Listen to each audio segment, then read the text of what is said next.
There's an advantage to ringing the bell. Yeah, that's true. I mean, if you want to, I understand people not wanting to have extra notifications in their life, whether that's on Discord or whether that's on YouTube. But yeah, if you want to know when the stream is live, you can ring my bell. Why did I say like that? I said that like Hedwig. Anyway, chat, not the owl from Harry Potter. I'm talking about the Hedwig from East Germany. Let us get started. What the fuck? It did it again! It did it again! I don't understand it. I don't get it. Oh my god, chat. Especially on Twitch. Oh, I should have set up an editor on Twitch.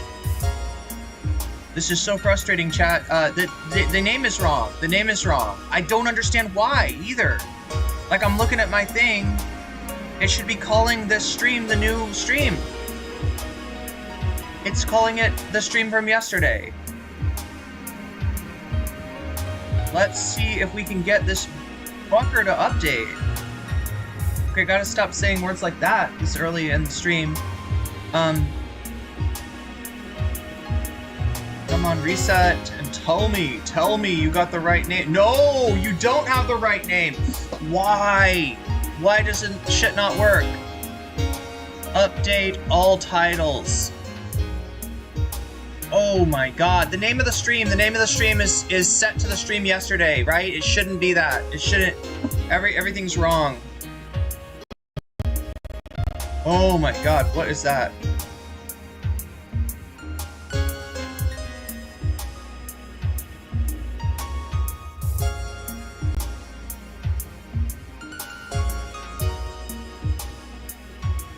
But the problem with this is, I can change the name of the stream on YouTube, right? I can just manually do that. I can't do it on Twitch. There it is again. There it is again. Right, it's one thing if it just did this because I forgot to change it, but I didn't forget to change anything. I changed it and it's not accepting the change. It's just like acting like, no, we're just gonna pretend that you didn't change anything at all and that you're trying to stream on these exact same subject. Wouldn't that be great, chat, if I streamed on the exact same subject every day? We just picked one topic and stuck with it. Talked about the same thing. Sometimes feels like we got, you know, like a little bit more limited than I'd like to be on topics. Here we go.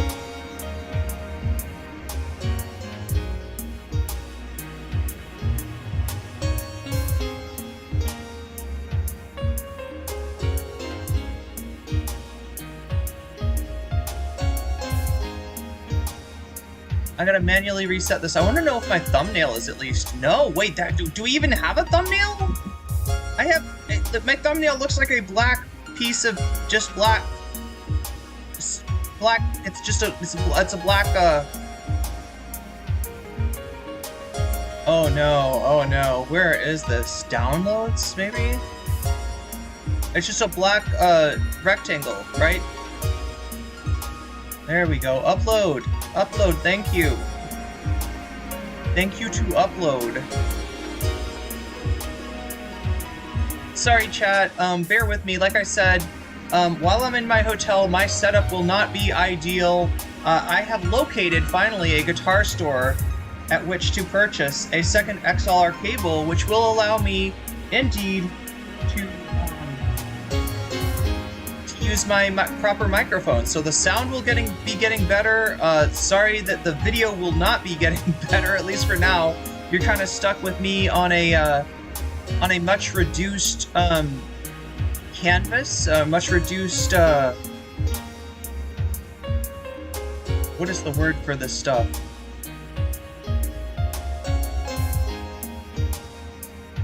Less good picture. On a less good picture. Let's just say, for now, but I'll change it to what it should be as soon as possible. And I'm really realizing that I talked about making somebody a editor for me. It's a, you know how like there's mods on Twitch, right? You can give people mod. You can also give people editor, and they can change the names of, like, for instance, streams. Because like I'm stuck in a place right now where I can't change the name of a stream. You know what I mean? If a stream is named something, and here's the problem, right? When you start off on Twitch with a name of a stream, you will revert to that name of a stream, because Twitch is made so that what you can do is you can start off like the stream says, hey, fun day Friday, we're gonna have a fun day because it's Friday, yada yada yada, you know, whatever, right? And then you say like later you change to like playing Sonic 3, playing Fallout New Vegas, right? Playing, right. If you change it to different things, right, the Twitch always reverts to your first name because it's set up for you to do different things, right? And it doesn't want to have your stream be named the last thing that you did, like, you know, it wants it to be the first thing that you did. So anyway, resolution, thank you, Plix. Am I doing all right? I heard the weather was wild out there. I mean, it's hot. Is that what you mean? What kind of outlets do they use over there? They use 220 volt outlets, right? But luckily my laptop has a little power brick that'll do both. It you know, most of my stuff is rated up to even more than 220. Yo, Izzy Sanchez with the super chat. Are you okay? Were you affected by the earthquake? Good question. I hope people there are okay. Okay, so, yeah, question asked, was I affected by the earthquake? The answer is yes, I was affected by it, but I didn't feel it. All right, so if you, just to be clear about the earthquake we're talking about, there was a 7.7, just no joke. That's a serious earthquake. That's a serious, scary earthquake, which hit Myanmar. I'm not in Myanmar, but I'm not far from Myanmar either, right? So, I was affected in that the mall that me and my friend were going to, it got closed down. Like, have you ever seen, chat, in a, like, you know, in school, all right, if there's a fire alarm, the fire alarm goes out and everybody walks out and they go and get into little like lines, right? Each class kind of gets into a little line and they stand in that line and they just wait because they, you know, you got to go back into class at some point, right? But you're waiting until the fire team, the fire marshals, come back and say everything is okay. You were just watching Hassan interview Vivian. Hey, that sounds like a good idea for bonus content. What do people think about that? What do people think about that? Should I watch Hassan's interview with Elon's daughter? Right? Should I do that for bonus content? Because that happened today. Oh, when you said the weather was wild out there, you meant the earthquake. I see. But yeah, I mean, the earthquakes are wild. Earthquakes are really wild. So the story about me and the earthquake is that I don't know why it is, chat, but I have lived, you know, in the Ring of Fire for many years now. You know, I've lived in an earthquake zone. I'm an earthquakey people, and I've never actually experienced one. I don't think. Like, I've never had an earthquake happen. I've never been, you know, in that situation where I'm out and about and an earthquake happens and I'm like, whoa, what was that? And people are like, it was an earthquake. They're checking on their, you know, devices and they're like, yeah, earthquake. Yeah, right. I've never been in that. I've never experienced that. I've never been there when the earth is shaking and be like, whoa, the earth is shaking, right? I've never experienced that, and I still haven't, right? Because my ass was in a car. I was in a car, chat. I was in a car, and I guess because of what, the wheels or something, or the fact that the car's in motion anyway, I don't know, for some reason you don't feel earthquakes as much in a car. So I kind of missed this one too, but my friend did not. I was with somebody that, who was walking around during the earthquake, and he said that what he saw was the trees shaking. Like, right, he's looking at was it palm trees or like kind of big trees, right? Tall trees, right? He's looking at tall trees, and they're like, wah, wah, wah, wah, wah. And he's like, what the fuck? And then he's standing on the sidewalk, and he said the sidewalk started to move around like it was on a boat, right? The sidewalk's all like, he's all like, on a boat kind of feeling, right? And it took him a second to recognize what was going on, but he very quickly realized this is an earthquake. This is a thing that happens here. Not that much, and not usually that bad. But yeah. Izzy Sanchez votes for Hassan interviewing Musk's daughter. Yeah, there's a number of things, chat. So we didn't see, I updated the Twitch title for you? Wait, how? Oh my god, Sarah, you're awesome.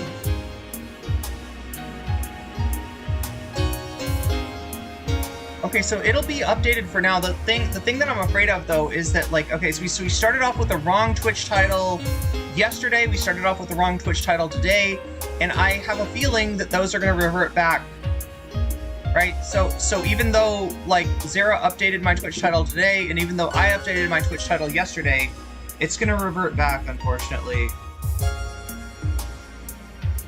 14-hour overnight shift. That is, you're on hours 3. Good luck with that, Izzy Sanchez. That sounds rough. Where's the voting? Okay, so here's the deal. Things are going to be a little different while I am on my laptop in the hotel. You can see already the dono goal looks different. Everything looks different, and I'm not able to put up the same stuff that I normally am. Everything's going to be a little bit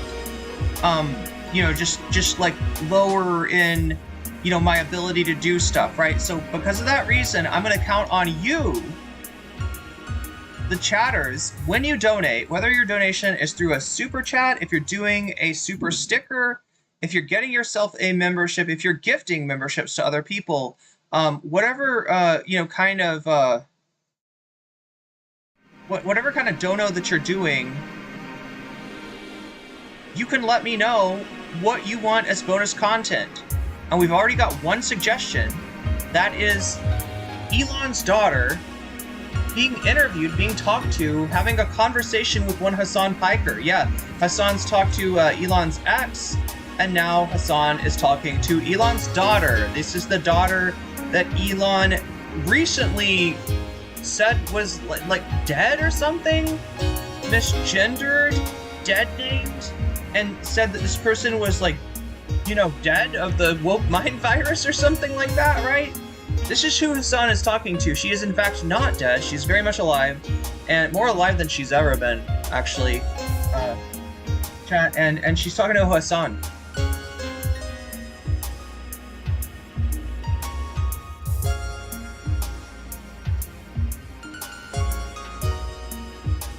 BE trolling H3 podcast. Yeah, he pretended to be Noah's ex-girlfriend and got an interview scheduled. H3 said identity confirmed, but it never happened. Wait, so H3 has talked to somebody that claims to be Noah's girlfriend. All right, I don't know who. I don't know how to verify anything about that.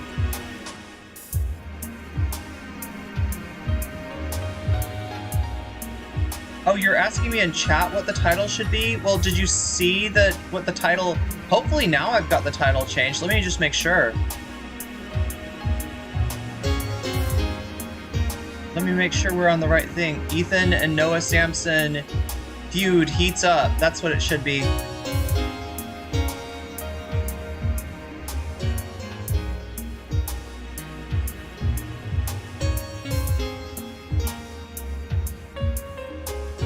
But yeah, like I said, chat, let me know if you do a super chat, a super sticker, if you get yourself a membership, if you gift memberships, if you support me on Throne, or if you sign up for my Patreon, or if you're supporting me over on Twitch. When you do stuff like that, and especially on Twitch, right? Because I can't see shit from Twitch right now. Like, there's in fact, I can't. Oh my god, chat. It's an issue where my logins are reliably on devices that I use all the time, which would be my desktop. As you can see, I'm not using my desktop right now, so my logins are maybe somewhere here. I just haven't logged into Twitch, right? So I've got no way to change. It's all updated now. Thank you, Zara. And I don't know if it gives you the ability to change it after the fact, but I strongly suspect the title will revert to the initial title after the stream is done, right? That's what it tends to do. Wouldn't Ethan talking to Noah Samson's girlfriend be considered stalking? I guess. I don't know where he supposedly found this person, if they reached out to him, if he reached out to them, if there was any verification. Like, what has Noah said about this? You like the stream, thank you, MC. Hey, Thumb Gang too, right? Like, I mentioned the ways that you can support me monetarily. I appreciate that greatly. That will give you the ability to do what Izzy Sanchez just did, and let me show you what Izzy Sanchez just did. Like, look at this. Donegal says 0 out of 100. That's kind of depressing. Oop, look at that. Less depressing now. 5 out of 100. But so yeah, every time you donate, the dono goal goes up. If we get to 100, we'll do extra bonus content. We got a few things that we might entertain. The first one that got mentioned was Hassan interviewing Elon Musk's daughter, the daughter that he does not claim, but Hassan is interviewing her nonetheless, right? So that's a strong possibility for today's bonus content. And you get to tell me, you get to give me ideas. You know, if you've got other ideas of like, hey, you know, remember how you said you were going to cover John Adirola yesterday? And you didn't? You didn't get to John Adirola's comment on the Francesca thing? Well, why don't you watch it today? You could say that. You could give me any sort of suggestion that you want.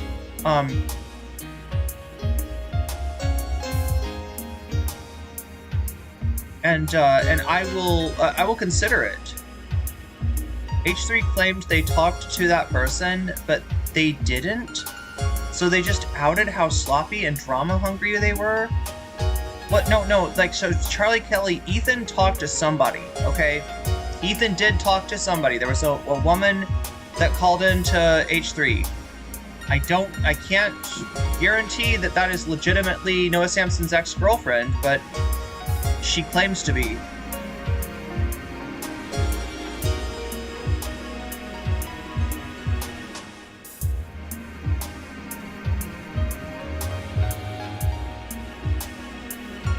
Oh my gosh, so you're like a big fan of me, Unoriginal Chinwag. You're on a different... Oh, this is great. I love this. You're on a different account, and that's why I don't recognize you. Hey, maybe you should state your original account name, since you're such a big fan of mine, right? You're an NCC fan who's disappointed because I got the Ethan Klein... Now, did I get the Ethan Klein Hassan thing wrong? The H3 Ethan takes? Yeah, you're embarrassed for me because it's bad. It's bad. You should be on H3 Ethan's side. Yeah, that's what an NCC fan would say, right? Right, NCC fans? That's what we always say, is that in the, you know, that Ethan's takes on Israel-Palestine very based, and he's everything we'd want out of an ally for the Palestinian people at this time, and the things that he says, he's right about the facts. He knows the facts. He's an intelligent guy, yeah. And I just got the facts wrong because I'm not as intelligent as Ethan Klein. Thank you, NCC fan, who claims that you're on a different account today. Have you told me what your real account is?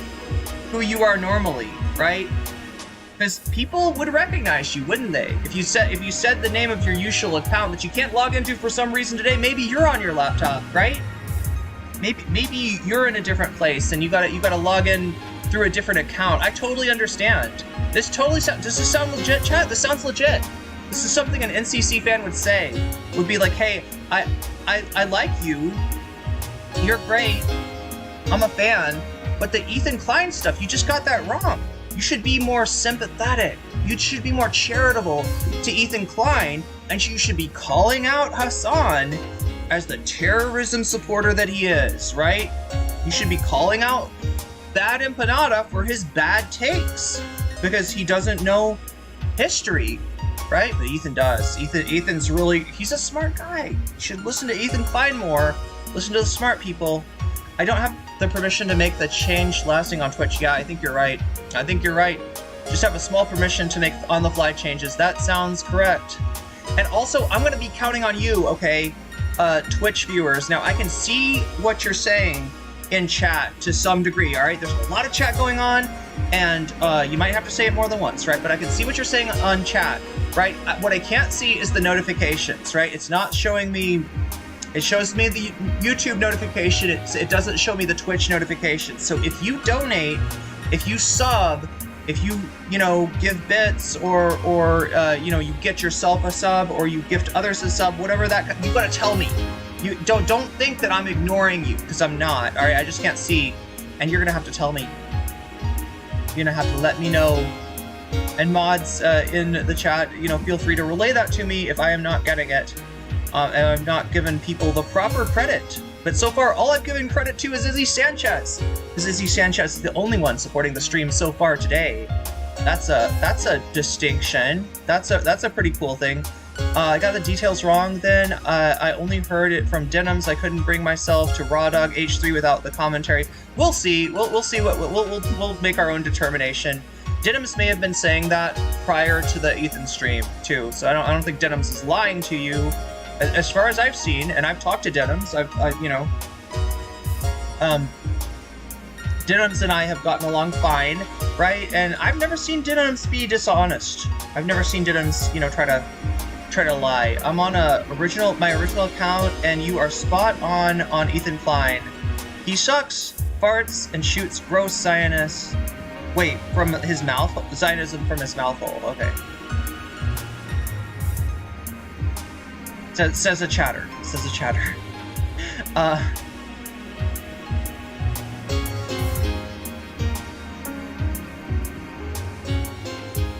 Chinwax is on the Giardia diet? Well, I mean, let's try to... Did I feel the earthquake? Julio, thank you for asking. That's a good question. Yeah, so if anybody doesn't know, I was in an earthquake yesterday. I was in an earthquake, and I did not feel it because I was in a car. And I don't know if it's because the car was moving around, or I don't know if it's because the car was on wheels and it's like more bouncy. But I didn't feel it. I know it happened. It wasn't as strong where I was at. So chat, the source of the earthquake, 7.7 on the Richter scale. Just so you understand the Richter scale, all right? 7 is a strong earthquake. 8 is a very strong earthquake, right? And 8, okay, 10 times as strong as 7. 7, 10 times as strong as 6. 6, 10 times as strong as 5. So it's like a logarithmic kind of scale that's going on here in terms of the Richter scale. And our, the earthquake where it happened in Myanmar was registering at 7.7. 7.7 on the Richter scale. That's a strong earthquake, all right? Now where I was at, all right, is a little ways away from Myanmar, so it was 4.4. It's nothing to sneeze at. It closed down the mall. The mall, I don't know, maybe still closed down, right? I think they got to check out the structural integrity of the mall.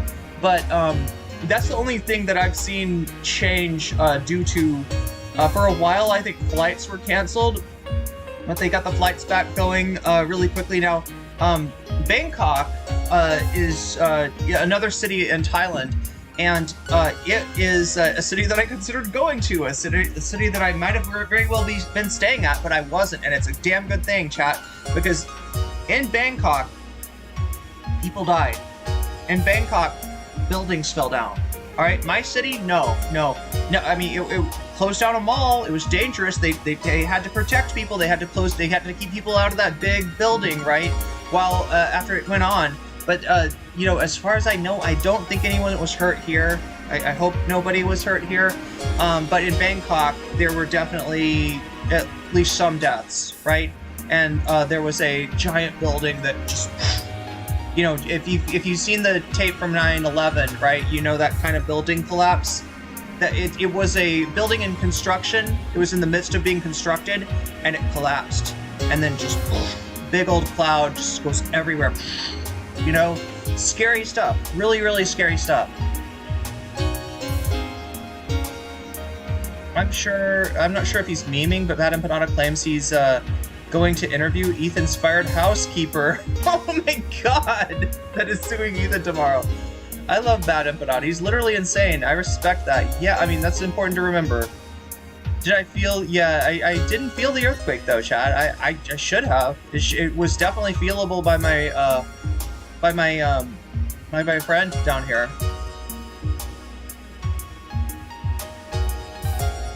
But yeah, I'm safe. I'm okay. The earthquake did it. Izzy Sanchez with another super chat. That would be awesome if you would collab with Denims. Yeah, you know, I mean, like we have in the past. I don't know if it's been a while, Chad. I don't know if she remembers me, but yeah, I like what Denims is doing. I like what Denims is doing on her platform. I'm a fan. Well, not I don't keep up with it nearly enough to say I'm a fan, but like I am. You know, I like what I've seen. I guess is what I'm saying. Glad you're okay. The epicenter was in Myanmar. Yeah, so close to, very close, very close. It's a logarithmic scale. Yes, it is. I still haven't heard from our friend, the true NCC fan. Glad you're okay. I was so scared when it happened. I mean, I should have been scared, but I wasn't. I was in a car. I thought of you when I heard about the earthquake. I'm glad you're all right. Oh my god, thank you. Izzy Sanchez completely carrying the stream today. Thank you for another super chat. I saw the video, yet it reminded me of when I saw the towers collapse. So you're talking about the video of the building collapse in Bangkok. Yeah, the towers collapsed when I was back home during 9/11. Yeah, it looks a lot like the tape of 9/11.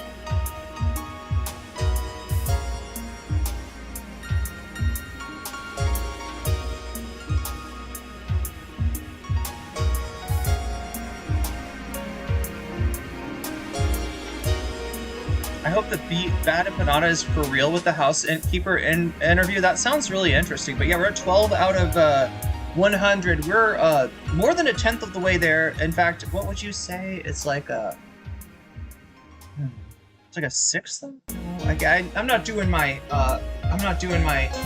fractions correctly, right, chat? But we're more than a tenth of the way there towards the dodo goal.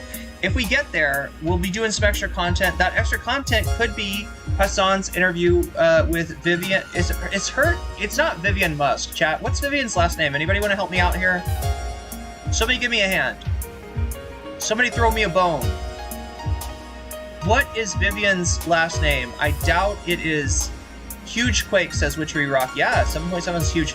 Live stream fails has a clip of the quake from the high-rise. Wait, from the high-rise? From the one... Oh, from a different high-rise, right? So they're taking a picture of... So what we're talking about, chat, maybe I should just show you. Should I just show you? Let's see if I can find it.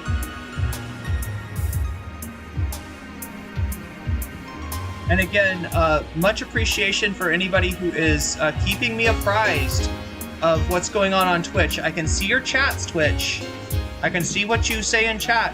I can't see it when you sub. I can't see it when you give bits, so you'll have to tell me. Collapse Bangkok.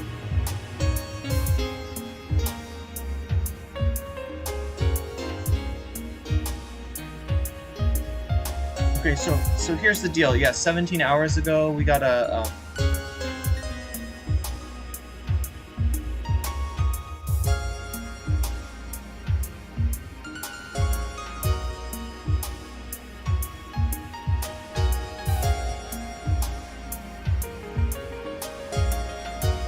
Alright, let me show you what I'm talking about here. Alright, so this is not my city, alright? But this is a city not too far from me. Very big city that got hit a lot harder by the earthquake than I did. So here, I give you the scene live from Bangkok, right? Somebody's driving around. Now, something weird just happened. It looks like they lost a little bit of foot. Like that looked weird right there. I don't know if that was the earthquake shaking the road or... There it is, chat. There it is. Okay, so let's take a look over here. Alright, so if you look on... Wait, let me make sure you can see it. Yeah, you can see it. I'm not in the way.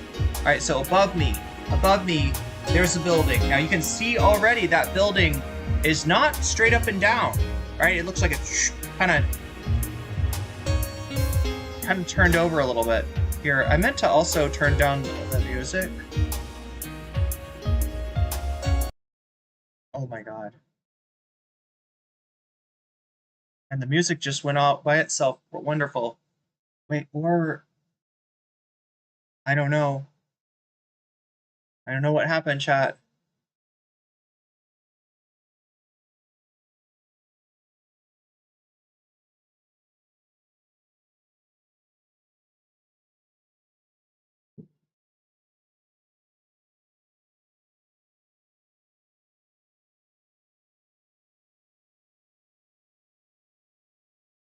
Are we good? My music just went out from under me. I just lost the music.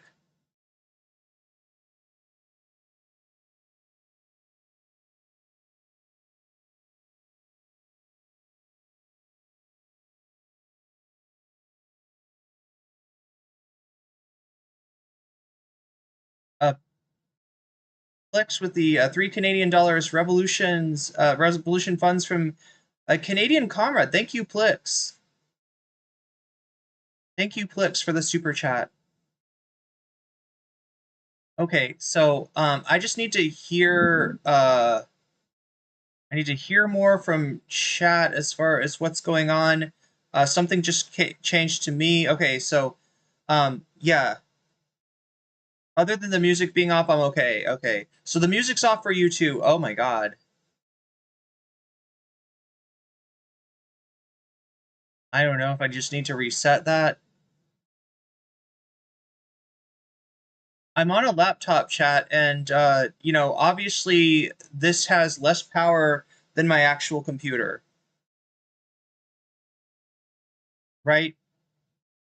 It has less system resources than my actual computer, and for that reason, some things that are usually very easy might be instead very hard. And so I will ask you to please bear with me and trust that as soon as I'm able to get a oh my god, as soon as I'm able to get into an apartment and get actual internet and have my stuff all set up, things will be much better. There we go. We're back. All right, and right as I said I was going to turn it down. Here we go. Turning it down so that I know that you can hear me. It's very important. All right. So yeah, back to what we were doing. I was trying to show you this. This is the building collapse in Bangkok. All right, so start it out again. See that building on the left above me? See that? Look at that. And like this was, somebody died in this, right? A lot of people were hurt. This was a building that was in construction, so it's not like a building that was full of people, but there ostensibly there were people there at or near the construction site that were harmed and in some cases killed by this earthquake. Here it goes down. And here comes the clouds. Look at that. Here comes the clouds. People stopping, people getting out.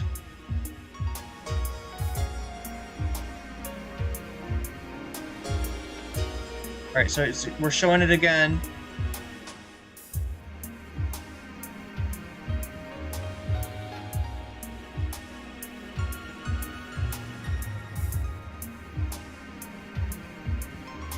I don't know what you're supposed to do in an earthquake. I guess you stop your car. That's one thing. Oh yeah, it looks like Francesco is also on the Vanguard, so that is another possibility as far as content that I think that you all might want me to cover.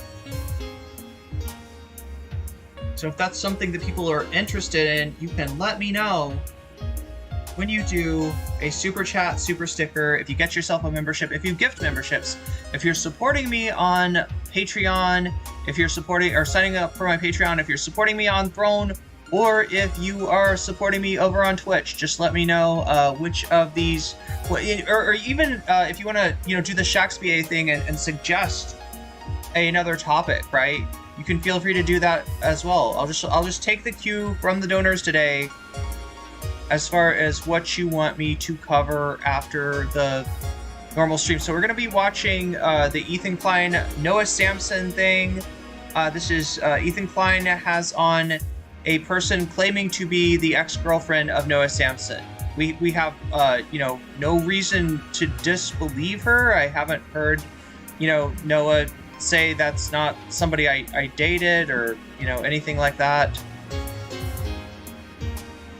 So I mean, from all accounts, it's, you know, legitimately somebody that Noah was in a relationship with, and they just got some things to say about that relationship.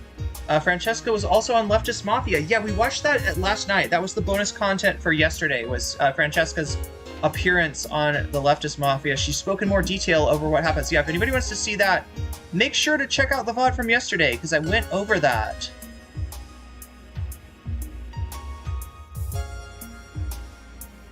But yeah, I think we're at 19 out of 100 now. Let me get that. Oh, you can barely see it. Because of the background. We're up to 19 out of 100.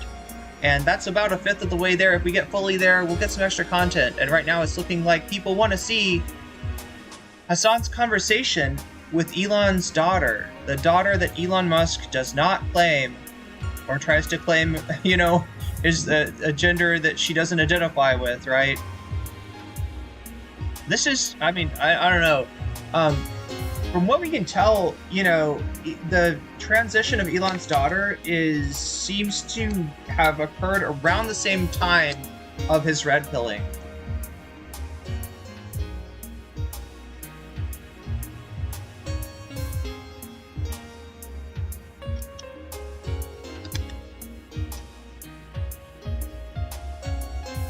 But yeah, let's get back to the... There we are. Oh my god, what the fuck? Sorry, my computer's not doing nice things. There we go, boom. That's scary, chat. When everything disappears except for my image on the screen, that's kind of scary. But I'm trying to read through all of your chats, as many of them as I can get. Julia says, oh, did I feel the earthquake? Did we ever hear back from our friend? Did we ever hear back from the true NCC fan about what their other account is called?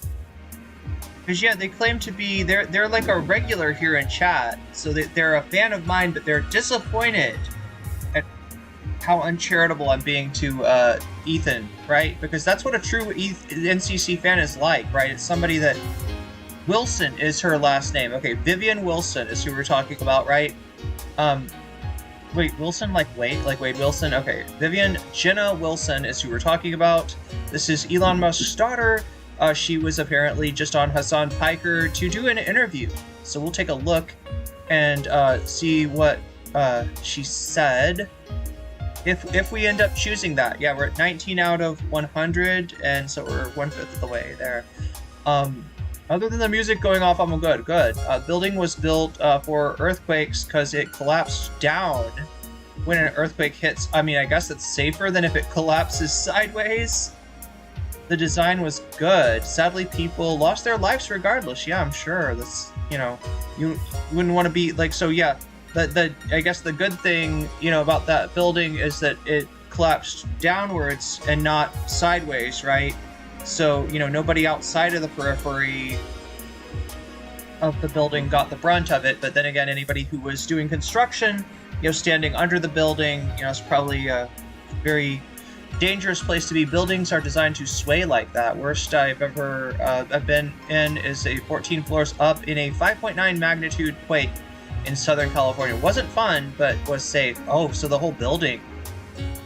Yeah, and the whole thing about earthquakes is, like, here's the deal, like, right, my understanding of earthquake safety is if you're in a house during an earthquake and you can get out of the house, you should, right? If you can get away from anything being over you, right? If you can get into an open area, that's your best bet. And maybe even lie down if you know, just to be a little bit extra safe, so that the earthquake doesn't knock you on your ass and make you bump your head. Those are now for a lot of people, you know, let's say that you're, you know, on a high floor in an earthquake, you don't, if you're in a house in an earthquake and it's just gonna, you just don't have time to get out of the house, then what you do is you find a table or something and you get under that table. You try to get into a place where anything falling down is not gonna hit you on the head. Saw a version of the video from the street below, looked terrifying.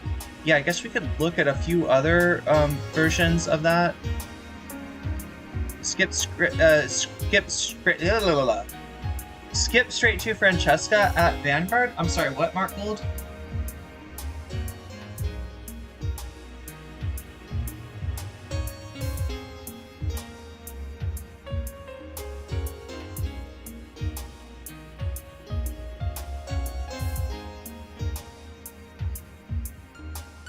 Yeah, she was on the Vanguard today.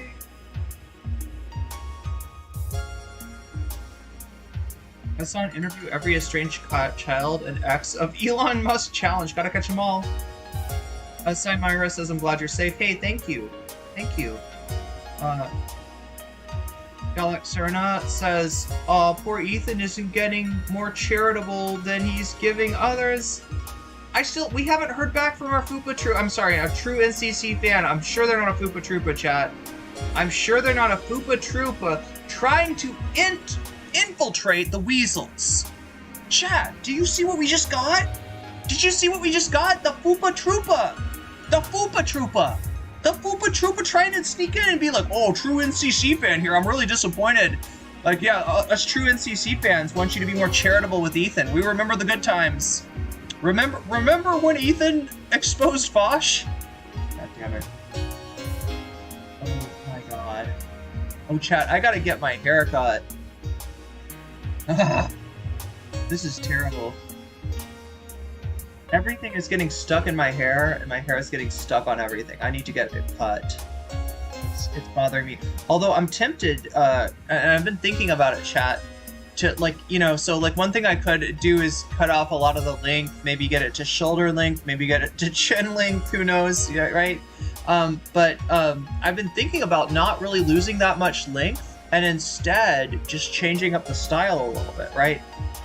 Getting it dyed to strawberry blonde, to ginger, to maybe even auburn, you know, something with a little bit of red in it.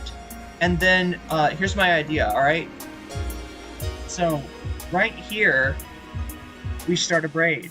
Right here, right? It starts right here, okay? So this not braided, right here, braid starts. Braid starts here, braid ends here. What do you think? Pigtails that hang down like this, right? Braid start, or let's do, like, braid starts like right here, right? Braid starts like right here, right? So it's, yeah, that's what I'm thinking. I'm thinking, you know, long pigtails hanging down, you know, kind of middle forward facing. I don't know. What's up, McGoggles? Biggest I've ever felt, says Rave, is 5.5 in Melbourne, Australia during COVID. It was so weird because we don't normally get them at all. Used to work in an old university, a building, and we had an earthquake. I instinctively ran out of the building, but almost got hit on the head by falling gargoyle. Damn. True story. So maybe, I don't know, that makes me think that running outside of the building, not so great. This is just what I've heard, though. I've heard that you try to run out of a building, you try to get to where there's nothing above your head, or nothing close to above you, nothing that could fall on you. Don't ever put your back on the wall with an earthquake. The shaking can hurt your spine. I've been in 3 earthquakes, one in Brooklyn, one in Tampa, one in Puerto Rico. It was crazy. Yeah, came back to the kitchen after the earthquake. All of the cupboard drawers were open like poltergeist. Nice. Earthquakes scare me, lol. We don't get them where I am at. You know, like I said, chat, I've lived in an earthquake area for a long time, and I just have never, if they've happened in my sleep, or they have happened when I couldn't perceive them. I don't ever remember being like in an earthquake, right? We had a 6.9, and for some reason I thought it was a tank rolling down the road, and I feel like I would think it was a nuke. Right, if you know, with me, although they don't make noise, do they? Earthquakes, or that's what my friend told me.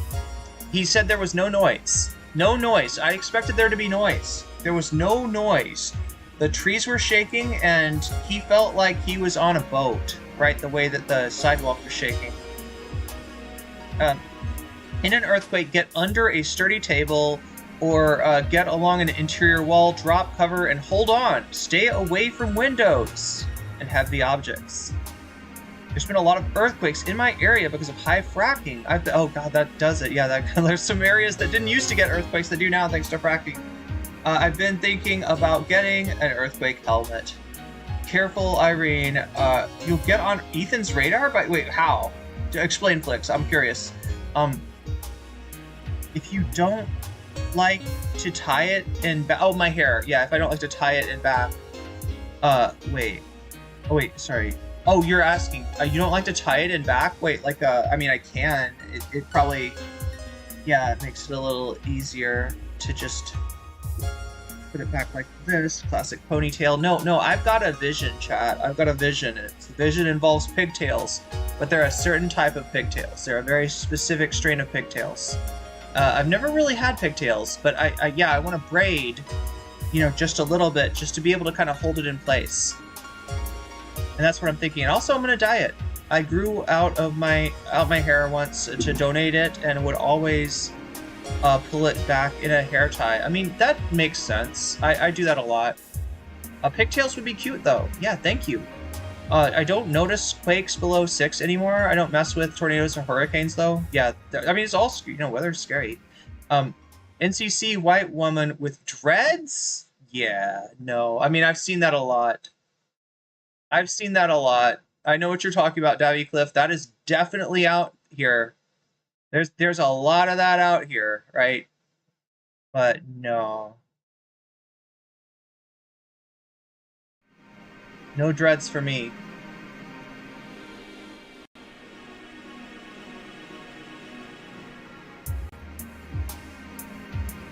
But I was thinking maybe a fishtail braid might be just what the doctor ordered. Higher than Mariah says you could always do vertical layers too, huh? Pigtails would be cute. Are you in Thailand now? Yes. Puppy dog ears with two floppy buns. Wait, so, higher than Mariah, are you talking about, like, buns here? Or, like, buns on the side, like Princess Leia? I'm trying to understand the puppy dog ears thing. Would that be the side buns? Would be the puppy dog?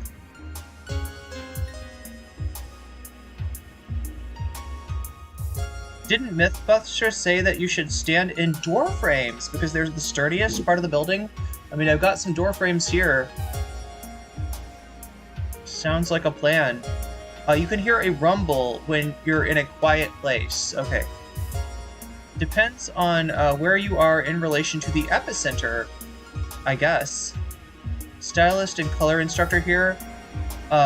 In my humble opinion, just below your shoulders, and maybe curtain bangs. Okay, so cut it to just below the shoulders, and curtain. I'll have to look that up. Gordon Standen. Curtain bangs. Okay, I have fine hair too. Layers all over. Not a friend.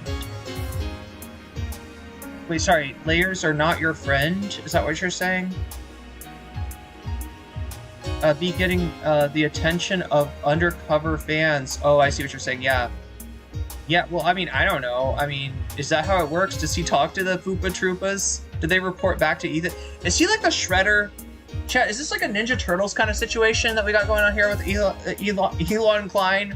I called him, like, what did I call him earlier? Like, Elon Musk or something, and then Elon Klein. I don't know. I'm getting them mixed up. Felix Biederman was roasting the shit out of Ethan last Chapo episode. I'll have to check that out. Hey, how about that, chat? Oh my god, no, Davy, you didn't say it with the super chat. All right, so when you're doing a super chat, when you're doing a super sticker, when you are gifting memberships, or you're getting yourself a membership if you're supporting me on Throne, if you are signing up for my Patreon, or if you're supporting me over on Twitch, which you'll have to let me know if you do, because I can't see the notifications. Alright, I can't see any notifications from Twitch, so if you do, don't think that I'm ignoring you, don't think that I don't appreciate it, because of course I appreciate it, right? Ethan has made it so that it's impossible to get monetized on Twitch, so, you know, you supporting me on Twitch is the only way that I get paid at all for doing Twitch, so I appreciate that greatly, but you gotta tell me. You gotta claim, you know, you gotta flex that when you donate. You gotta make sure to flex your donation, because on Twitch, I will not see it if you do not.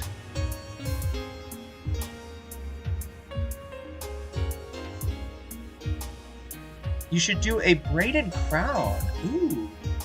I've never thought about that, SM, but that sounds like fun. It's time to bring back the crazy Star Trek hairdos from the original show.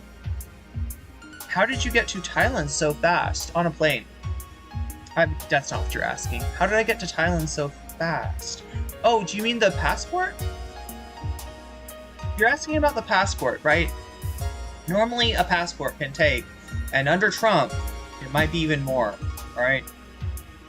Yeah, they're firing a lot of people, right? Even in the State Department, they're firing a lot of people, right? So I don't know how long it takes, right? But it takes a long time. It can take 6 to 8 weeks, right? That's that's entirely possible. That if you apply for a passport now, just normal thing, no, not expedited, not anything, right? Then you may take 6 to 8 weeks to get it, right? So I think that's what Zora is asking. Zara? I'm sorry, I don't know if I'm pronouncing your name right, but you will correct me possibly if I get it wrong. But anyway, so yeah, the passport normally takes 6 to 8 weeks, right? Now you can get it expedited, and I'm trying to think of how much quicker is that? Is that like 3 to 4 weeks or something? Expedited, you pay a little bit more, you get it expedited, you get it extra fast. I don't know how much faster you get it, but that's a possibility too, all right? So 2 ways that you can get it. These are the most normal ways. I'm trying to think of what is the next way. So the way that I did it was I called my local member of Congress, who actually went on Pod Save America quite recently. Yeah, somebody, some detectives in the chat can do the math on that and figure out where I lived. Wow, I don't live there anymore, so it's okay. Anyway, so yeah, I called my member of Congress. I called his office, right? Not him, and I said, I gotta get a passport fast. I gotta get the fuck out of Dodge, what do I do? And they said, go to this particular passport agency. So now your town, if it's a big, or your city, if it's big, might have multiple passport agencies. Mine did. Mine had a lot of different places you could go, just all over the city, right? And they were like, none of those, go to this one, this particular one, right? And so I did, and they asked me, when are you flying out? And I told them, where's your ticket? I showed them, right? What are your, have you made any arrangements for your accommodations? Where are you staying? I showed them, right? With that, I was able to get a passport one day. I go there the one day, and they give it to me the next day, right? Because I'm flying out, the next week, right?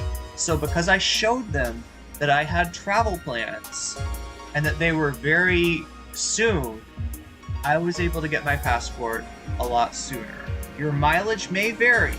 This is not the surest way. If you're doing international travel, probably the best way is to get your passport taken way ahead of time. Get your passport done way ahead of time. But yeah, I'm not even sure if that's what you're asking, Zara, but maybe you can. Do I have a Discord? Yeah, can somebody get the Discord link?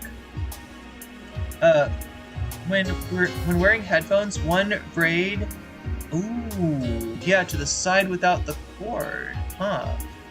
keep it on the long side. So, all right, this one side has the cord. That side doesn't. You're saying like one braid. So almost like a side ponytail, but with a braid. Like kind of what I was saying with the kind of like what I was saying with the pigtails, except we're gonna take this all over here and do it like this, and then braid, and have a nice little braid over there. That actually does. That's very functional. Born standing. And I think it would be cute too. I'll give it a thought. On the side or high back, however you like them. They're not knotted. Not the knotted looking ones, but the ponytail not pulled through. On the side or high back, however. I'm trying to see what you said last, higher than Mariah. Because I think what you're saying there like attaches to it. Gosh. Okay, I gotta get through chat here. Wait, what was I doing in Puerto Rico? Oh, I was reading, if you heard me talk about Puerto Rico, I was reading what chat said. I have not been to Puerto Rico. I have not been to Puerto Rico myself. I would do long layers and face framing. Okay. Long layers and face framing. He's chronically online on the subreddit. Chat, should I do something like, I don't know, here, let me, people asked about the, people are asking about, oh my god. I'm sorry chat, just a simple little thing like scrolling on my Discord is like too much for this computer apparently. I want to give you the link to join the Discord.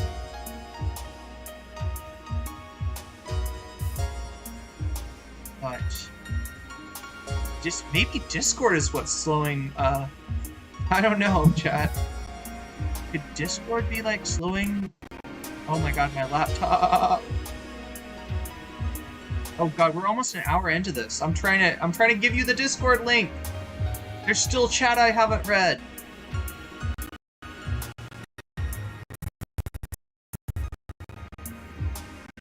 So ugly. I can't believe this is how shitty my laptop is compared to my desktop.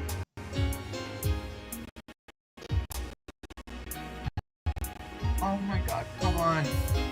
All I'm trying to do is like to open up the freaking... to open up the Discord. Come on!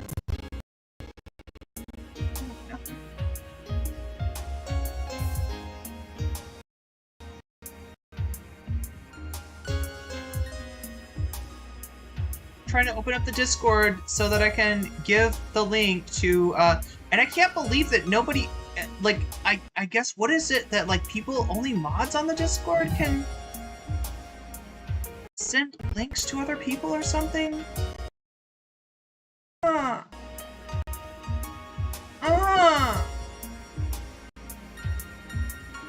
Is it because I'm in streamer mode?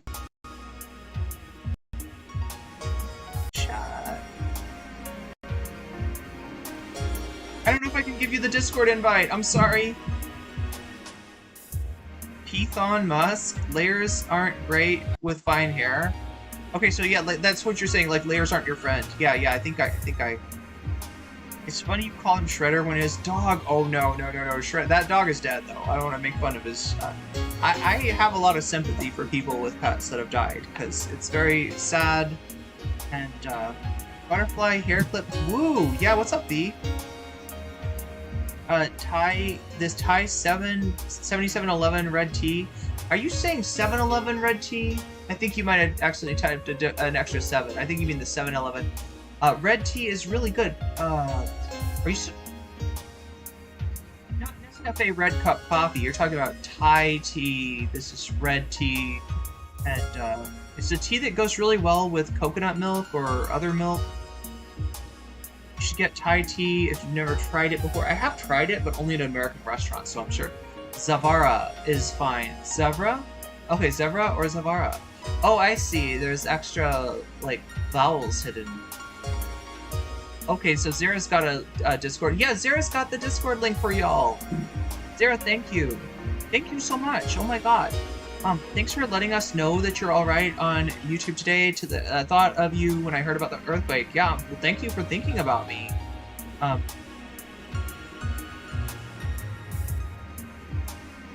How's the apartment search going? I haven't started, or I mean, like I've looked at stuff, right? But I was supposed to get some help from my friend who's you know, kind of ostensibly hired me to help him start a YouTube channel. He definitely needs the help. You have your password already, so you're not talking about I just was wondering when you said, how did I get there so quickly? Oh, like, I'd also been kind of, also grab the app, the Grab app is go, oh yeah, for motorbikes, taxis, and food delivery. I've been using that, there's other things I need to get on, like Line, that I haven't done yet. In Thailand, the Grab app? Yeah, the Grab app is pretty damn useful.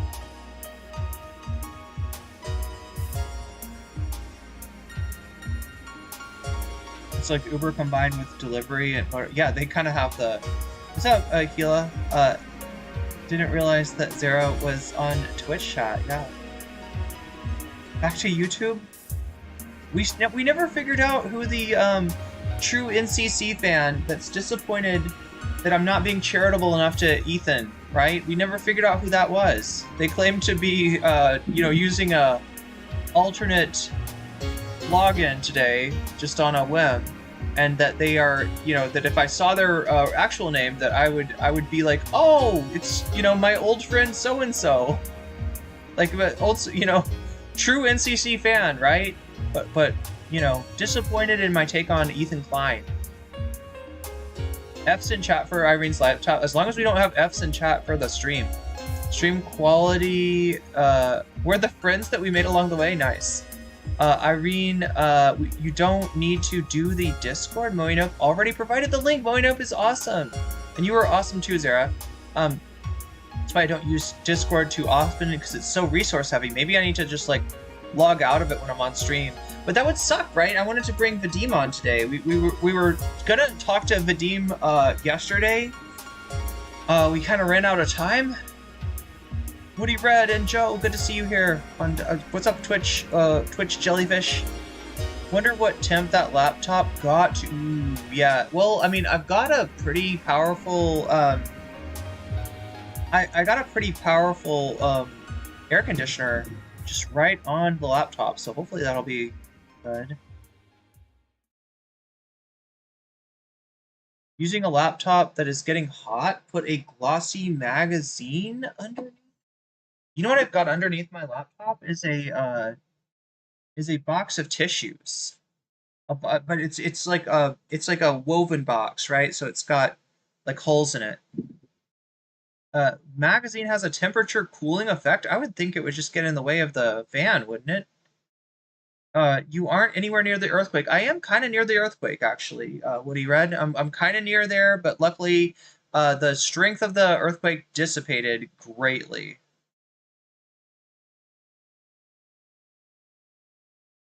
The earthquake in Myanmar was at 7.7 on the Richter scale. That is a truly dangerous and powerful earthquake. However, by the time the earthquake got to me where I am, it was down to 4.4. So I am safe. But thank you everybody for asking.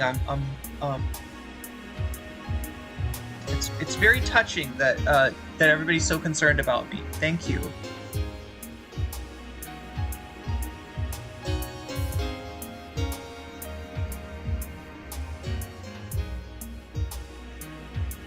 Gave that person a good tattoo artist referral to pass along to Ethan?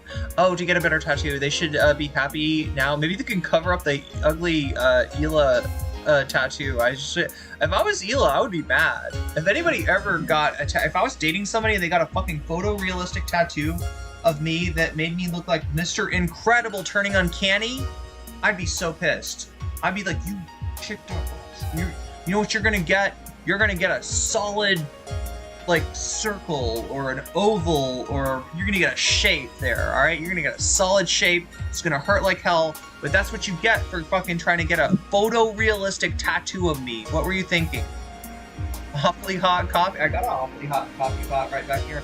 I probably should drink some more coffee. I'm kind of running out of food. A little wooden laptop stand to keep the airflow open underneath. Good idea. Why are you watching White Lotus? I haven't. What is it on, Max? What is White Lotus on, chat? Is it on Max? The Discord link that streamed elements post automatically is valid. The link that shows when the Discord command is okay. So the Discord command is bad. The Discord timer is good. Interesting. Of course we are. Oh, of course you are concerned, right? Just keep switching out glossy magazine. I got it, Sarah. There we go. Keep on switching them out, and they'll stay cool. Just like switching your pillows, right? When on a hot summer night, if you got one side of the pillow that's cool, you know, you flip it over, you put your head on it, and then it warms up eventually. Then you take the other pillow, you flip that over, you put your head on that, and you know, you just keep on changing until, you know, to keep that cool pillow on your face. I usually put an ice pack. It helps when I'm playing Ghost of Tsushima, not sushimi, sashimi, not the Ghost of Sashimi. That'd be terrible, chat. Can you imagine if anytime you had sashimi, there was like a ghost? There's like a little fish ghost being like, "Why are you eating me?" Oh my god, chat. Everybody would become vegan. Everybody would become vegan. Chang Jin Jai. It's Chang Jin Jai. Chang Jin Jai. Chang Jin Jai, chat. Chang Jin Jai. Although I probably think, yeah, again, we talked about the word vegan and how it doesn't have a direct translation in Thai. You know, the word yes also doesn't have a direct translation. The way that we use yes, there is no word in Thai. Interesting, right? There's definitely ways to answer in the affirmative, but it's not the word that a lot of Americans are tempted to use as their analog for yes. As long as your fans and air intake are clear and unobstructed, the heat should be normal. Blocking the fans and intake causes massive problems. Try to get through chat here. Tattoo looks like a Mandela catalog alternate. You trying to report the anomaly. It's in Thailand this season. Yeah, I heard about that, and I've seen one scene from it. Somebody showed me the scene of Walter Goggins talking about his sexual predilections, his character's sexual predilection. It's HBO, but what is it on as far as streaming? That'd be Max, right? HBO Max. I think because I don't have. Oh wait, that's a TV. I should see what's on it. Chat, should I see what's on it? What do I have? It's probably all going to be in Thai, and I'll do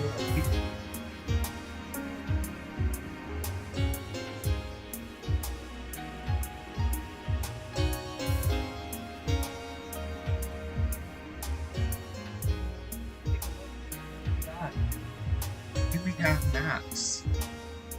No, that's the things that are in the. Oh, god damn it. That's not a list of television channels. God damn it.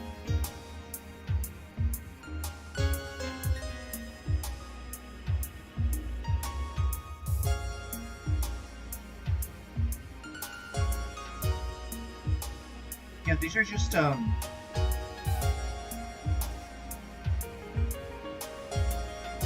items that if they end up missing from the hotel, I'll have to pay for. Duvet covers 2,000 baht, chat. That's like $60. I don't want to pay $60 for the duvet cover. You gotta keep that clean. I don't think I'll have any problem doing that though. Even though I'm not a fan of photorealistic tattoos, the dogs were fine. The Hila portrait is just really unfortunate. Yeah, I'd be mad if I was Hila. If I was Hila, I would be not happy with that. The cringe tattoo says Dusto Man. Very spicy sashimi. Fish ghost coast to coast. Yes. What is used for yes? Well, that's the whole thing. Like, you know, I'm trying to remember. Here, let me look at it. Do you wanna play a little Google Translate game here?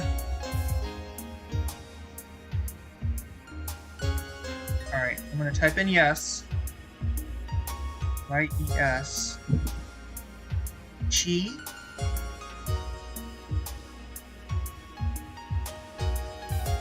Chi? I feel like there was a different one.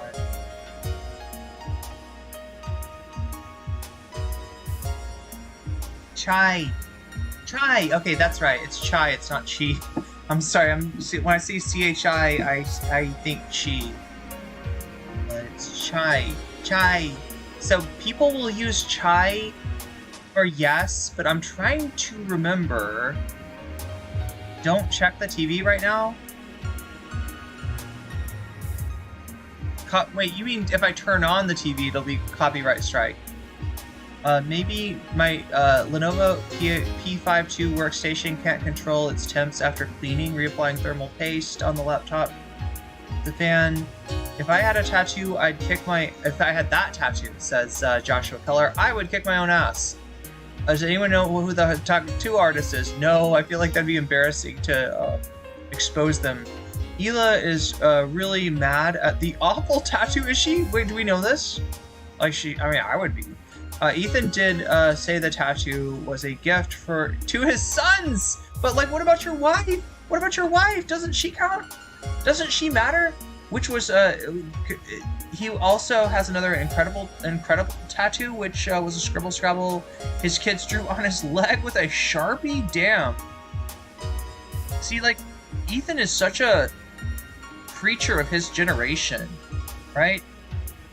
Is he like, he's like Gen X, right? And that was like the generation where everybody just like obligatorily got tattoos. The generation before, people, you know, you only got a tattoo if you really were like on the cutting edge of some subculture, and the generation after, you could get a tattoo if you wanted, but you didn't have to. But his generation, gotta get a tattoo. Gotta have a tattoo. Chai.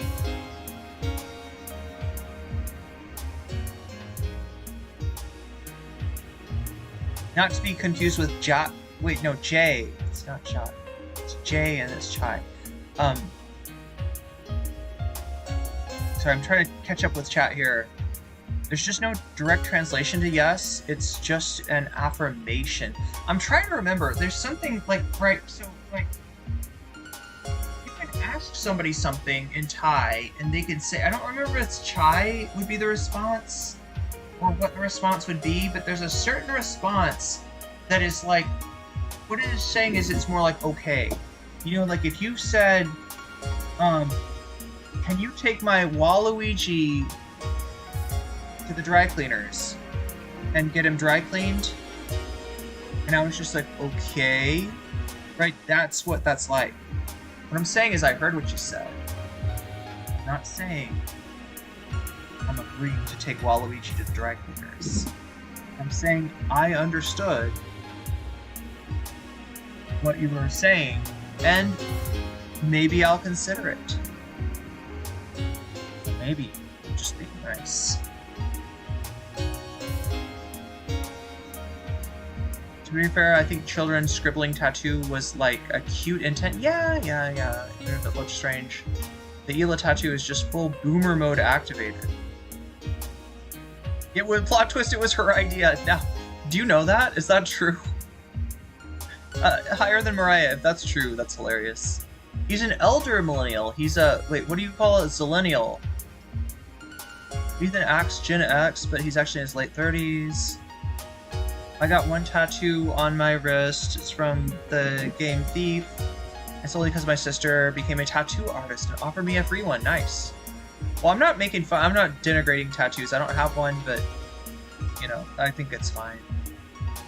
Ethan really got touched by one woman, immediately decided he would defend the country.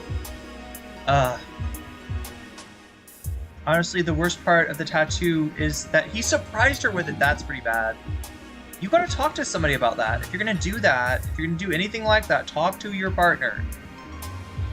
Show them the drawing. Show them what you intend to do. It was all rumors. Zillennial. Okay, so that is me getting through chat.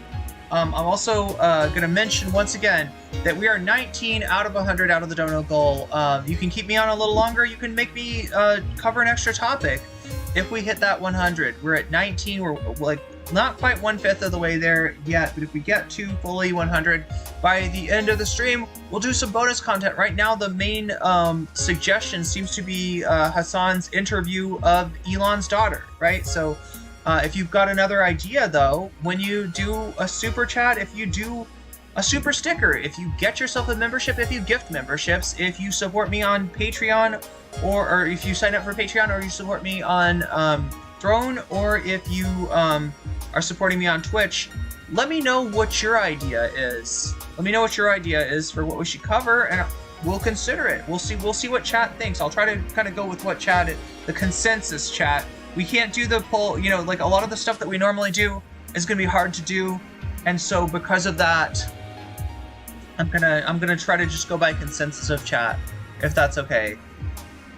But yeah, when you do that, yeah, you can give me another idea of what to do, or you can say, I want to see Hassan interview Elon's daughter, and we could go with that. Or you can say, I want to see what Yadarola had to say yesterday about Francesca. Or you can, here's another idea.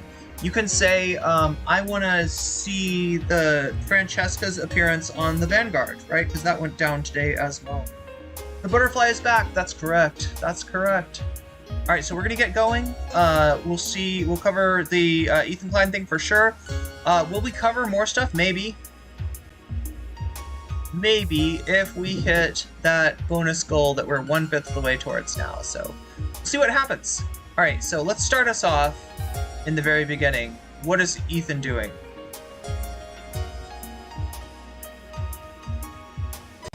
What is this? Huh. Ethan's still not here. I'm here! Have you heard from him? Oh, there he is. Ladies and gentlemen, welcome to the HEATS Show Pro Wrestling!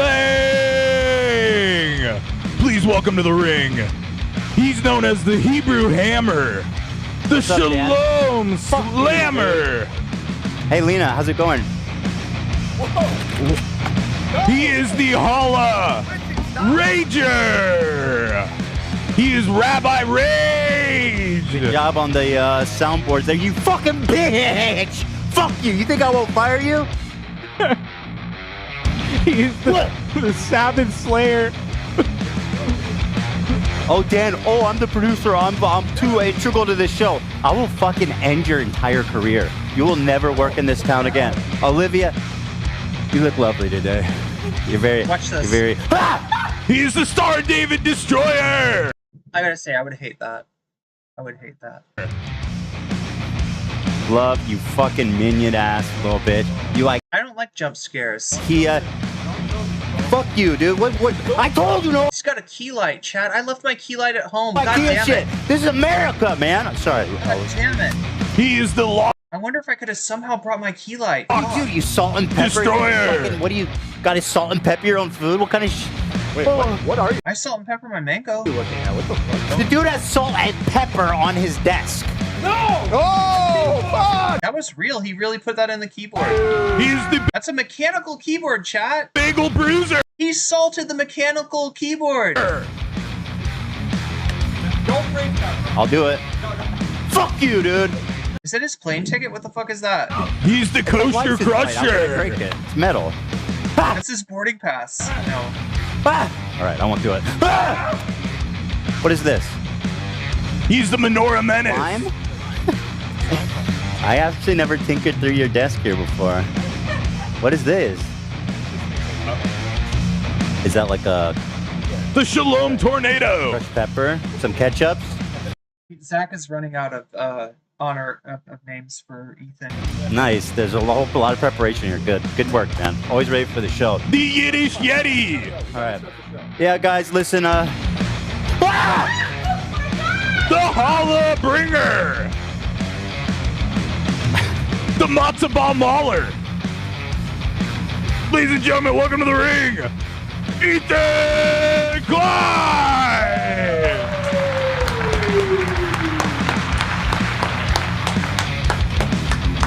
Chat, if I ever feel like my life is a wreck, I ever feel like I've lost focus and I'm like, where the fuck am I? What am I doing with my life? I need only to look at Ethan Klein to feel a million times better, to know that it could be a million times worse.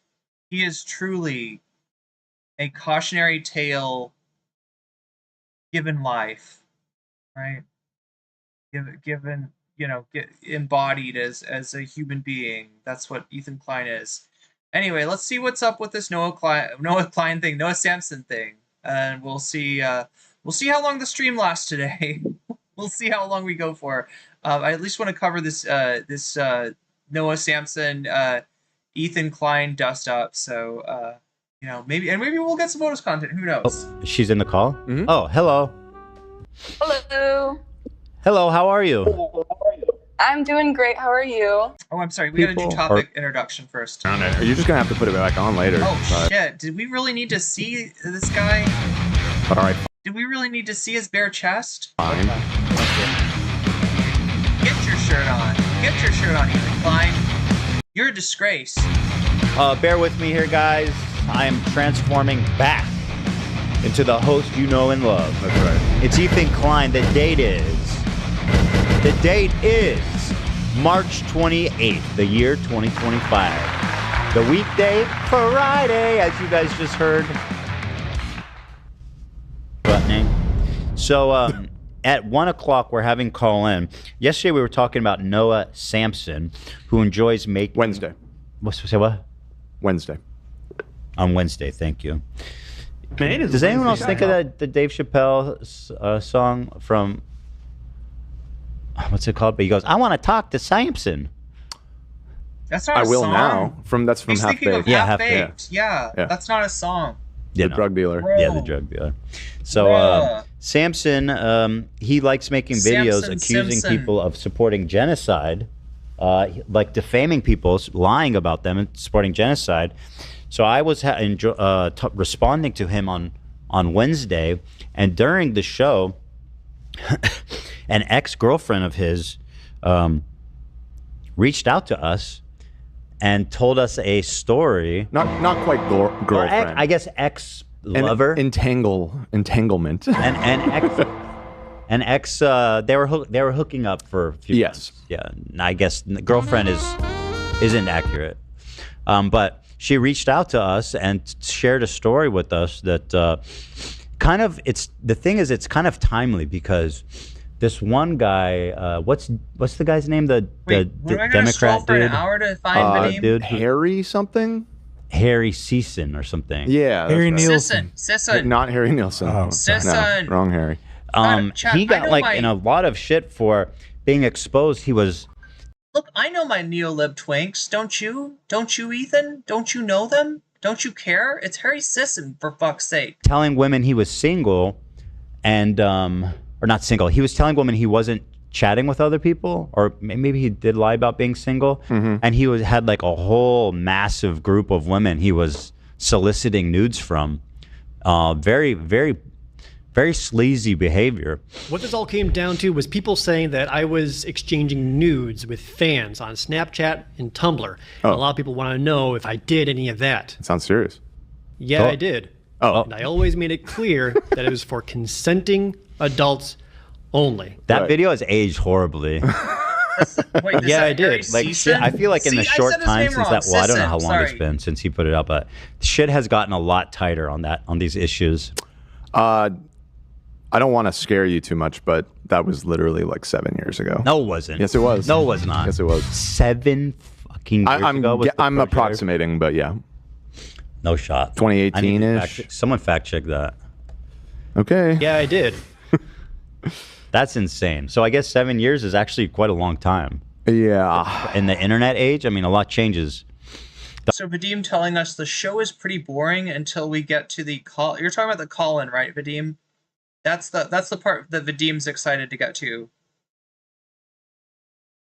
Yeah, it's about 56 minutes, 55 minutes in. The R word became like you can't say it, and then now you can say it. The R No, word you is back. still can't say it. You can say it if you fucking want to, but it definitely makes you a certain type of dude. Stop. I would never say it, but You can't say it. listen. You're Chud Logic. Do you want to be Chud Logic? Do you want to be Chud Logic? I would never say it. Like, right, you're talking about a 50-year-old dude that is saying a playground insult to be like, hello, fellow kids, right? That's who says the R slur. That's who you're going to hear the R slur. Yeah, invariably, chat, invariably, right? Whether it's some member of the Trump administration or some dipshit streamer on Twitch, right? It is invariably some fucking, middle-aged dude, and I don't mean like 30, 40 middle-age, I mean beyond like the new middle-age, right? That is trying to impress Zoomers by with his edgy comedic stylings, calling people the R word. Okay. I just say chud logic, chat. If you really need to use that word, right, just say chud. It's chud logic, right? You don't need to say the R slur. We've got a perfect example of exactly what the R slur is trying to get to, and there's no reason to associate people's, disabilities with that. Like, this is what I mean. Like, right? I talk about ableism sometimes, and really, I feel like it's maybe more simple than that. Like, yeah, there's a whole intersectional issue surrounding it, sure, but it's more simple than that too. Say what you mean. All right? When you're saying someone or something is R slur, you're not saying the meaning of that word. That word means something, all right? And that's not what you're intending. You're usually just saying they're bad, they're cringe, they're, they're not understanding, they're, right, just say what you mean, just say the fucking words. We can get around so much fucking ableist language by just saying what we actually mean, instead of trying to use euphemisms which happen to correspond with somebody else's identity, and they don't need to catch those strays. You know what I'm saying? That's how simple it is. Like, people act like, oh my gosh, we're not gonna be ableist, that's like so hard. It's not. It means saying what you fucking mean. Instead of fucking trying to fucking impress 17-year-olds, okay? Let's be real. That's what most people are doing when they drop the R slur, right? They're like, hello, fellow kids. You're turning around your fucking baseball cap. You're Rob Schneider, all right? With a turned around baseball cap, you're going to turn around your chair, you're going to pop a squat, and you're going to let me teach you the ways of the world, kid. No, you're fucking cringe. Don't do that. Don't do that. You're not cool. You weren't cool when you were 17, and you're definitely not cool trying to impress 17-year-olds now. So stop it.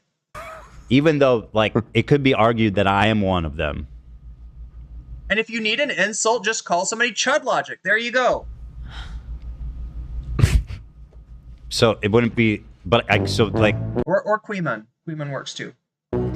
Because stop playing the freaking Curb Your Enthusiasm. You're gonna get me in trouble, bro. I guess is what bro. I'm saying. That sounds so weird saying bro. All right, come on. No, I think you're fine. I think it's kind of funny. I think you're fine. It doesn't sit naturally on my tongue, bro. The word bro. Cook was just rambling. I mean, you follow the logic a little bit. No, it's not. I genuinely don't. I'm not agreeing with the logic. I just don't think it's bottom worthy. And by the way, I would never say it. Well, that's what Dream argued. He said the R word in a tweet, and he said, "But I'm one of you. I'm one of them." It's okay to say the R word because I am the R word. Yeah, that's great. Which obviously, but people guys, did not I'm one of you. Yeah. I understand what ableism is, and look, if somebody wants to say like I don't know, if somebody wants to say like, hey, this R slur, this R slur here isn't going to be embarrassed about stimming. Right? Or something like that, right? If that's what you're trying to say, if you want to reclaim it, be my guest, I guess. It's, it's going to be an uphill battle reclaiming that one, but, that's one thing. People that try to use that excuse of like, oh, no, I'm autistic. I can say I can use the R slur as a pejorative, and it's totally fine because I am the R slur, or I've been called the R slur, or people consider me the R slur, right? It's just such fucking bullshit. That's not how reclamation works. I had to explain this shit to Keffels. Do I have to explain this to the world? And that's why I wouldn't even say it ironically like Dream does. You can't. When's the last time I said that on camera? Be for real. Yeah, here's how not to reclaim a word, right? If you're using it as a pejorative, if you're insulting somebody by saying you effing R slur, right? You are not reclaiming shit. You are not reclaiming shit. You're reinforcing the pejorative, right? Reclamation means turning a pejorative into into some form of pride in your own identity.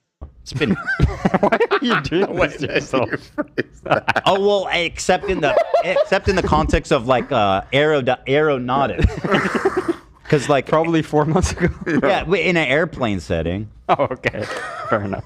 But that's completely different. If you're talking about that is airspace, In Oh my Airbuses God. specifically. yeah, and the Airbus, I can't help that the child, speaker dude. shouts out the R word. I mean, somebody needs to do something about that. That's not my fault. Yeah. Now, let's ask our fans. When was the last time? Very important. When's the last time I used Bad Empanada said that he was pretending. So he said that the caller that we're about to hear was actually him doing a voice. Okay. in a way Okay, B. that it's like ableist? Okay, B. You can't find it. It's not on the record. But anyway, what was I talking Okay. about? What the fuck was I talking about? Anyways, we have a call in a little bit later from this woman how do who I get- reached out to us because Noah Samsen is, Yeah, we'll as let I her was- explain. We'll let her explain. So I'll let her explain. But just I was saying, yeah, she Did Ethan imply that Noah committed SA? I couldn't tell. I couldn't tell who he was talking about last time. What do reached you out. think? They're What do you think, chat? Was he implying that? former lovers, and it was reminded of whatever this Seasong guy. Look, the next thing we need to do, chat, is just let's have somebody call into Bad Empanada or call into Denims and be like, yeah, I dated Ethan Klein in a freshman year in college, and I've never seen a shorter dick in my life. I didn't know they came that small. I didn't know they came that ugly. I didn't know that the discharge could be a sickly green instead of a creamy white, but it was disgusting. 0 out of 10 would never smash again, right? Just like, I mean, at this point, right? That's like that's the deal. That's the level of veracity that we're dealing with, right? Anybody who wants to call in and be like, I fucked Ethan Klein, and he doesn't know how to find the clitoris. He doesn't know what a clitoris is. He doesn't know how many holes a woman has. Just like, I don't know. I guess that's true. I guess Ethan is, completely went through, and in my opinion, it's actually much worse than what he did. And this is a story that she felt was important to share, and so I think that I'm happy to. And by the way, we vetted everything. This isn't some random person we just got a random message from. We vetted them. I'm so confident in your vetting, Ethan. I'm sure you vetted the fuck out of this Saw person. receipts and if We saw receipts. They had a picture. They kept one of Noah's pubic hairs, and it was indeed his pubic. We verified that it was his pubic hair. We got a mustache hair from Noah, and we had a DNA analysis of the pubic hair versus the mustache hair, and yes, this did in fact come from 99% certainty it came from the same person. fact, they follow each other. He still follows her on Instagram, so that's kind of the checkmate on that one. Like he definitely, Yeah, because she's Bad Empanada. Of course, he follows her on Instagram. was hooking up with this girl. That's how he gets his history, from Bad Empanada's, Bad Empanada's burner account. Oh, there's no question about it. So, and just to be clear, she's not accusing him of R wording. Just it's not like Different R word. it doesn't rise to that, and it's not anything that she's saying. So I want to make that very clear up front. This is not a situation of R word. Peace and love, okay? It's an accusation of him being a sleazebag, basically. And you all can judge that for what you want, based on what he says, what she says. So look forward to speaking to her at 1. And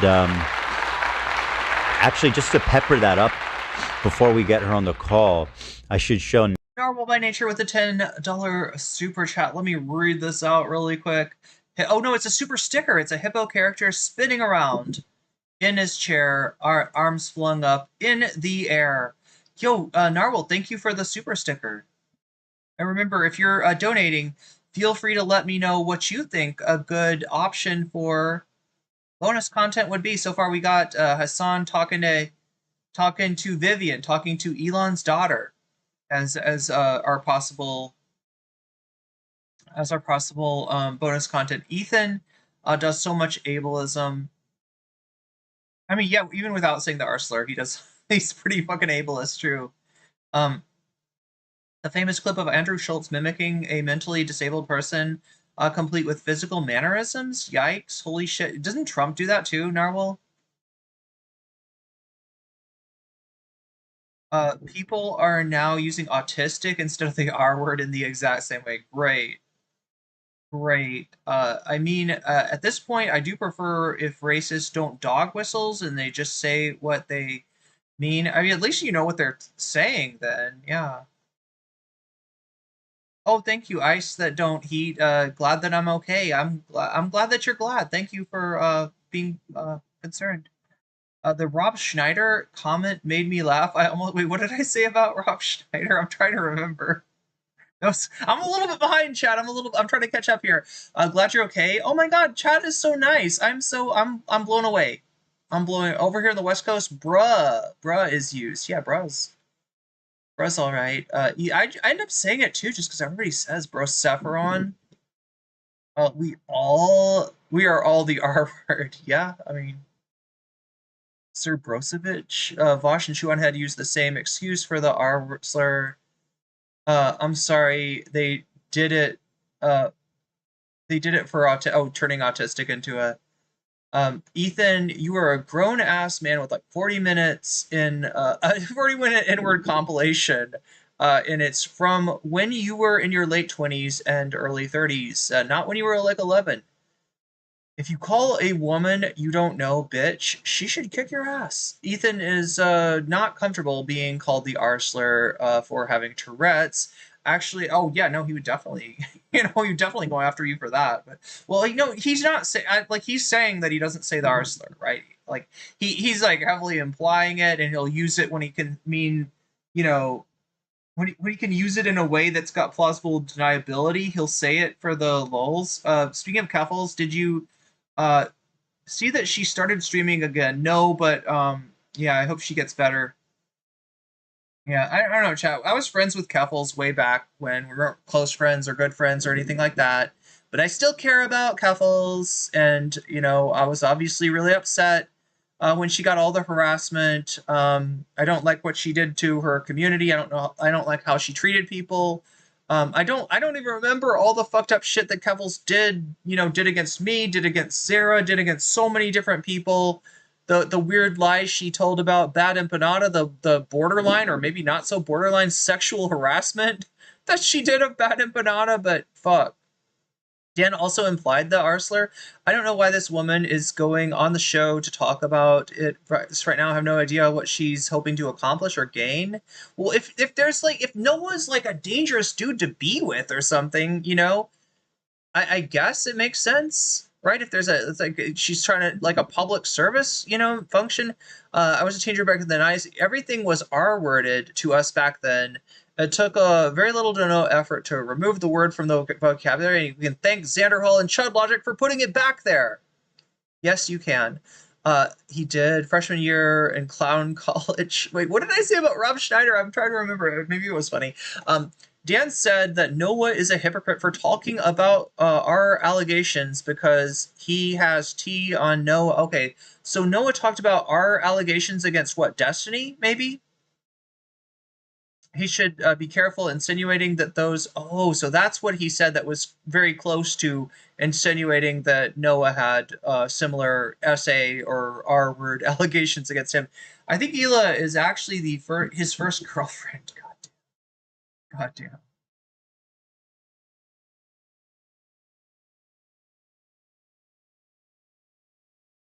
Yeah, messed this up so badly. Irene knows what she's talking about. Engaged romantically in the weirdest way with Ethan Klein, and the weirdest bit was he kept talking about Hassan during sex. He'd be on top of me, and no, just kidding, chat. I'm sorry, I'm embellishing your comment a little bit. I shouldn't do that because that'll get people confused. People will be confused. Wait, did Irene have sex with Ethan? Did a chatter have sex with Ethan? No, nobody had sex with Ethan. Nobody had sex with. I don't know if even Hila. No, I mean, I guess we could assume that Hila had sex with Ethan at least 3 times. What? Maybe. I think we got that confirmed. Maybe. I kept saying Hassan over and over, and I was like, I don't know who that is, but go for the gold, babe. Yeah, get it, Ethan. They did not bet, says Cymera. This man is friends with Destiny, by the way. Oh yeah, but we're gonna look at how he's gonna compare what Noah did to what Destiny did. I think it's a little bit. Hila drilled the clitoris into Damn. Okay. Hey, wait. Isn't that in Snow Crash? Chat, am I tripped? Am I remember? No, it's the wrong. Samella's Sense of Snow. Sorry, I got it mixed up with another completely unrelated. It's a novel called Samella's Sense of Snow, where somebody fucks with a clitoris. I'm gonna be generous and say that Dan specifically was not attempting to misrepresent the story, but he fully gave the impression that it was like SA or something like that. We had our fans triangulate their social media. Yeah, that's how we know. We vetted. Hila indoctrinated Ethan with the map to her clitoris on the Birthright tour. He asked to make it clear because it was implied. He implied it on Wednesday with no proof. Ethan really got the IDF condom BJ like Adam Friedland. I don't know what the IDF condom BJ is, but he took the bait. They fully gave the impression the last episode. Oh yeah, and on Instagram, yeah.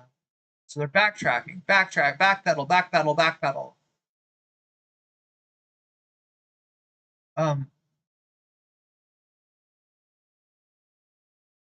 Violet just became a weird champ. Welcome, Violet. You just got weaseled, and that's a good thing.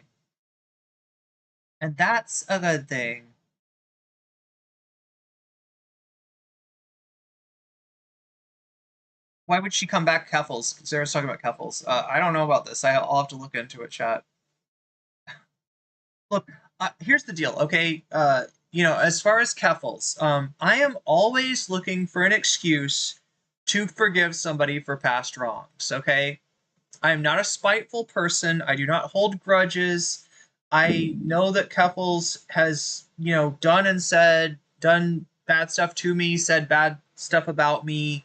I don't even remember what it was, all right? If Keffels, if Keffels wants to change, I would love to make space for that. I can't even remember, though, Chad. I feel like she ripped a whole bunch of people off. I feel like Keffels did some really bad shit. I feel like Keffels lied to a bunch of people, and maybe she's beyond. I'll take Hassan or shitting on Ezra Klein. Interesting. Are you talking about... Okay, so Chapo has definitely done that. I think Majority Report talked about Ezra Klein. Ezra Klein's got a new book out, and it's called The Abundance Agenda. This is a new form of centrist lib garbage that he is kicking, and we can definitely make fun of that. Trump has deep phobia of any kind of disabled person. He did the impression thing where, yeah.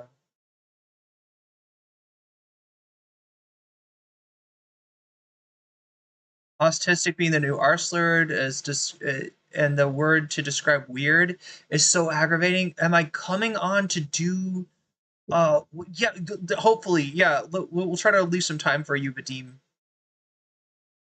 I won't make you a bonus content, feature. I just got to get through with this. I just got to get through with covering the Ethan Klein. Didn't she tell? Oh God, yeah. Thanks for reminding me, Viva. Didn't she tell people to brigade trans POC creators? She did. She was very high at the time. She should probably apologize for that. At the very least. Yeah, look, apologies are great. If you feel like you did wrong to somebody, you should always apologize. Never be afraid to do so. That doesn't mean that they have to forgive you, all right? And not everybody that you've hurt is going to... I got a mid-sniff. Yes, I did. I got a mid-sniff higher than Mariah. Yes. not everybody that you you know, apologize to is gonna accept that apology, but you know, it's a good thing to do. I listened to this. It's, you know, all you can do, right? You know, if you've done somebody wrong, you can't undo what you did to them. You can apologize sincerely from the heart, show that you've learned something and that you're different now. That's the best you can do. Sounded like a typical young people relationship. Listen to this big expose. You find that being monogamous is the exception to the rule. The longer, oh yeah, that most people are not monogamous. Yeah, and I gotta say, any relationship, okay, especially a relationship that didn't work out long term, is going to have some drama to it. There's going to be issues where, you know, the people in the relationship didn't feel great about what, you know, something that the other person did. That being said, I'm not prejudging here. Maybe Noah did something really scummy. I don't know. I don't know Noah. Okay, so slightly behind. I'm behind chat, right? He's always does this. He's doing this or this. Something like this. Maybe this. I don't know, this or something. Probably, bro. You do any research at all ever? No, not really. He doesn't do research. Yeah, I'm not gonna tell teenagers they can't be shitty in relationships. I would have. Oh, this was when he was a teenager. We're talking about a teenage relationship. Is that right? Is it a teenage relationship of Noah Samson's?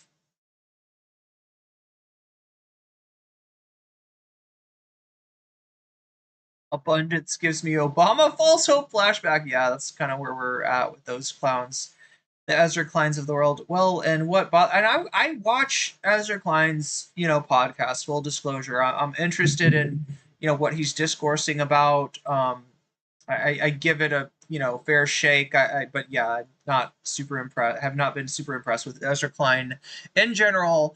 What bothers me about this segment is that it feels like a thinly veiled that H3 only wants to talk about and discredit Noah's pretty good video on him and Zionism and propaganda. Space delivered Ozempic. Oh my God, Davy Cliff has heard that. You've watched the Chapo segment, haven't you?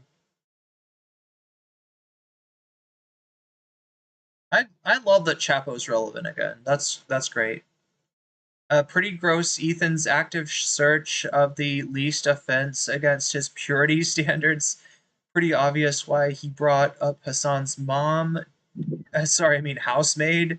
She made racism. Oh yeah, racism in the trans community. So much worse, and it's done years of damage at this point. Yeah, it really. She did this sort of like kind of because there were so many trans people that were supporting Keffels because Keffels was under attack, and you know, with white people, with white trans people that maybe don't get some of the shit that just Keffels did that was kind of racist, right? They're like when people are like, "Hey, Keffels is racist," all these white trans people are like, "No, you're part of the you're part of the evil people. You're part of the Kiwi farmers." And it's like, no, like people were legitimately upset with Keffels over some actual racism. Is the truth of the matter. And that's terrible because what that does is it kind of cleaves the trans community in half, and it like the bond, you know, like the solidarity, it, you know, is not there the way that it should be even in the trans community, right? The solidarity, you know, along racial lines is not there, and very much because of white trans people. Yeah. It's a recent relationship, says Vadim. Noah was in high school, says Snow. I thought 20s. It was in his young 20s? Okay, okay. I would feel different if an ex-girlfriend had gotten an STD or something because the main concern. Yeah, so we're going to get into what the actual allegations are. We're going to talk about the allegations, which I can't give you that Bobby drop right now, but apologies in the future. Is Ethan gonna call his handler? I don't know. Let's finish this. Anyway, wait. I know I gotta put the I gotta add 13 to the dono goal. What are we doing? Dono goal. Go here. Add 13. That's 32. Chat. We're almost a third of the way to the dono goal. If we get to 100% by the end of the stream, we'll do some bonus content. Is it going to be Ethan? Sorry, Elon's daughter, or is it going to be something else? It's all up to you, chat. So let me know what you want when you donate in any way that you do, whether it's super chat, super sticker. You're getting yourself a membership. If you're gifting yourself your membership, if you're signing up for Patreon, if you're supporting me on Throne, or if you're supporting me on Twitch. Also, if you're supporting me on Twitch, make sure to let me know. I can't see the Twitch notifications, right? So if that happens, claim it. Be like, I just donated 5 subs, and I'll believe you. Now, I am ready to believe you, just like the Ghostbusters. Should I show now the psycho? What are you talking about? There's a psychoanalysis. Huh? There's a psychoanalysis. But what do you call it when you're analyzing a psycho? Oh, That's interesting. A psychoanalysis. right. It's 2 words, right? Bad Empanada review. I see. Yeah. Okay. So, Bad Empanada, who, by the way, is the darling of Noah Samsen, Hassan Piker, and all of these. And no comment chick. Obviously, she's she signed off on everything that Bad Empanada ever has done or will do. She said she agrees with it. Leftists, denims, they all look to him as a shining light on the hill. As soon as after the show ended, he made this story, which is fucking mad for a few reasons. A few days ago, I contacted the H3 crew from a fake account pretending to be Noah Samsen's ex. My goal was to show that they would gladly spread anything bad about people who criticize them with no regard for fact-checking. On Wednesday's podcast, they said that Noah Samsen is a R-wordist. By the way, literally never said Didn't that. happen. In fact, I don't think we even said anything. I think you were just like, oh, we have an update. Let's talk about it after the show. It was handled pretty responsibly, I think. And that they're in contact with his ex. They took the bait instantly. Now, what's interesting about this is that he's obviously provably lying, but he's like immediately going to discredit the. Chat, what is up with me? What I don't know if this is a thing that I have wrong with me. Yeah, Davy Cliff commenting on the fact that the LGBT community, has always had a problem with white LGBT people not recognizing their own racism. Well, what is wrong with me that I'm always looking to forgive? I think it's because, look, here's the deal, okay? I started doing content. I did it mainly because there was like people out there that I thought were doing really good stuff that I really liked, right? I really liked, some of the early breadtuber creators. I was really inspired by them. And then I come and do content and it's just like disappointment after disappointment. People I give charitability to, people I assume the best about, they let me down. And I'm at the point where I want some hopium. I want to see somebody that did something bad in the past be like, yo, that was fucked up. And I see it now. I understand why it was fucked up. And I don't know why I was like that back then, but I want to be different.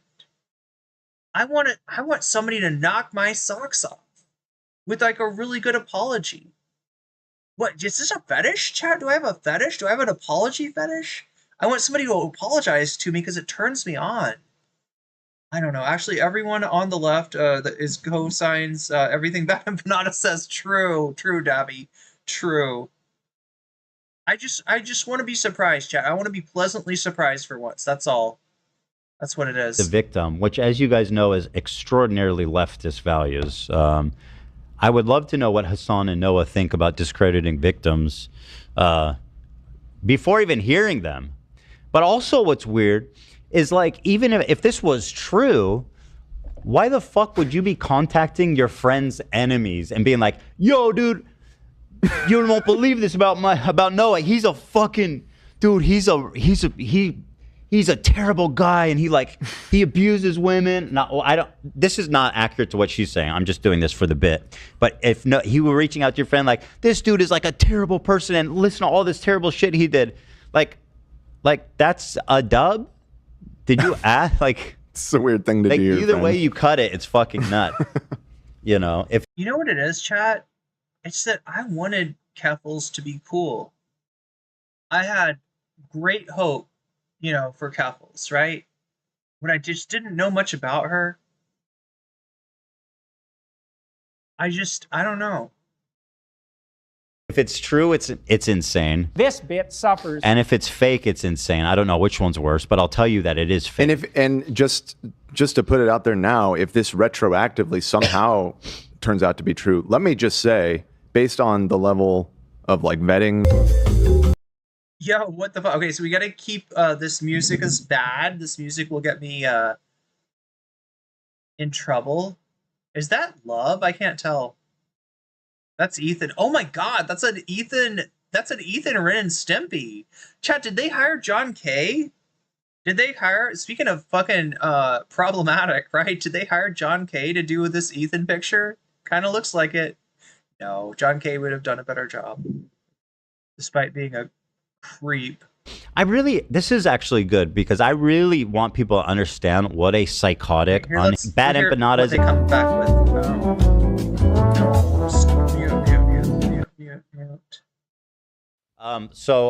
Yeah. Anyway, bad empanadas. So if you don't know what that is the button. Anytime that Ethan or somebody on the show says something that they regret, that they don't want to have go out, they hit that button.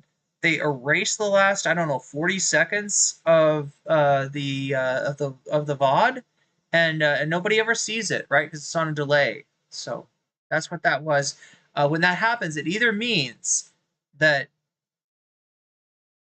Ethan or somebody else said something that they didn't mean to say. They fucked up in some way, or it means they want you to think that. Sometimes they'll use it like, Denims is just a complete, and then they'll hit the button, and so that you can just fill in the gaps with whatever, offensive insult that without Ethan taking responsibility for the offensive insult that he intended. All right, it's that kind of thing. So just so you know what that is, that's what that is. Looney Tune, dude. What the fuck? And so this is actually good because I really want people to understand what a psychotic, unhinged, freaking weirdo this is. This guy is. He sits in the corner of some fucking forgotten corner of Argentina and just harasses, defames, lies, and he's actually psychotic. Ethan, I don't know if you know this, but Argentina is a real place with real people that live there, okay? It's not fucking, oh my god, he went to Argentina? Is that even a real country? Yeah, no, it's a real country with a real fucked up president, right? It's a real place. It's a real place. So I think this actually encapsulates just how insane it is. In fact, if anything, I think he's really hurt his friend because now the conversation isn't just about what Noah did, but now his idol, Bad Empanada, who he's plugged massively in all of his videos, is now preemptively trying to silence his potential victim. That doesn't look good. That doesn't look good at all. So he's in a position where he's got to like defend Bad Empanada and himself? I don't know.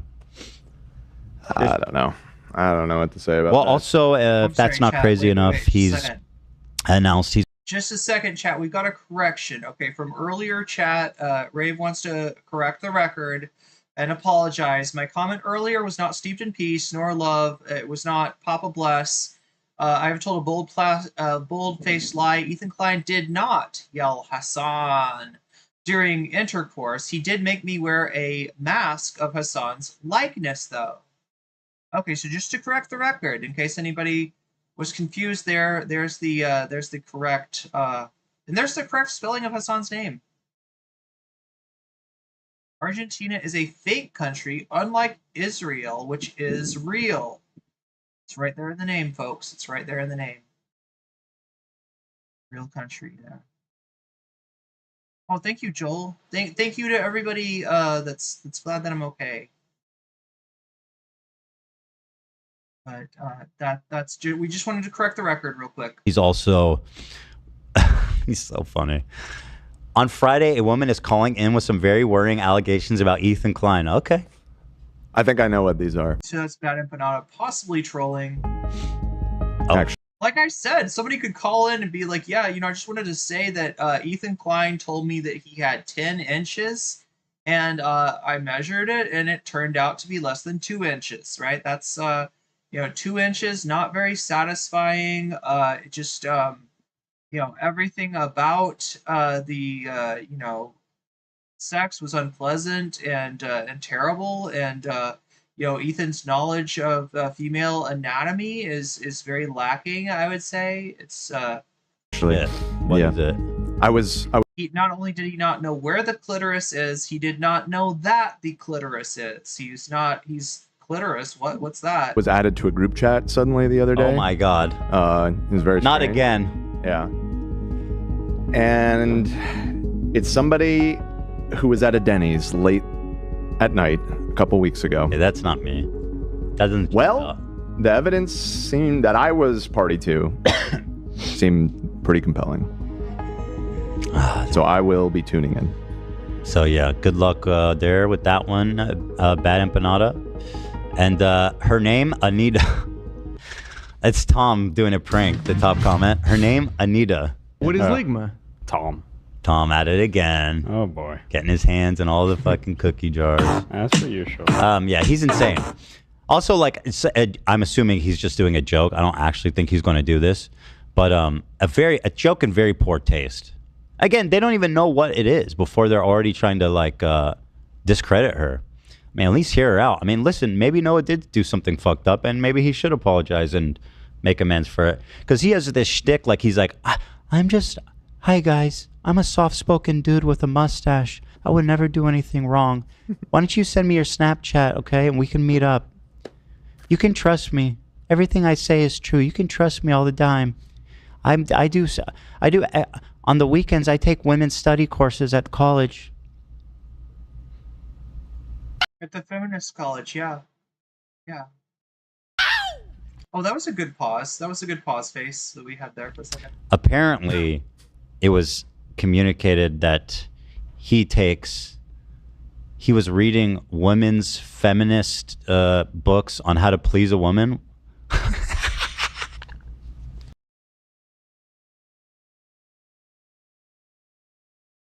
Who needs that, right?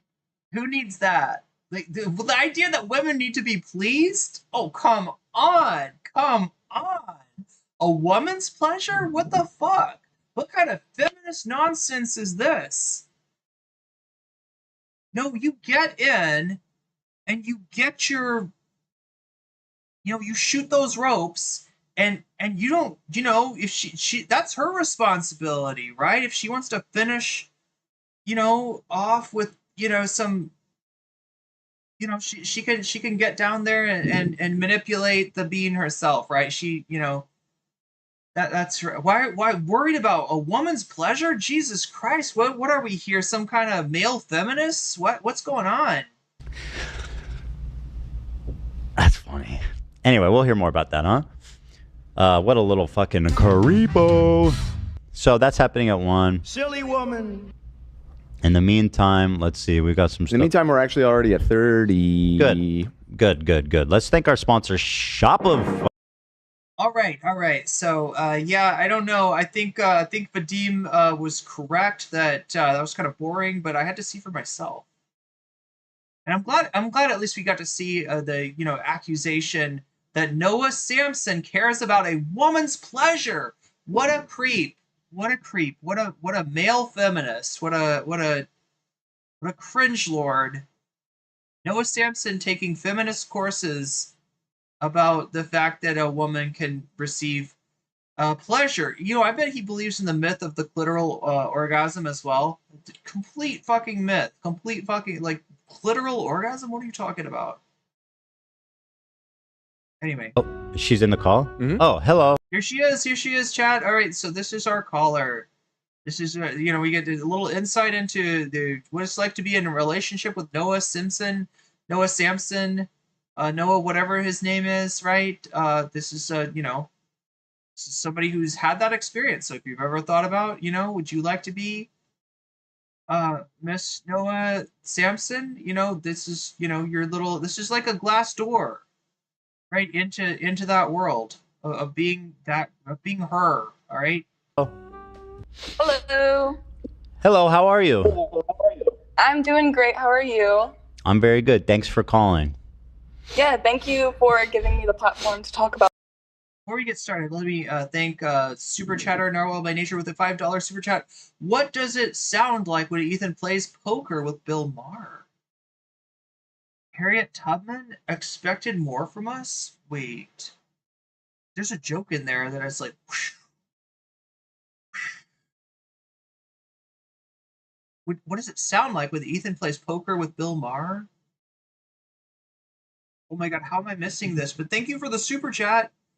You're gonna have me, chin scratching here.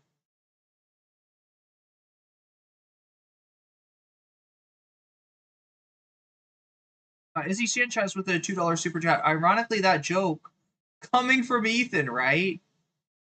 Right?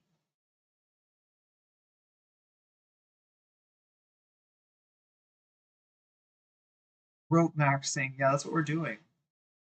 It's all about the getting that nut, I guess. Right? It's like, she could worry about her own nut if she's interested in, if she's some kind of liberated feminist, right, that wants to have a female orgasm. Am I right, chat? Am I right? The fucking female orgasm, that's her business. That's her problem, right? She wants one of those supposed female orgasms, if they actually exist. Did I say what when I meant why? Oh, did you say what when you meant why? Let me see if I can read that super chat again with a why substituted in for a what? Oh my god, why is it so weird? Is what does it sound like when Ethan plays poker with Bill Maher? Harriet Tubman expected more from us?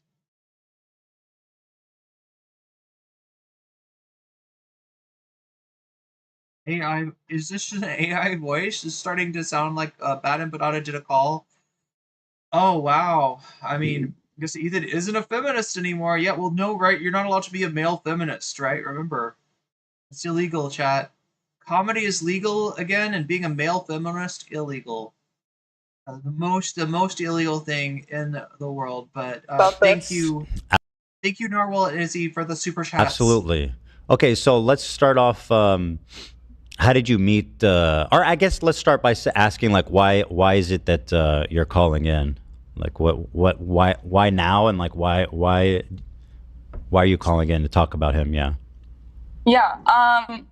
I think I just want to my message I want to get across is that people are not the way they be presenting online. At the time, Noah was making a lot of content geared towards like toxic masculinity and the manosphere, and he just felt like a man that I could trust. But in the end, I mean, he did some shitty things that I don't think is very feminist. Okay, so I'm trying to read between the lines of what this caller is saying, and she said something to the effect that at the time that she met Noah, that he's doing, and she's talking about his content, right? This does kind of sound like a relationship from a, I don't know, from a fan, from a viewer, right? Which, look, I don't want to say that, like, all such relationships are, make you a bad person as a creator to participate in, but, there's gonna be a power differential there that I wouldn't want to deal with. I'm not saying that, I'm not saying that nothing good can come out of this. I'm just saying that's a tough place to, it's a tough place to start a relationship, and there's a lot that can go wrong there. And I don't think I would of him mess with. I don't think it'd be too much for me to navigate, honestly. So that's kind of my point. And just like the things that he's been doing online, he's presenting himself a certain way, but that might not be exactly who he is. He definitely presents himself as like this the moral arbiter, and he talks so softly, and he's got a little mustache, But yeah, he definitely. I'm sorry. If I hate to say it, but it seems like a lot of these. I'm sorry. You know who else has a little mustache? I feel like there's somebody else, chat. Is there somebody else with a little mustache? Guys who are these outwardly feminist, So it's, yeah, Ethan's saying that, if you're a guy, it's probably safer to just present yourself as a misogynistic douchebag. And then if you give a fuck about a woman, if you give a fuck about a woman's pleasure at some point, it'll be a nice little surprise rather than being a bad surprise that you say that you care about women and you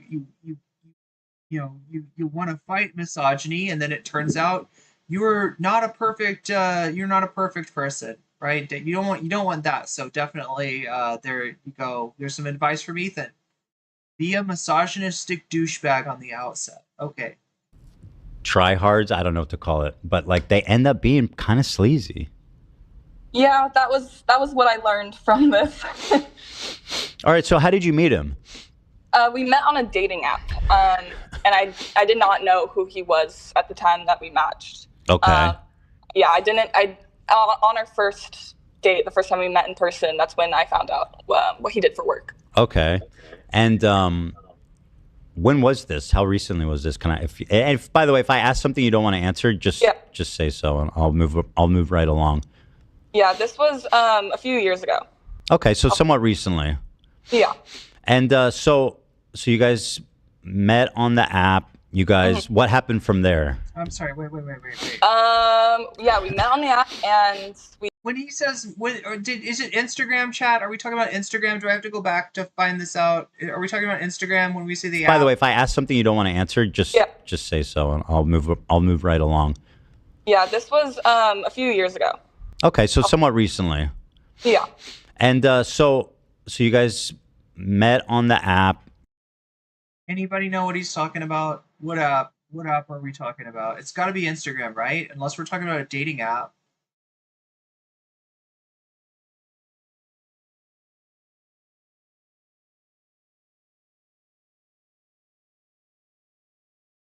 Why does Ethan demand perfection from everyone except himself? Good question. Because he's disingenuous, I guess. People were right. Ethan would definitely be an incel if it wasn't for Gila. And he arguably is even an incel with her. Wait. I'm trying to read through chat. Is Ethan straight investigating Noah?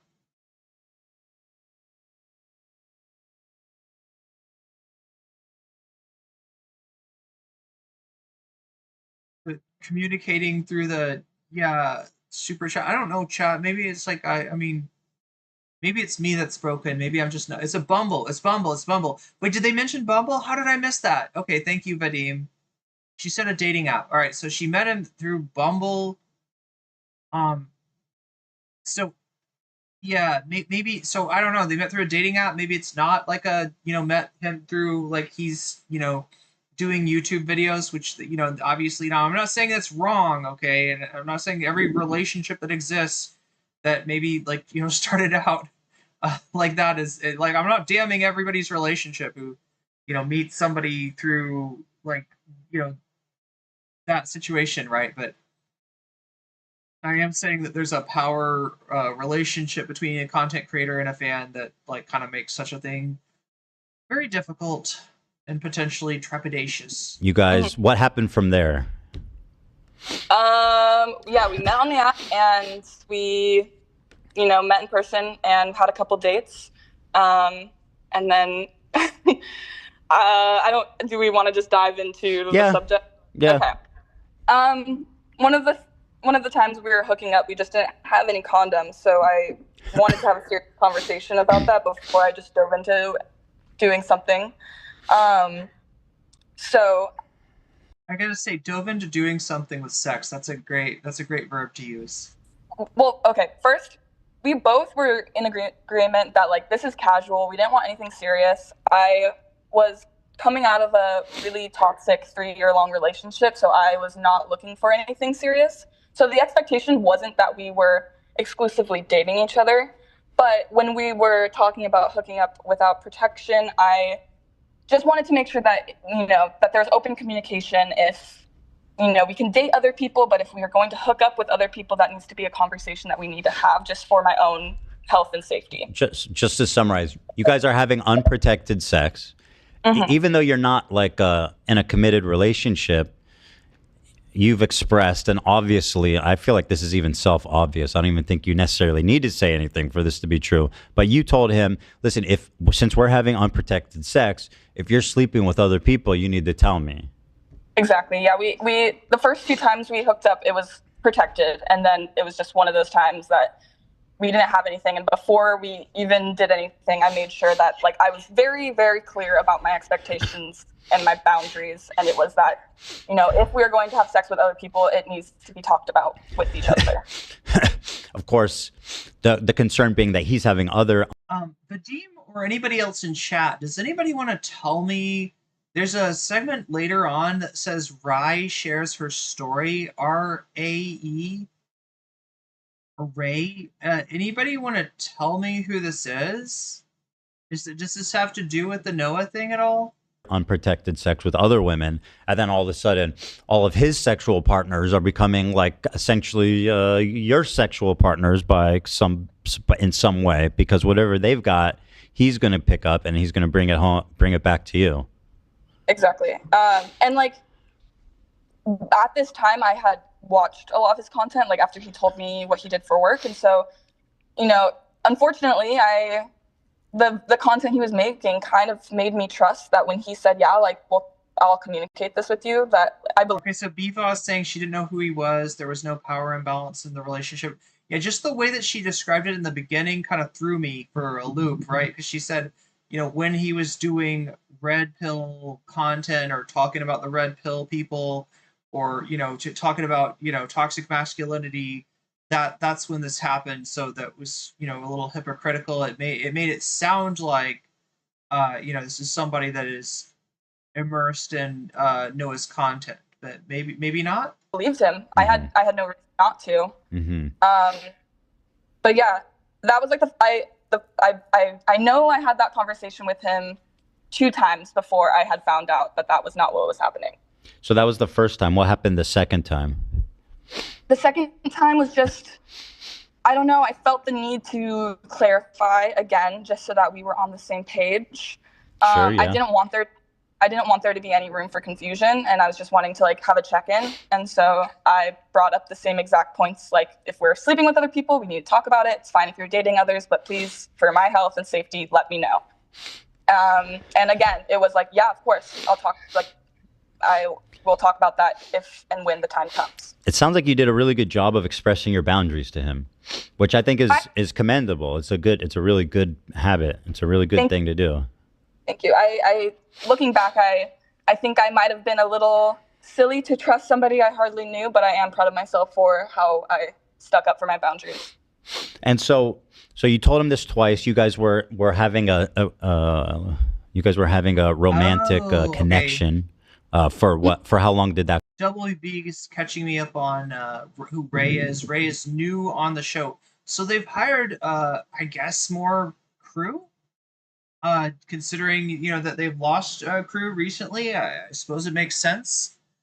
But again, you know, if we think of some of the new hires, like, or I don't know if they're new hires or new, you know, new in front of the camera personalities such as Giardi. No, what's her name? Galia. It's Galia. Such as Galia, then you know, it's kind of. I mean, you can see the direction that the show is going. Ethan exploits Ray. Ray is his mod, so this is a mod that they hired to be on the show. Then, it's nothing to do with Noah. She's a mod. Okay, so we won't watch that part then. Oh my God.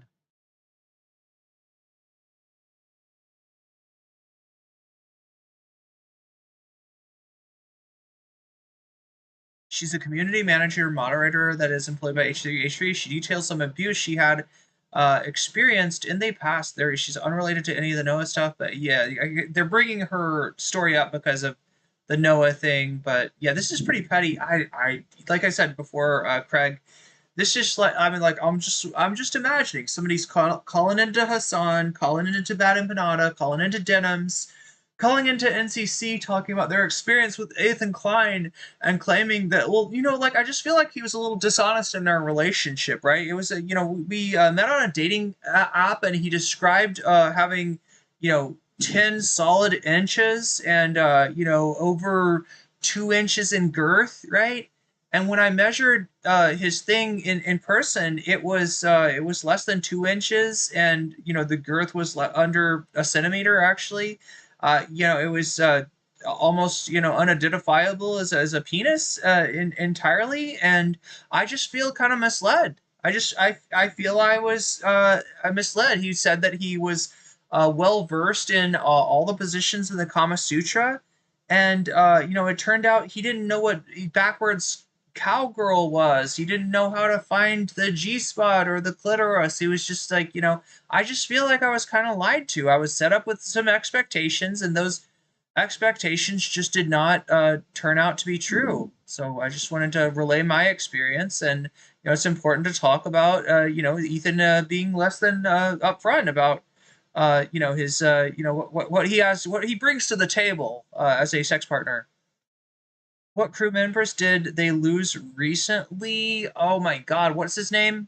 Ian. No, was it Ian? Was it Ian? It was Ian, right? Ian. Yeah, Ian. Chad is reminding me it was Ian. Sam, a little bit further off. Who else? I feel like there's other. She's been working for them for years. Ray has. I think the only reason why they interviewed her is because they thought this call would last longer. They thought that Noah's ex would have more to say. Feel bad for this woman. She obviously had a very bad relationship, following an unsatisfying and even disrespectful relationship with Noah. And now Ethan is exploiting her. This sucks. Galia works from home on Teddy Fresh Marketing and doing research under AB. Ray and Avery are Reddit mods.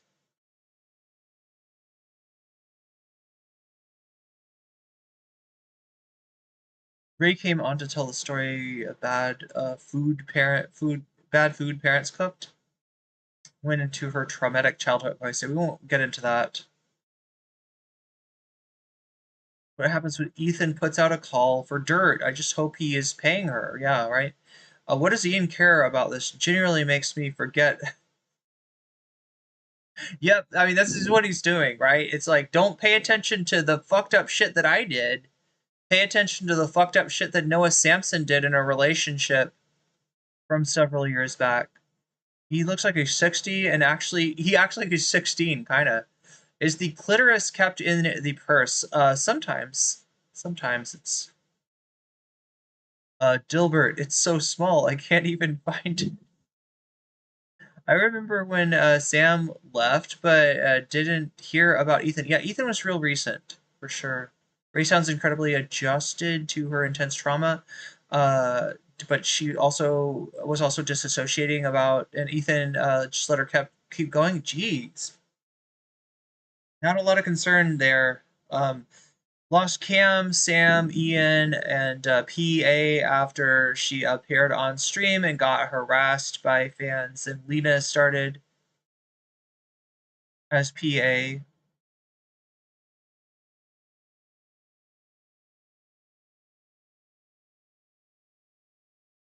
don't think you will find what she has to say to be... I do think you will find what Ray has to say to be kind of shitty, not good for him to share this, but it's definitely not a cool thing she's sharing. Noah is a friend, but I gotta be real. Yeah, I mean, it's important to be real. And look, if you do something bad to somebody, it's probably better to apologize. We're not trying to pretend our friends are perfect. Hardly anybody is, but you think he pays the mods? Did he say he did? I feel like I heard that he did. I don't know. It's a huge or it's been a huge. It used to be way bigger than it is. Now, what does he get? Like, he gets like 25,000 in chat usually. He used to get up to 45, 50,000 in chat. So it used to be a huge show. Now it's like about half of its size. Just like Ethan might be half the size of what he describes in his Bumble profile. Yeah, it's not like, look, he told me that it's not what it could be, right? That I caught him right after he got out of the pool and was very cold, and so I just didn't see it at its full glory, I guess. The I'm talking about his concurrence, Chad. I'm talking about his concurrence. Okay, there's been some shrinkage. All right. Well, let's just be upfront with the truth. All right. Let's not sugarcoat this at all. Right. There's been some shrinkage in Ethan's community, so just gotta be real clear about that. No judgment. No judgment. It's just not what it once was, I guess. Go on. Like in total? Yeah. We were probably seeing each other for like 2 or 3 months in total. Okay, so Chad's talking about Ethan and Bill Maher again.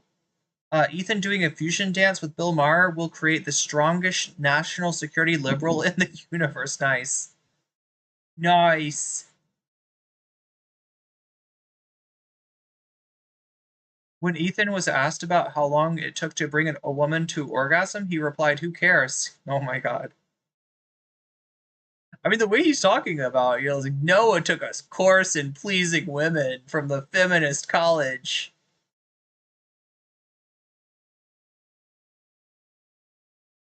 I'm just imagining this, chat, right? Like a women's study course that's specifically for guys, all right?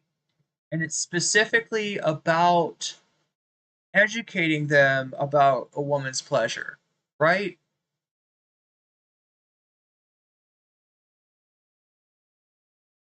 And it's taught by a very stern professor. She's very stern. So there's an audience for that somewhere, sure. It gets a little spotty because like he honestly started to ghost me and like not really respond to my messages. But then in between the ghosting, he would do like really nice things for me. Wait. Is he a West Side Tyler? I'm sorry, a West End Caleb? Is this a West End Caleb thing going on? He ghosted you? Oh no. Oh no. Which made me kind of confused about what was going on. What kind of nice things did he do? He has a bunch of like camera and mic equipment, obviously. So I was an acting major at the time, and he ended up like setting up all of his equipment so that I could film self-tapes for an audition. These classes do exist? I'm glad. They should exist. Near the end of us talking, he came to my show. Also, I gotta say something, okay? And maybe this is a controversial take. Ghosting, God, it's not ideal, especially if the relationship has lasted long enough for one or more partners to form an attachment, but it's real and it happens. And, I don't hold anybody in contempt or in scorn for, having, ghosted me. Sometimes people just can't, hit send on the message and maybe it's easier. So I don't know, chat. What do you think about this? Is ghosting bad? I've also ghosted somebody too when I could not explain to them properly why I felt like the relationship couldn't go any further. But not on a serious relationship, right? I can see why, with a serious committed relationship where attachment is formed, that ghosting somebody like that would be really could be really could really hurt. Seen classes on a Netflix documentary about a sex cult?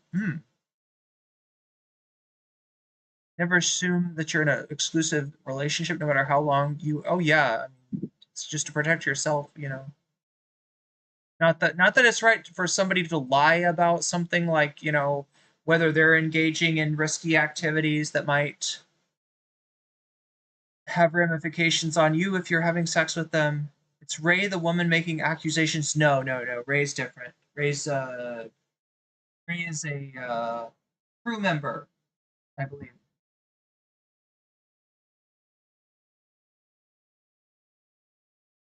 Okay, a guy did something kind of shitty to someone. That's what it sounds like so far.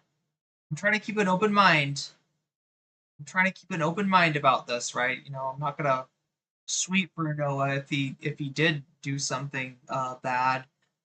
We don't have a lot of verification about who this person is.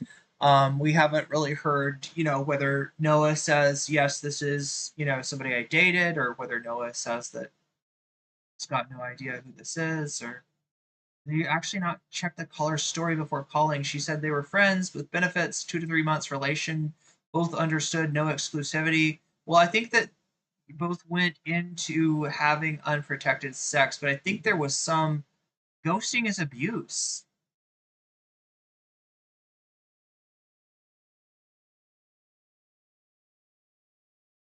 I think ghosting is good and bad most of the time. Ghosting happens, it's not always malicious. Ghosting can be annoying or horrible. I mean, yeah, I can see how people are saying, like, with a relationship where attachments are formed, right? If you care about somebody and they just disappear from your life, ouch. I can see how, somebody would consider it. Ghosting is not that serious, in my opinion, for the most part. So we got a variety of opinions here about ghosting. Ghosting is bad. It is bad. You have kids and a mortgage.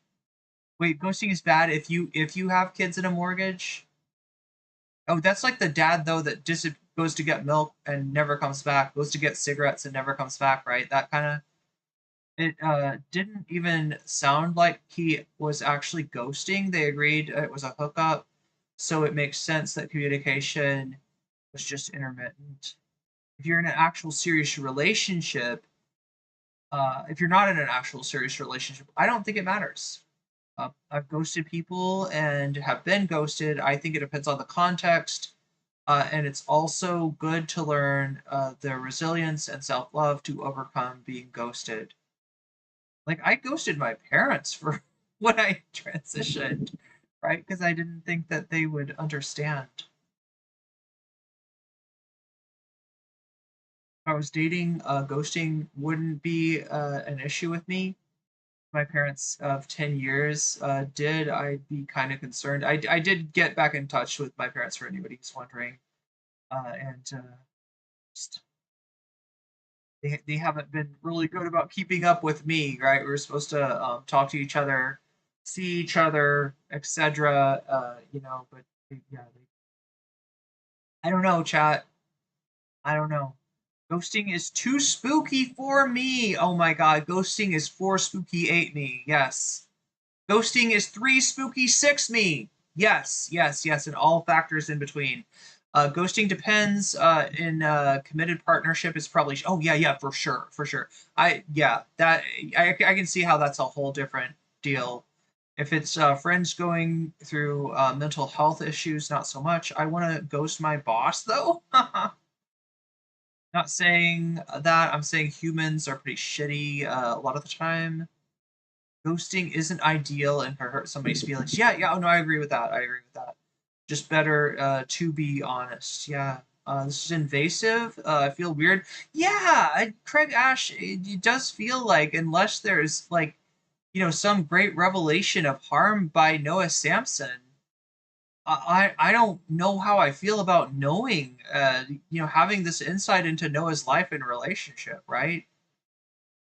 Didn't she say they set boundaries and they're not exclusive? I think the thing that she's going to say though is that after they agreed to have unprotected, right, the stipulation that she made was that, that you're not having unprotected with other people, right? She wanted to be safe or more safe, I guess. And maybe from what I can see, maybe the allegation is about that. Slept with tons of people. I've also ghosted my fair share, but also that's sort of how dating on and around apps works. Yeah, you date someone for 2 months, so what? It's just a whole thing. This whole thing is dumb. No matter what has done shit things. If he didn't apologize, it's just douchey. But Ethan just exploiting this lady for his defense of Israel. Yes, that's the worst thing about this, I think. Davi's right on it. Saying ghosting is abuse is a little intense, says Plix. I've ghosted people who don't respect boundaries. Is that ghosting still?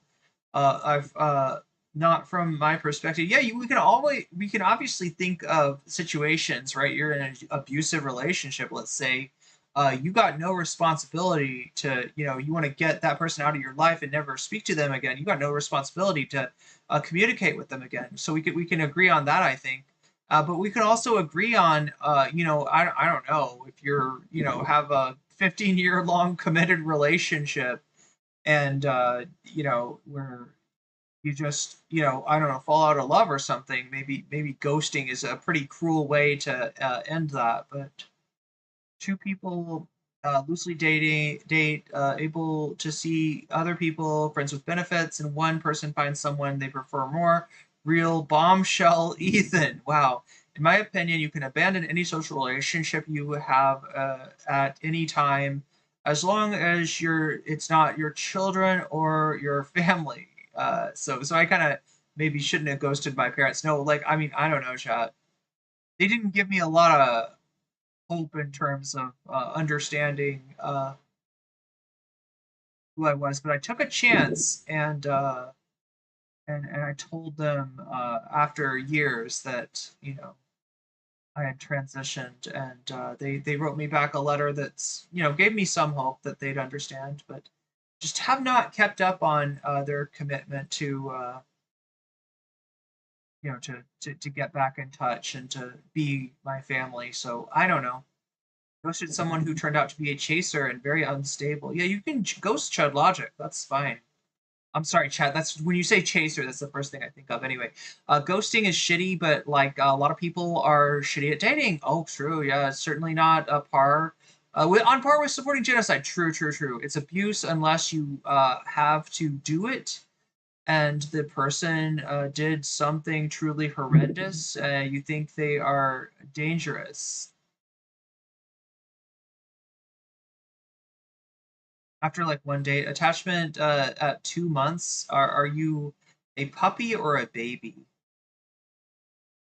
Deadbeat and ghosting are not the same. Oh, yeah, I was kind of describing deadbeat with the milk thing, right?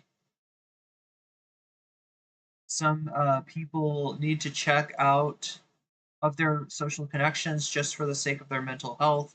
The problem with that is not the ghosting with the dad milk thing.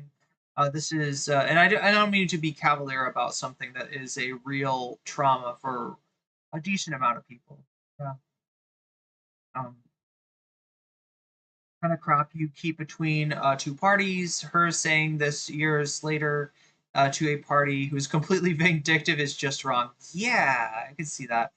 You don't necessarily know what people are going through. Oh, yeah, as far as ghosting, we're focusing on the wrong thing. If we're actually involved, I can't accept ghosting. Yeah, if it's a committed relationship and there's attachment, there's, a feeling there. I wouldn't do it no matter how weird the situation is. I wouldn't ghosting isn't exactly a good thing in the context where you would be able to have a conversation instead, but also it doesn't have to be that serious. It's all a matter of context. Like, chat, the one example of myself that comes to mind where I've ghosted somebody, this was a guy that took advantage of a situation that I was in where I needed help, and he turned my needing help into really leaning on me pretty hard until I felt obliged to be sexual with him in a way that I wasn't comfortable with, which he then took to being like we're in a relationship. And literally the only way that I could get out of that abusive situation was to disappear. And I don't feel bad at all. That guy's a scumbag. I don't feel bad at all.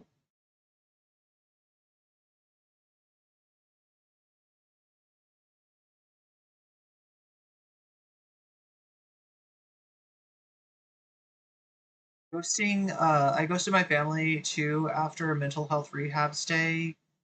When the smoke clears, you realize that ghosting is more about the ghoster than the ghostee. If you listen to Wednesday's show, Dan was going off about Noah shouldn't talk about grape denial. Oh, with a call coming on Friday. Wow. So maybe Dan either thought that something different was going to be discussed or, it's just downright lying. Vadim is right, though. Ghosting is not the issue with Noah.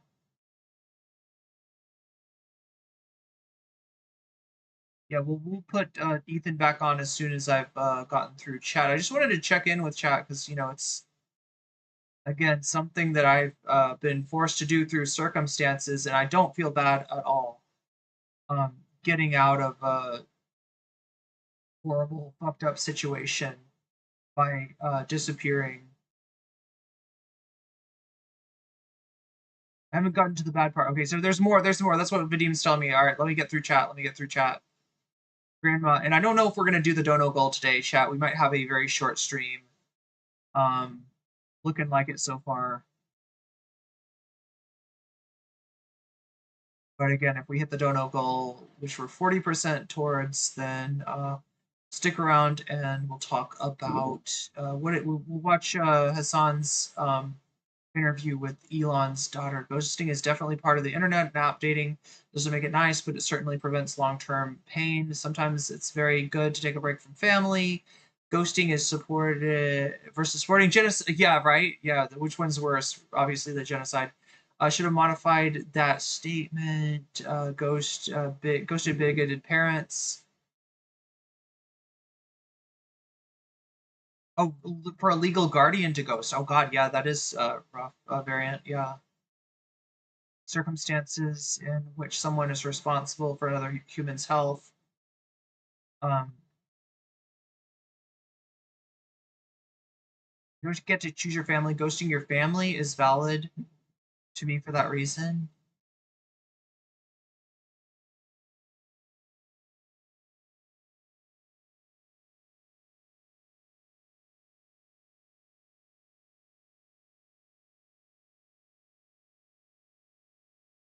Internet dating, you meet random people at 2 months, they are annoying to be around. Yeah. Well, I'm annoying to be around from the very get-go, chat. So, that's what dating me is like, if you're wondering. If you want to see what it's like in your life, if every little thing, every little instance, every little circumstance got a theme song, that's what dating me is like, right?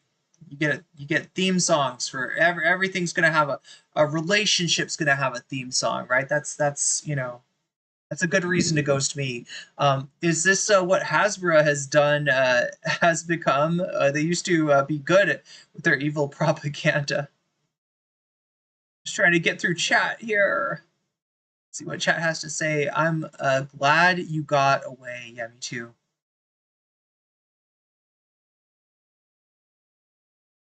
But again, that was a really extreme circumstance, chat. That was, I was in a bad place. I was very vulnerable.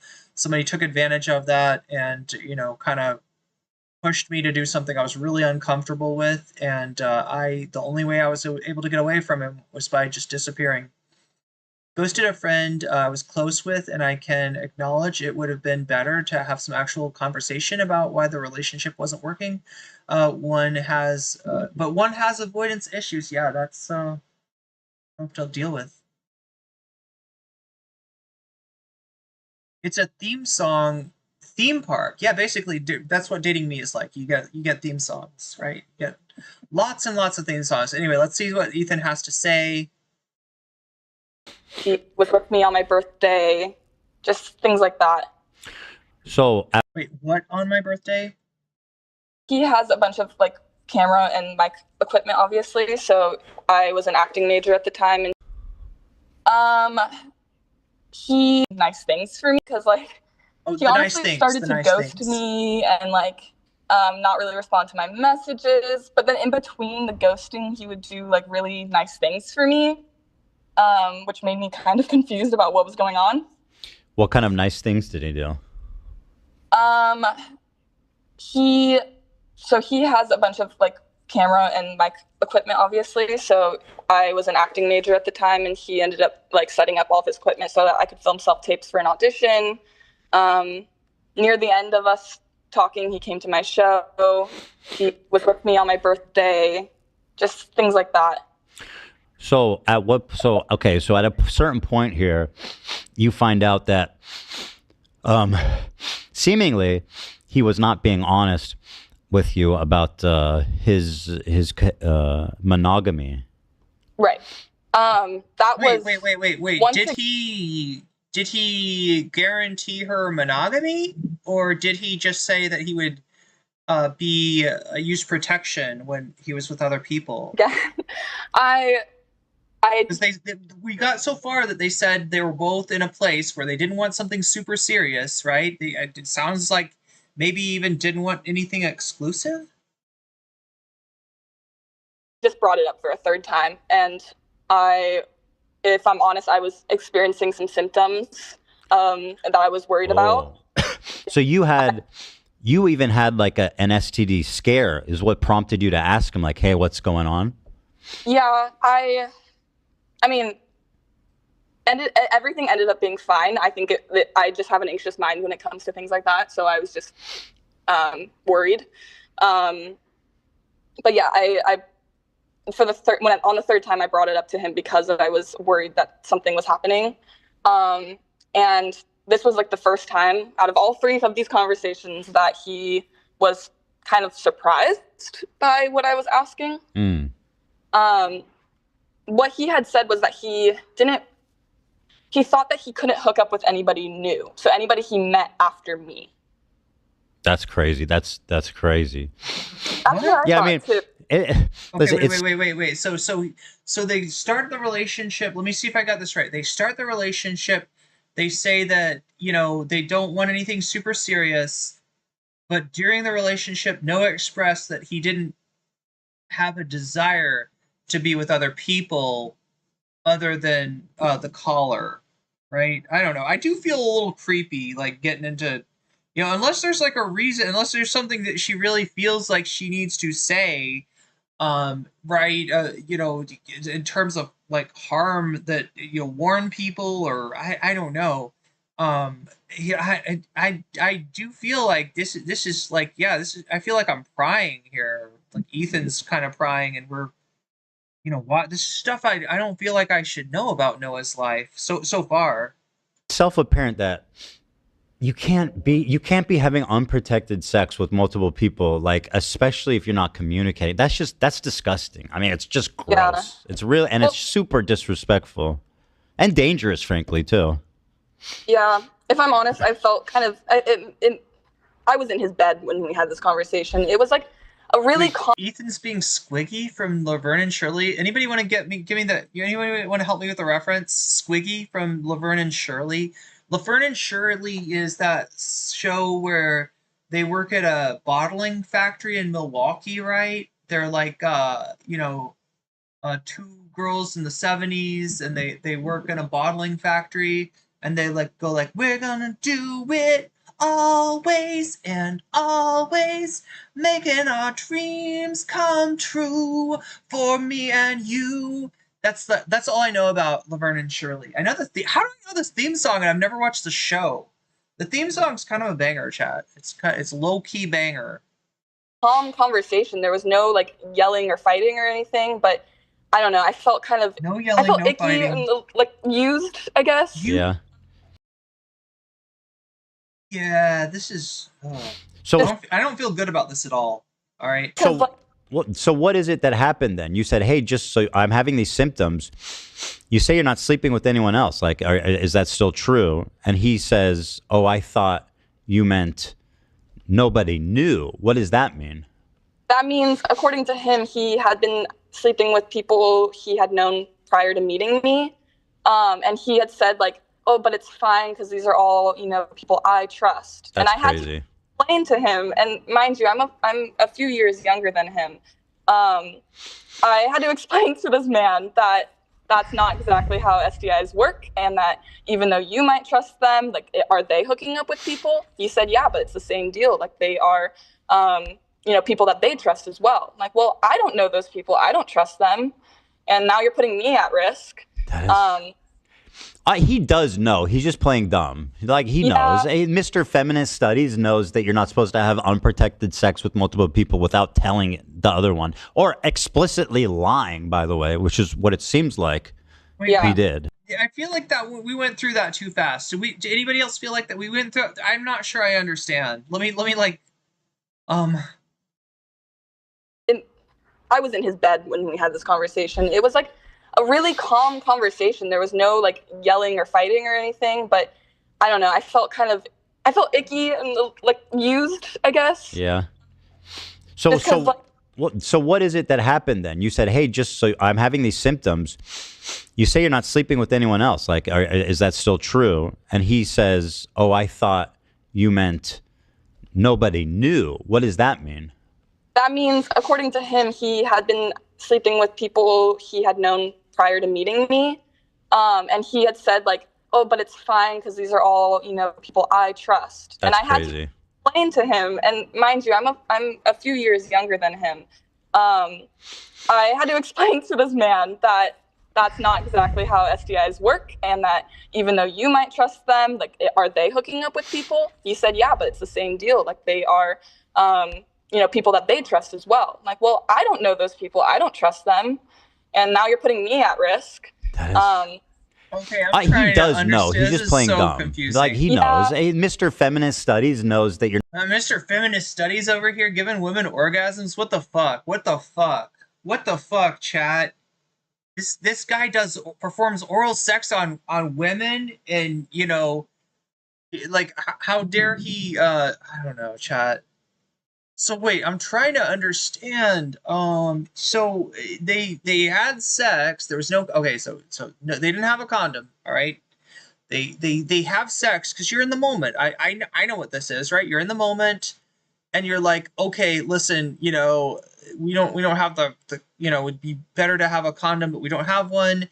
I'm okay with this, assuming that you are not having unprotected with other people, right? And then somehow later Noah was like, well, there was this one person, but it's okay because the people that she's having sex with are all,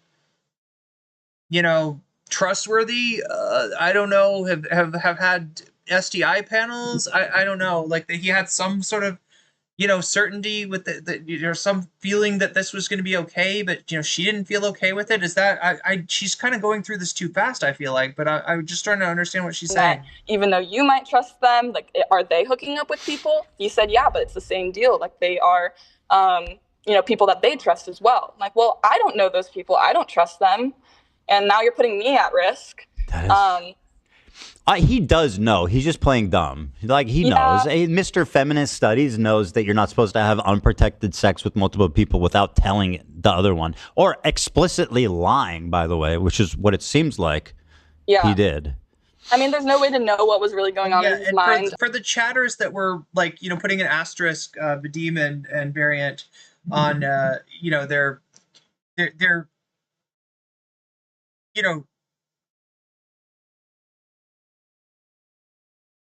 on their outlook of ghosting and saying that, it doesn't apply to my situation. Yeah, no, I totally understand. I just wanted to validate that so that nobody's feeling like being that we're not judging people for having drawn a real strong line against ghosting. I just wanted to see what people thought, right? Because I haven't really talked about it with a lot of other people. This isn't this isn't really a circumstance that I've expressed or shared with, the last time I talked about it, I think it ended up being discussed by, I think it ended up with the, like the harassment accounts that were stalking me, mentioning this stuff. So I've kind of been disinclined to be, sharing too much about my life, but that was, that was years ago. That was during the pandemic, and I don't know. Hopefully, I won't have to deal with that anymore. I don't know. But yeah, like, he should have known that was not right. So was that somewhere near the end of the relationship after this conversation took place? Yeah, because he, like, around this time, too, he was, taking longer to respond and just like, oh, sorry, I've been super busy with this and that. And the last time we had seen each other was just like, I knew going into it, it was just to like close the book and end whatever was happening. And we went out and got food, and I was going into it to tell him like, hey, that was messed up. I do not appreciate how you treated me, which I did. But his reason for ending things with me was because he had found somebody that he had a strong connection with, and knowing that was Does probably. she know? I don't know. Yeah, I wonder if she knows that he's been sleeping, having unprotected sex with other people. Do the other girls know? I don't know. I have no way of. She was probably one of them too. When you said that certainly, to you, it sounds like it. She would have been. I'm sure it felt very. Yeah. Just knowing that the girl he was like choosing to be with, in the end was somebody that he was probably hooking up with when he was telling me he wasn't. Mm-hmm. Kind of a shitty move. Oh, yeah, it's gross. It's super gross. Now, again, just to make it clear, because people get very yes. People like to take things and run with it. You are not accusing him of committing any crimes or doing R-word or anything like that. The accusation is that he's a sleaze. Absolutely. Noah Samsen, as far as I know, is not a rapist. He, our relationship that we had was mostly consensual, obviously, other than the fact that I didn't know other people. Yeah. So I want to make that very clear that is not. I'm not making any allegations against him. I just want people to know that people can portray themselves one way online, and that's not who they are. So don't trust them. I think it's especially ironic, and I think it's especially important to call out when they're not just he's not like portraying himself as like, hey, I'm just a nice guy who like likes people. He's like, I'm the fucking leftist feminist warrior. I care about everyone and I do the right thing. I remember that video, chat. Do you remember that Noah Samsen video? I believe the title of the video was "I'm a leftist feminist warrior. This mustache kills fascists." Right, that was the subtitle. Right, I'm a leftist feminist warrior. This mustache kills fascists while eating pussy. Right, that was Noah's video. It was like a manifesto about how he was the leftist feminist warrior. He was the Messiah. He was the savior. He was the God Emperor edgy boy. Sorry, I'm mixing metaphors here, chat. He was the savior for women, and that everybody should have complete faith in him. He was the only one who really understood. Remember that video?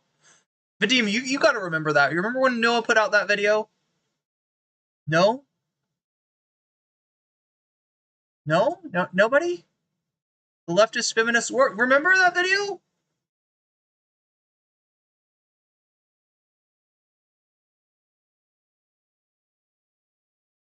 Remember how he said that he had more feminism in one little hair from his mustache than any intersectional feminist author had in their entire. Remember that part? Remember when he was talking about that?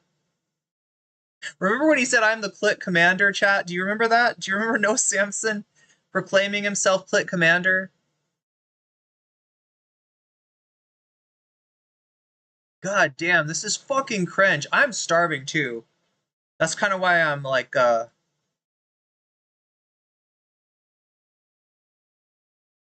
still have not figured out a way to have like, I gotta figure out a way to have like food in the house at all times. Otherwise, I'm gonna fucking Squiggy. Somebody explain Squiggy to me. Laverne and Shirley was the Happy Days spinoff. Oh, it was?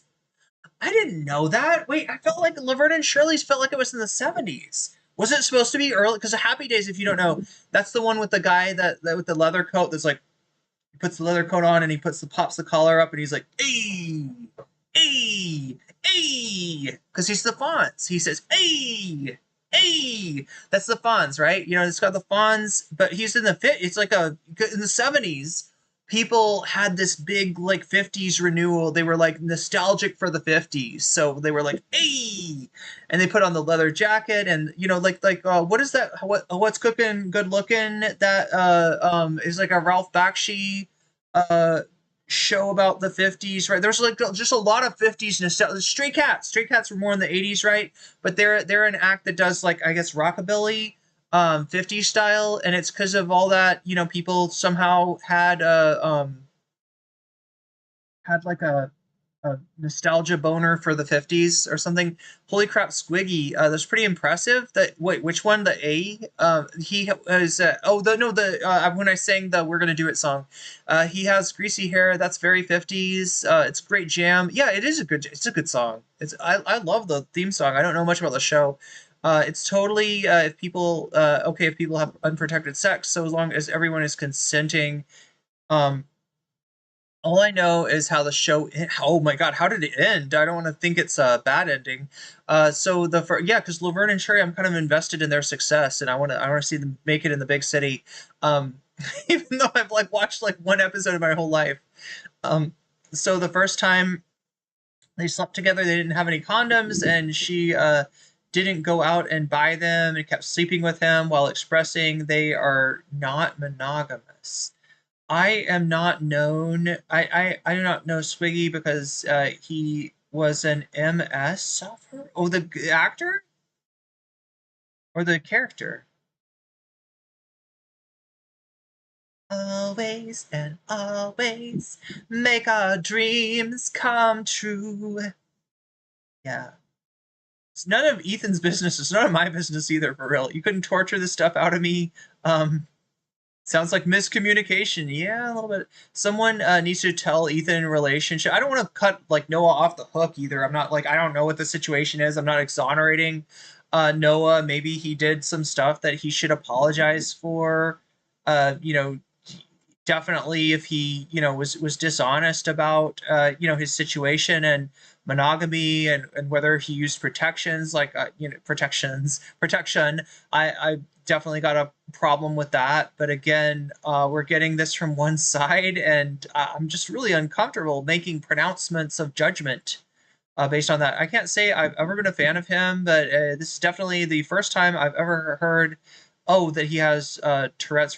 Points to me for not being involved in weirdo influencer life.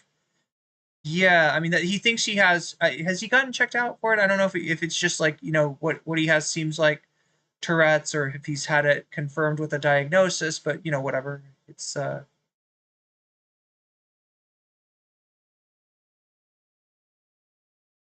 I don't know the most about Ethan and his life. Miscommunication happened in non-monogamy. That's why you form long-term friends with benefits arrangements, especially if you're fluid bonded. Fluid bonded. When you said fluid bonded at first, I was thinking fluid, like the relationship is fluid, but no, you're talking about fluid bond. Chad, I gotta tell you something, all right? Look, I'm not gonna try to give you too much tea, and I don't try to put too much of myself into my content, right? But I got this friend, right, that I've known since college, and he's a really good friend. He's always been a really good friend. We've known each other since forever, and he was telling me the other day about just about his sex life and stuff, and there's this mutual friend of ours, right? This really nice person that I was friends with, and he was friends with, but he was in a relationship at a time. And he was talking about like how she visited. She lives, far away, and she was visiting and wanted to catch up. And he was like, and you know what?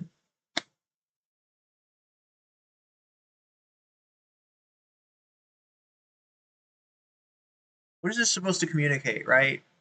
Do you know what he was saying? That was his way of saying that he had sex with this person, right? So very nice woman, and I didn't need to know about her sex life, but I do now. And it was like that. This is how guys communicate sometimes. If you want to say that sex was had, it's like that like this is obviously the the thingy, the nibbly chat goes into the squishy, and you know, magic. That's where the magic happens. Okay, that's where the magic happens. I don't know. I don't know, chat. It's funny. It was very funny. It was very funny to see somebody describe that to me. And it, like, you know, you could talk, you know, she's my friend. You don't have to talk about her. Like, you know, I bagged that. No, like, her. You had sex with her. And good for you. Good for you. I'm glad you had sex with her. Hopefully it was mutually pleasurable. Actually do think her experience is super valid, and it's really hard to navigate. Yeah, this is the thing, guys. I don't want to take anything away from her experience, or you know, from the possibility that, you know, Noah did do something wrong here and should apologize. It's hard for me to tell. It's hard for me to pronounce judgments. But yeah, her you know, having an issue with maybe if she, you know, was lied to about you know, whether somebody was using protection, or you know, the nature of their other relationships, you know, that is definitely, it's really hard to navigate a field of casual sex and how to communicate and negotiate boundaries, but it's not like sexual abuse. Yeah. I just don't feel comfortable knowing about this somehow. I feel like I'm prying a little bit. This is why you always wear protection if you're not monogamous. It's probably a good idea. Probably a good idea, Symira. Yes, her experience is valid, definitely. Doesn't Noah know that you are what you eat? Wait, what? Oh, geez. Okay, as far as eating, let's see. I haven't even gotten to the part where I talk about the video that Noah did. I am the feminist savior of the world. This mustache kills fascists. My comment is mainly that I don't see this as proof. Oh, I gotcha. Yeah, no, of Noah being a sexual abuser. Yeah, I can't imagine it being proof of much of anything. He performs oral sex on multiple women. Okay, so that's what she's saying? Oh, wait. Now, also, chat, I want to ask you something, all right? So I talked to a friend of mine earlier about this, right? Now, if I'm negotiating this and I am setting up expectations with a casual relationship that I have, and my expectation is that not that they be monogamous, but that if they are not monogamous, that they use protection, right? What I'm expecting, I wonder if it's a little different than what some other people might be expecting, right? What I'm expecting from that, you know, if that's my, you know, boundary, if that's my red line, is that I mean that in any sex that is not just oral, right? I want them to wear protection. Now, I mean, you know, probably protection is good. You know, with oral sex, there's different ways that you can protect yourself through, you know, the use of like a condom or a diddle dam, and you know, those come in flavors, right? That's a perfectly valid thing to do with oral sex. But if I were to make that negotiation, my expectation wouldn't be that the guy is using you know, condom during oral sex, or is, you know, putting up a diddle dam you know, when he's destroying fascists, right, through oral sex. But it would be that if there's any sex that is penetrative, with the, if he's penetrating anyone, right, that's when I would expect protection to be used, and that being, you know, at the very least, like a condom, right? That would be my expectation. I wonder if other people have different expectations, right? Chad, would you expect the person to be wrapping it for oral sex, or would you only be expecting the person to be wrapping it for, you know, penetrative sex? Because, you know, my expectations might not be your expectations. I don't think this woman's feelings aren't valid. I just think that it's weird to fucking broadcast it. Yeah, Noah D is just impossible. Noah's D is impossible to resist. Noah Plux, yeah. Wait, fucks noted? Noah fucks, no, oh, Noah fucks. I got it. That tattoo gives me Britney Spears shaving her head. Wait, his tattoo of Ela.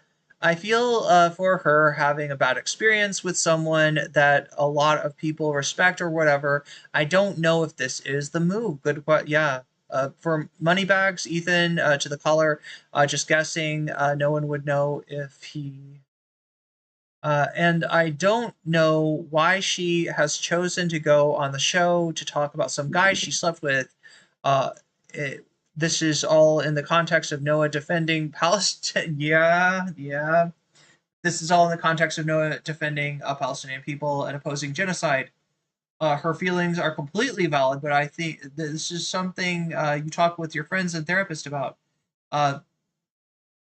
That's the risk you having unprotected sex in the first place. Yeah, she didn't set the boundaries and then regretted it, but I didn't know how to assert. Oh, but didn't know how to assert new ones. Izzy Sanchez with the super chat. Both Ethan and the caller are both gross people. This is not damning evidence against Noah, just drama slop that we are not privy to know. Messed up. The other thing that really bothers me is like anybody could call in and do this. Like anyone could call in and do this. Right? That's why I was kind of joking about the thing about somebody calling in about Ethan, and saying that he bragged about his size and it wasn't it didn't meet expectations, right? I was kind of joking about that, but like that's the joke has a point, and the point is that we don't know much of anything from this call. There's nothing nothing burger about Mr. Feminist Studies. Reminds me of an episode of Girls, British magazine, tabloid bullshit. Ethan is just reaping what he's sowing. Oh, really, Ethan, a man of experience now.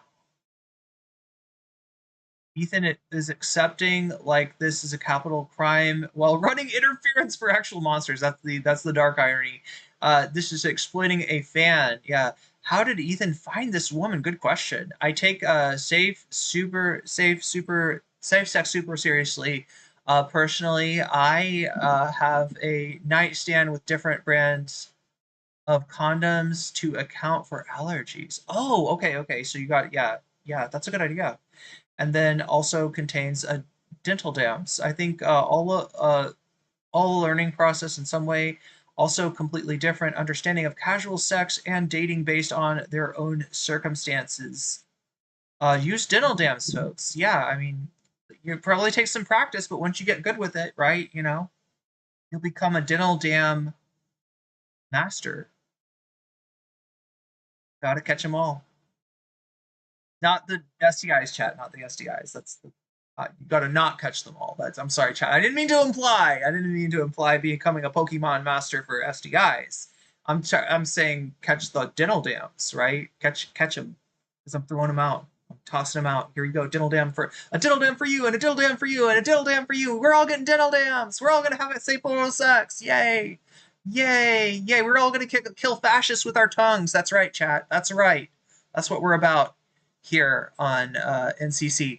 Ethan has put more effort into this than actual sex pestity crimes committed. That's what I'm going to say, right? Because he's going to say at some point, right? At some point in this conversation, he does compare what Noah did to what sex pestity did. And surprisingly enough, right, he seems to think that Noah was worse, right, than sex pestity, than fucking spreading people's videos, recordings, and pictures all over the internet. Shouts out to Prep and Pep. Wait, is Pep the one that people take if they're not the receptive partner, but the other partner? What is the opposite of receptive?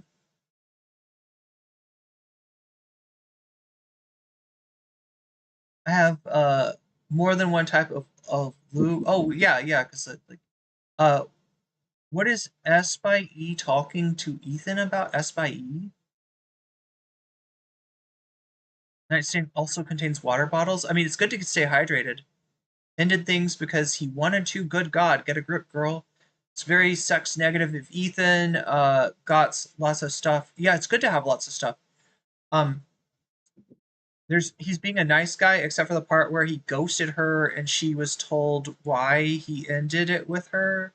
Mr. Monogamy, I get pegged by my. Oh my god. Okay. We're speculating. We're speculating there. Girl, stand up, please. Wait, so they were never in a relationship? I mean, they were in a casual arrangement. That's what I'm getting from this. I don't know if you want to call that a relation. I mean, it's a relationship of sorts, I guess, but maybe not a relationship. Ethan entertained a similar airing of grievances between an H3 fan and his brother-in-law Moses. God, he's got patterns, doesn't he? What does anything of this have to do with what he said in the video, right? What does anything of this have to do with Palestine? We are getting so far away from this into drama slop territory. I fear. I think he had unprotected sex with other people without telling her. That's what I'm getting from it, but it's very hard to discern, isn't it? Thank you. Why are we not talking about this? It's nuts. Oh, she's bitter, Lamau, and so is Ethan. Being, this isn't swoop level. This is just bad dating habits. Being a sleaze isn't as bad as being a genocide supporter. True. Ethan and his producer were intimating way more the day before.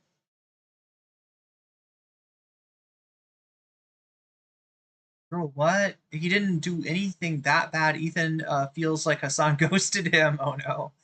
Which is a wonderful reputation.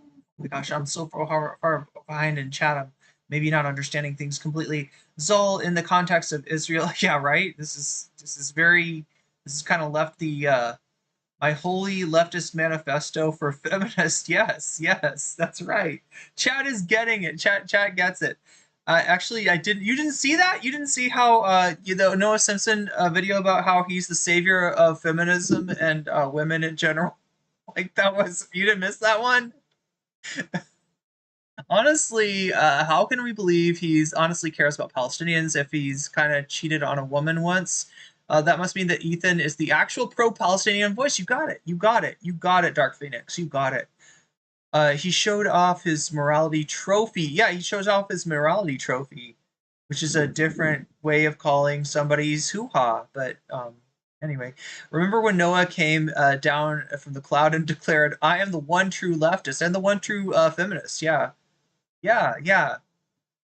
Get some food, girl. I need to get some food. I'm gonna fucking die. Not the clit commander, right? If it was his Tim and Eric-ish editing error, it's been a while. I don't remember that video. Yeah. Remember Epstein claiming his male feminist status? Ethan. Oh, he did. There is actually a clip of Epstein. It's in the 60s. Wait. Oh, so Laverne and Shirley is in the 60s. Why does it feel like the 70s? Because it's Milwaukee, maybe. I don't know. Wait, where were they from in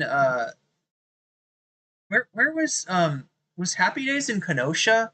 I know Happy Days is filmed before a live studio audience, but was it in Kenosha? Somewhere in Wisconsin, right? I remember something about Wisconsin cheeseheads. Assume his woman is getting paid for this. I hope this is so, because if she's putting this stuff out for free, better a clit commander than a clam jammer. Literally, that 70s show is in this. Wait, it was that 70s show, but in the 70s, the Laverne and Shirley. Ethan's been ghosted before by the Seguras, Joji, Post Malone, Philly D, Hassan, Curtis Connor, Broski, Brittany Broski, Stavros, iDubbbz, Trisha, Moses, his mother-in-law, his Lebanese friend, by Kaya, by the Chicken Chef, by members. I do love rockabilly. So does Elon Musk, apparently, or he did at one point, I think. What's up, Isaiah? Laverne and Shirley took place in the late 50s. Damn, I'm bad at judging generations and stuff. Not so much in agreement with someone concealing from a sex partner the fact that they are having unprotected sex. Yeah, definitely not a good thing. That said, it doesn't put Noah on the level of sex testing. I don't think so either. I think Ethan's really stretching.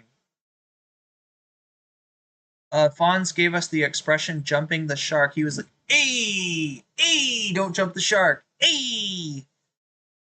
Show was in the 50s, 60s, ran in the 70s. Oh, I see.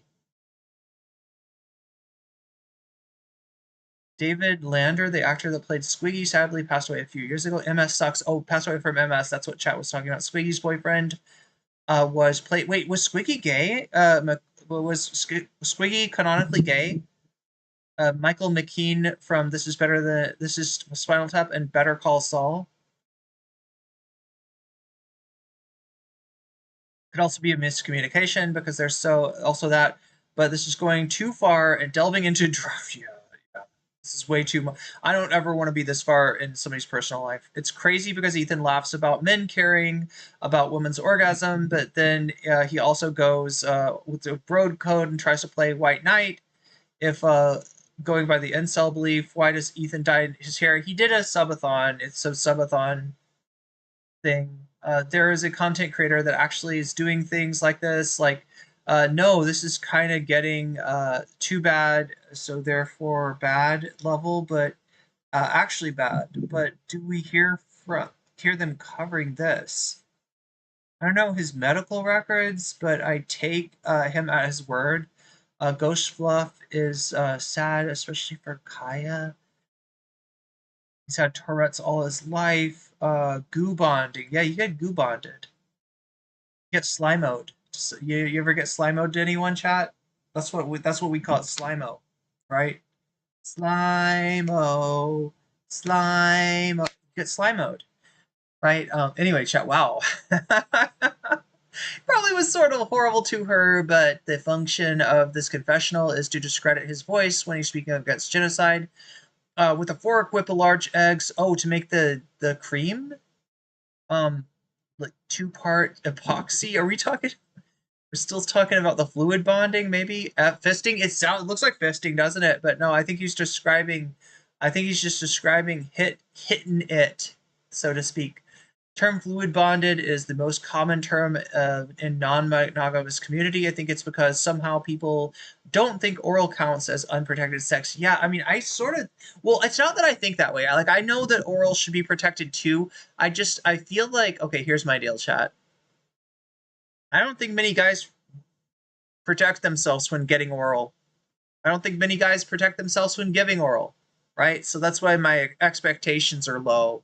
My expectations are real low, right? When it comes to guys, all right? I'll be honest with you.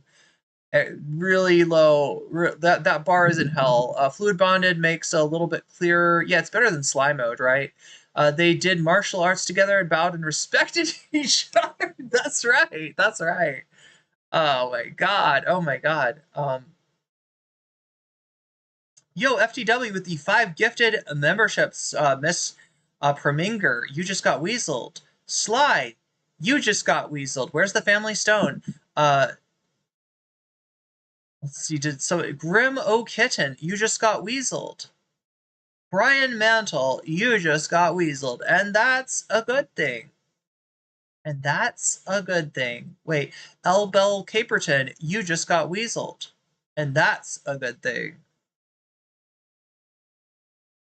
Trying to read through all of chat. I'm so sorry. I'm so sorry. I'm taking so long. Vadim has been really patient too. I want to talk to Vadim about this, but I am taking forever to get through this content, and I still haven't had. I mean, I had some breakfast, chat. You know what's really great here? The fruit. I want to tell you, the fruit is so good. Oh my god, I fucking had an orgasm eating jackfruit the other day. Right, I had a jackfruit meal. I literally just, spent the equivalent of like $1.50. I spent the equivalent of $1.50, and I got enough jackfruit to fill me up for a whole meal, and it was delicious. And I came. Fluid bond is a term I've used as well. It's basically for relationships and long-term dynamics. It definitely sounds like, was there a tension with this relationship? Content warning, cannibalism. 2 sprigs of, there's a recipe, wow. Her experience is valid, but so are my past painful relationships, and I would never consider throwing them under the bus publicly in order to support a genocide supporter. Here, let me put the And again, chat, if you're donating, feel free to suggest. Make a suggestion on bonus content for us. So far, we're kind of looking at the Hassan's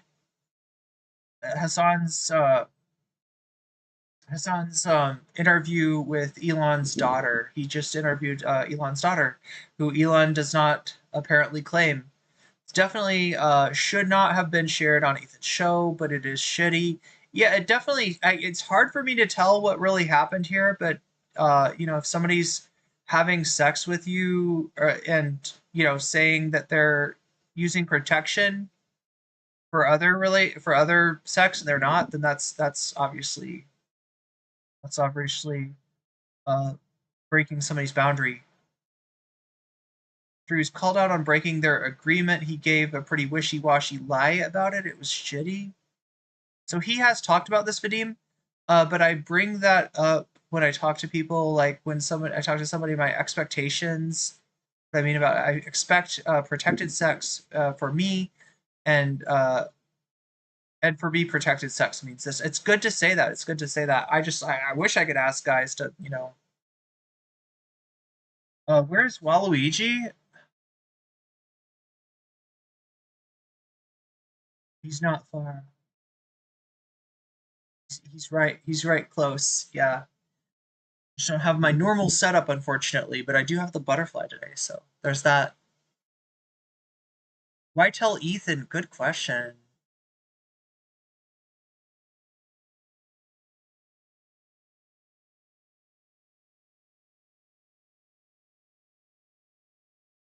Who's safe in Thailand too?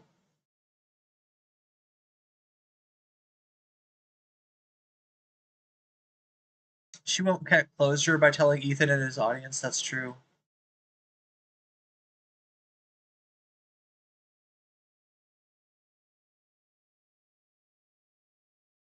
Her feelings are valid, but it sounds like she liked him more than he liked her, even though they agreed on being casual.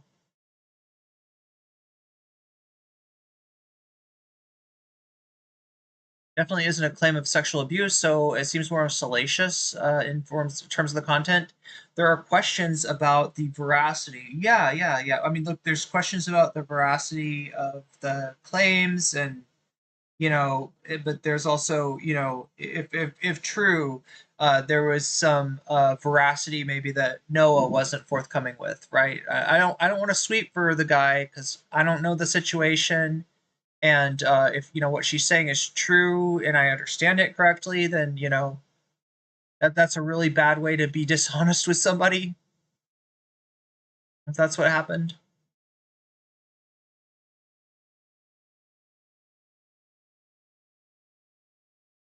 Should really have a talk show where I talk about safe sex and give tips. That's a good idea, especially if you know how to use. I think people would really appreciate understanding how to use protection in a way that because some people don't use protection for a lot of different reasons, including pleasure, and maybe there are techniques for using protection and still experiencing that pleasure. Right? Maybe like dental dams, for instance. I think a lot of it's probably about knowing how to use the dental dam.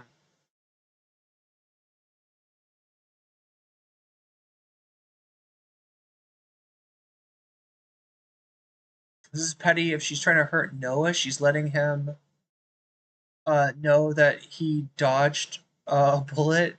Got edible massage bar. Rub it on, I guess, the edible massage bar. Rub it against the dental dam to melt a little. This shit is delicious, and it will be super pleasant for both of you. Edible massage bar. I'll have to look into that, Ophelia. What is wrong with Olivia? Olivia? I'm sorry, what's Olivia, like, is she involved in this? This, for the record, chat, he's talking to somebody on the phone. It's not Olivia from the show, if that's what anybody's thinking. It's body safe and sugar-free. Nice. The massage bar you're talking about? Whole crew that remains is shit. Yeah. The point is to draw a comparison to Sex Pestiny. That's just wild. It is entirely wild. I believe this girl was having sex with Noah, though. In a large bowl mixture, yeah, I wish I could use recipes right now. Unfortunately, I'm in a place where I don't have access to a kitchenette or anything more than a microwave and a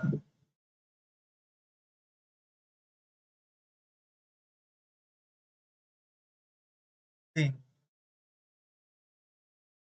If I did, it would be a lot easier to eat. I would love to just have like a knife and a cutting board, because then I could eat mango. Want to play the rest of the video? I'm just trying to read through, press play. There's more that happens in Nord chat, like Haas chat. I can't because what I've got, chat, is a tiny window, and if I want to read anything at all, look, I just like okay. Look at this. FTW super chat says you need to get the studio back on point. This shit isn't okay. Thanks for the confidence, FTW. Thanks for the super chat, I guess. Wow. I mean, look, you got it. Look, I'll turn this stream off right here. All right, here's what we're doing. Oh, goodbye. The studio's not good enough for FTW. I guess we gotta cut stream. Okay, just kidding. For the rest of you, you can take a break actually. Because seriously, like, you gotta recognize I'm not doing this because I'm not doing this because I like it. All right. Wow. I don't think I've ever had a super chat piss me off that much. Maybe chat can catch FTW up on what's actually going on here. And yeah, if you don't like it, you don't have to watch. You don't ever have to watch. I'm gonna read more chat. Aren't you glad I stopped for the super chat? Wow.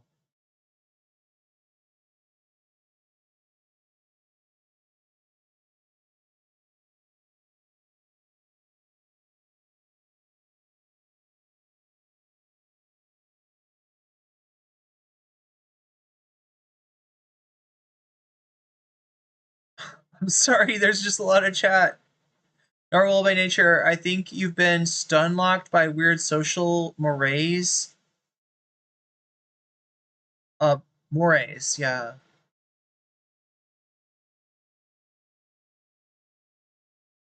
Alright, here's what I'm doing.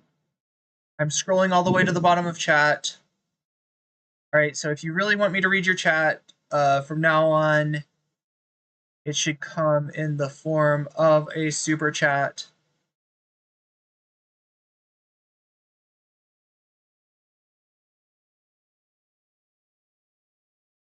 All right, so I'm gonna put 10 more bucks on the. No, you know what? I'm gonna put 5 more bucks on the board. I'm sorry, complaining about my setup when I'm literally moving to a different continent. That doesn't count as a super chat. That doesn't count as anything. I'm the fucking man, and also go. That counts as you should be embarrassed. All right. Storm, go kill my enemies. He did say that, but that's probably not that cool. Yeah, I mean, I don't really watch his content anymore. I don't know any of the. Yeah, okay. Well, that's probably good. But when it comes to like the feminist content he was making, the anti-manosphere. All right, here's the deal. Any more backstreet streaming will get a timeout. Kind of thing. It is not an accurate display of who he really is. Yeah. I mean, listen, if he's hypocritical on something like that, I think is worth pointing out. And again, this is you felt like over time, it sounds like you realized like that was really fucked up. And now that you see him out there, I think it's important that women are aware that this guy needs to be handled a little bit differently if you are sleeping with him. And it's your story to tell. This is something that happened to you. Somebody did something wrong to you, and this is your story to tell, and you're telling it. God bless that. I think it's super brave of you to do it, and I do think it's important. Again, it's not like our word, but like this affects people. Anybody know how I can refund a super chat? I don't want that money. Yeah, I will say, I think at the time I, again, was just getting out of a toxic relationship and just didn't have a good grasp on healthy relationships at the time. And so as I've kind of, grown up a little bit and done some processing, I realized like I tried I don't know. I was trying to be so cool about it when I didn't have to be. Yeah. I think I had every reason to be upset. And yeah, it was just not a great situation. But things are better now, so that's good.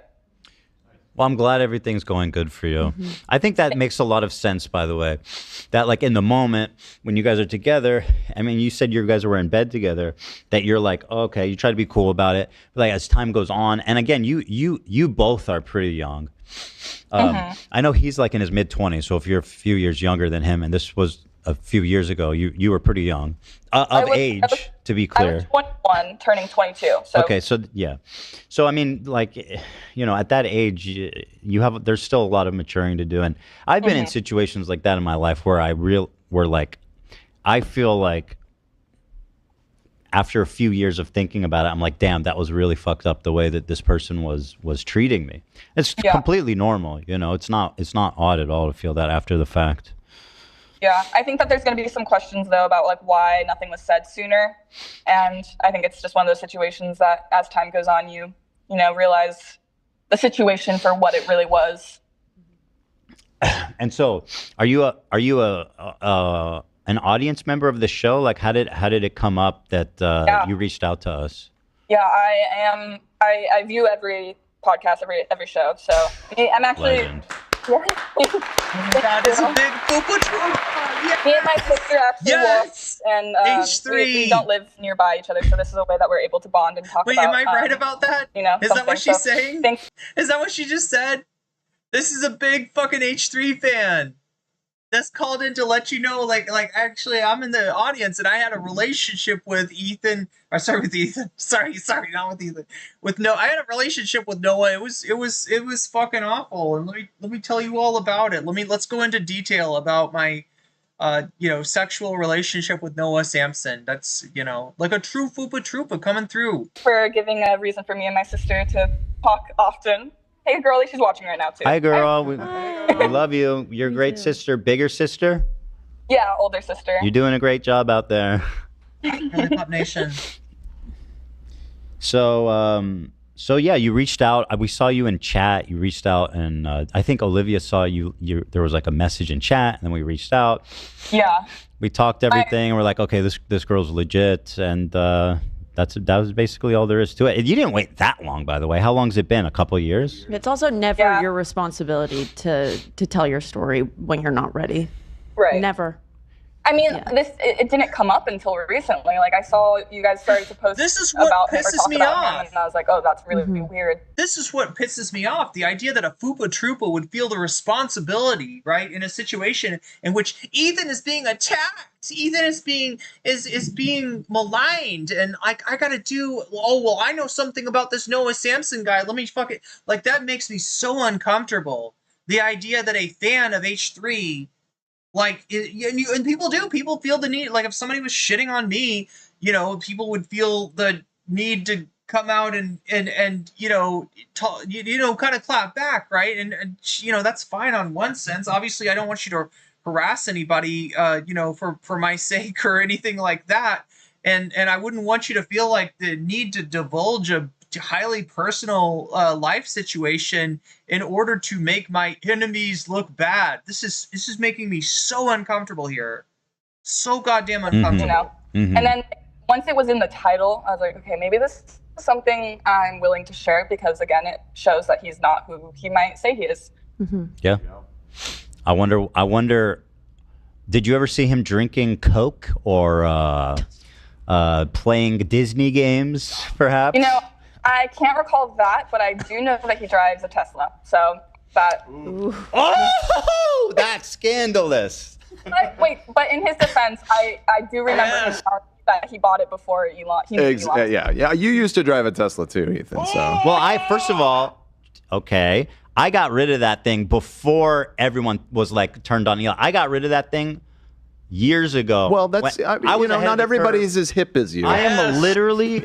He better be as hip as me. He's like the liberal. He's the leftist savior. Well, he's not that hip. He lives in his grandma's. He's the feminist savior. He's the savior of all women. He's the clique commander. He's the only source that we have for orgasms. No orgasms come to us other than you gotta pray to Noah Samsen, right? You gotta have a Noah Samsen doll, like a plush Noah Samsen, and be holding on to that shit. I don't know, maybe even put it between your legs, right? If you want to have any hope of having an orgasm, if you want to experience the true glory of the clitoral orgasm, only through Noah Samsen does our salvation come. True. What can I say? True. If Noah believed what he says, he would burn that car and fucking send it over a bridge. You don't want to pollute the river. 3 years ago, so he might have. I don't know. I don't know anything about this. I don't know anything about it. Maybe he sold the fucking Tesla already. Wow. Wow. There you go. Ethan's just reaching. Could be long gone at this point. Yeah, it's fair that he might have got rid of that. Yeah. But we do feel honor bound that he needs to update us on his vehicle status. Because not the most important detail in all of this, but sure, it's not the most important, but it is funny. Yeah. Okay. Thank you for being so brave and telling your story. Yeah, thank you. Thank you so much. Is there any? Sorry, go ahead. Go ahead. I was just going to ask if there's anything else you want to say, anything else you want to share. One tiny little detail. I do remember on our first date him making a comment about how, I don't remember verbatim what was said, but that I seem mature for my age. So that's a little weird. You seem mature for your age. What else can you give us, Fupa Trupa? Never a good line. What else because can you you're give never us? a good line that they're young. That's weird. But wait, Noah Samson. How old is Noah at this time?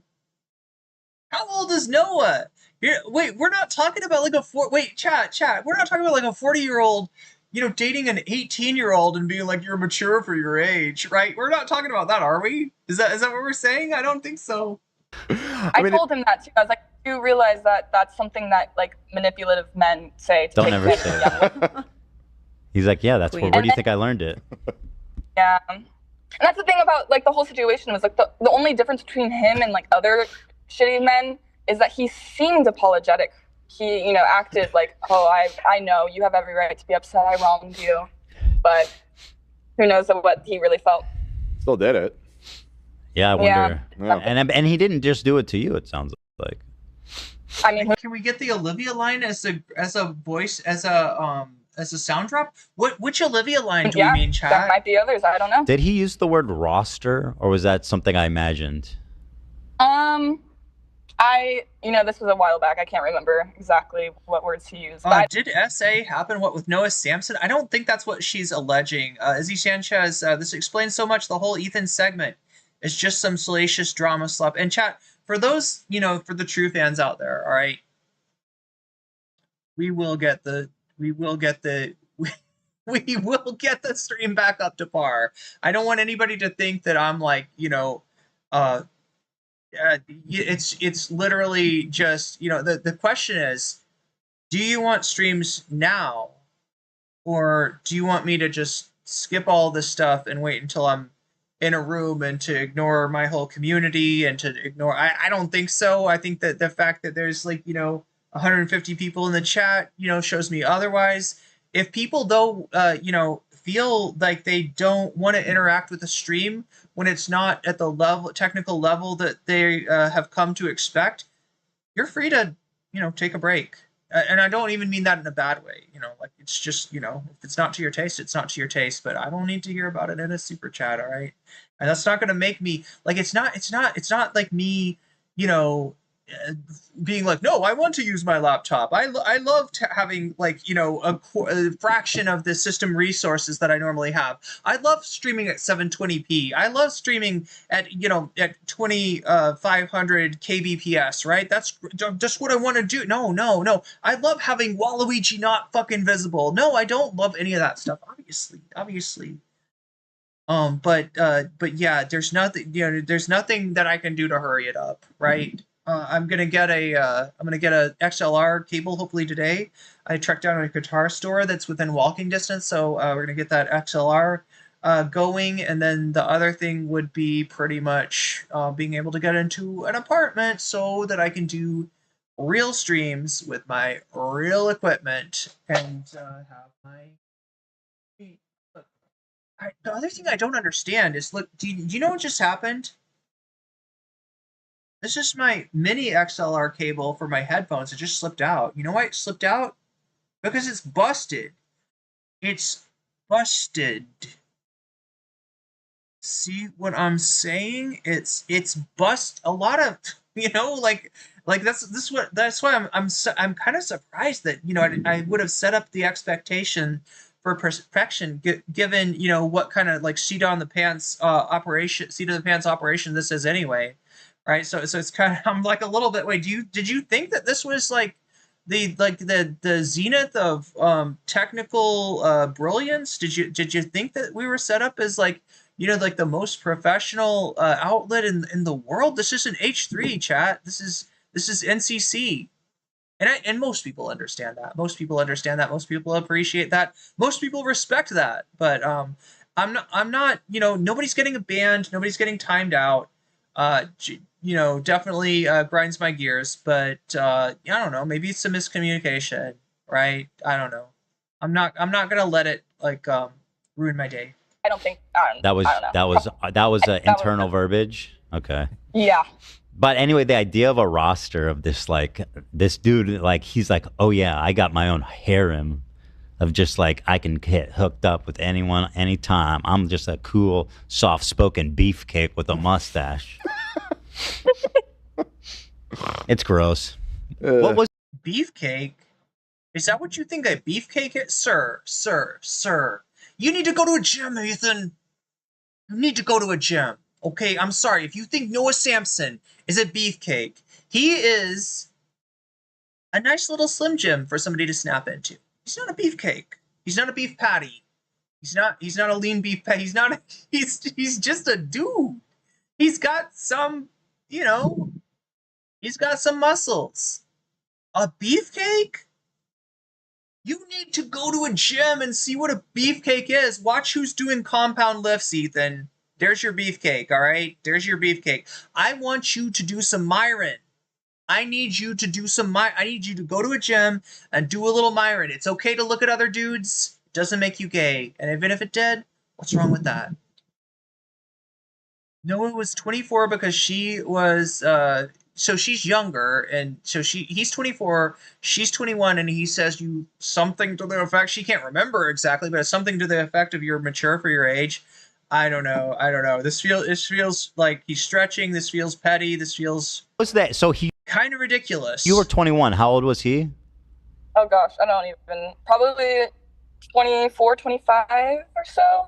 Yeah. Which, mind you, that's the age I'm at now, and I would not do anything like that. Wait. Note to audience members: do not. So, she doesn't know how old he is. That's what I get from this. All right. She was 21. She knows that. She thinks he was 24. She's 24 now. So we're talking about 3 years ago. All right. I think it is known how old Noah Samsen is. I think I've heard it before, and he's fairly young. He's younger than I expected him to be in his 30s. I feel like he was in his lower 20s when I last checked. I don't know. I think she might be overestimating, as I did. When I saw Noah, I thought he was older than he actually was. But not ever use that line. That is never a good line to use, because there's never unless let's see. Oh, it's a great that's true. That's a bad thing to. It's a red flag. But she's like, I don't know. Is this what he said? It's something like that, kind of like, I don't know, maybe to the effect that I was pretty mature for my age. Bro is gaslighting her hard. Somebody just take an L in silence. Sometimes just take an L in silence. So you did apologize in the moment, and you still look. Like I said, I can't tell hide nor hair from this situation. Stop being stunned like by. God, I'm still way behind in chat. All right, well, look, stop being stun locked by the one chatter. Snow, you're the one chatter now. Enjoy. Enjoy. You seem mature for your age. Maybe if you're like an adult talking to an 8-year-old and you're impressed with their intellect. Right. And you're like, oh my God, you are so mature for your age. Yeah, okay. But if to a romantic outside of partner, that, yeah, somebody you're trying to hook up with, don't. Here's my alpha advice number 1 from Ethan. Never do that. Yeah. Never do that one. I dated someone older than me once, and he said, "I don't care if you don't." And I was like, ugh. Yeah. I don't like Got that. What the hell, Yeah. dude? Stop being creepy for a minute. Challenge. For real. I would like to say I am with a lovely partner now, and it is amazing. And I'm so happy for you. Glad to hear that. We live together and we have cats, and it's perfect. And yeah. There are good guys out there. It's important to There say. are. There's a lot of them. There's He a lot praised of that them. too. I didn't know that before I met him, but he's amazing and incredible in every way. I'm glad. Oh, I'm glad. that's nice to I hear. love to hear that. Yeah, that's good. Well, again, just one more time. Is there anything else you want to mention before we say goodbye? I think that's it. I think that's all I really felt I needed to say. Thank you guys for giving me the opportunity to speak about this and just share my story and let people know to not trust men online, because men can still be creepy men no matter how they portray themselves. Right. Although, you. to be There fair, you go. you kind of did everything you could to protect yourself. You did true. all the Yeah, right moves. It's not like, I don't think you could have done anything better. It sounds like he just lied to you.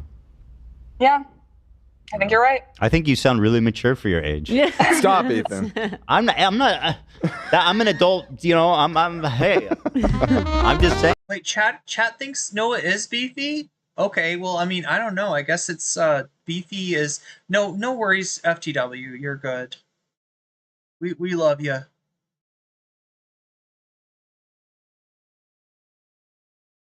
That was really impressive. All right. Just understand I'm doing something that's not easy at all. I'm moving a whole continent. I'm trying to stay up with stream too, but no, we love you, FTW. All right, let's wrap this up. No.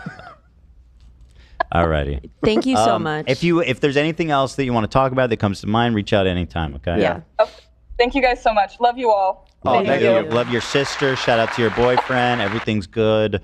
And God bless. Have a great weekend. It's Friday. Woo. Friday, baby. Woo. Happy Friday. Woo. Fuck yeah. Fuck yeah. All right. Thank you for calling. Of course. Thank right. you guys. Bye. Bye. Buffy Geek says, is 3 years a problematic age gap in a relationship? Buffy Geek, of course it is. Yes, that's a problematic age gap. We're all TikTok pilled here. We're all Gen Z pilled. Yeah, no, we got a huge problem with this. This 3 years age gap. That's completely inappropriate. I'm sorry, Chad. I'm just teasing. I'm not trying to start a generation war here. So there it is. In her words. I'm gonna turn the chat back. I just Yeah. No. I didn't know you did that, but you're absolutely right. Yeah. You never want. You never know what. Okay, he's 26 now. What? Okay, so if he's 26 now, then I guess then he must have been 23. He was 20. Is a 2-year age gap too problematic, Chad? I asked. So I mean, there we go. We're back. We're so back, like people. If this one dude is getting dogpiled for sending nudes to a bunch of girls, I mean, what I personally feel that not disclosing that you're having other sexual partners after explicitly asked twice, since you're having sex without a condom, is an extreme violation. That is super pretty bad. gross. It's pretty bad. Yeah. I'm only going to see support in the chat, and thankfully that's all I see. That's right. Good. Yeah, I mean, people. she literally did nothing wrong. No. She handled herself really, really well, in fact. Because that's not easy to do, especially when you're 21, to assert yourself like, hey, I just want you to, you need to tell me. Yeah. I have problems with it at Nobody got clapped. 25. Yeah. It's very difficult. So.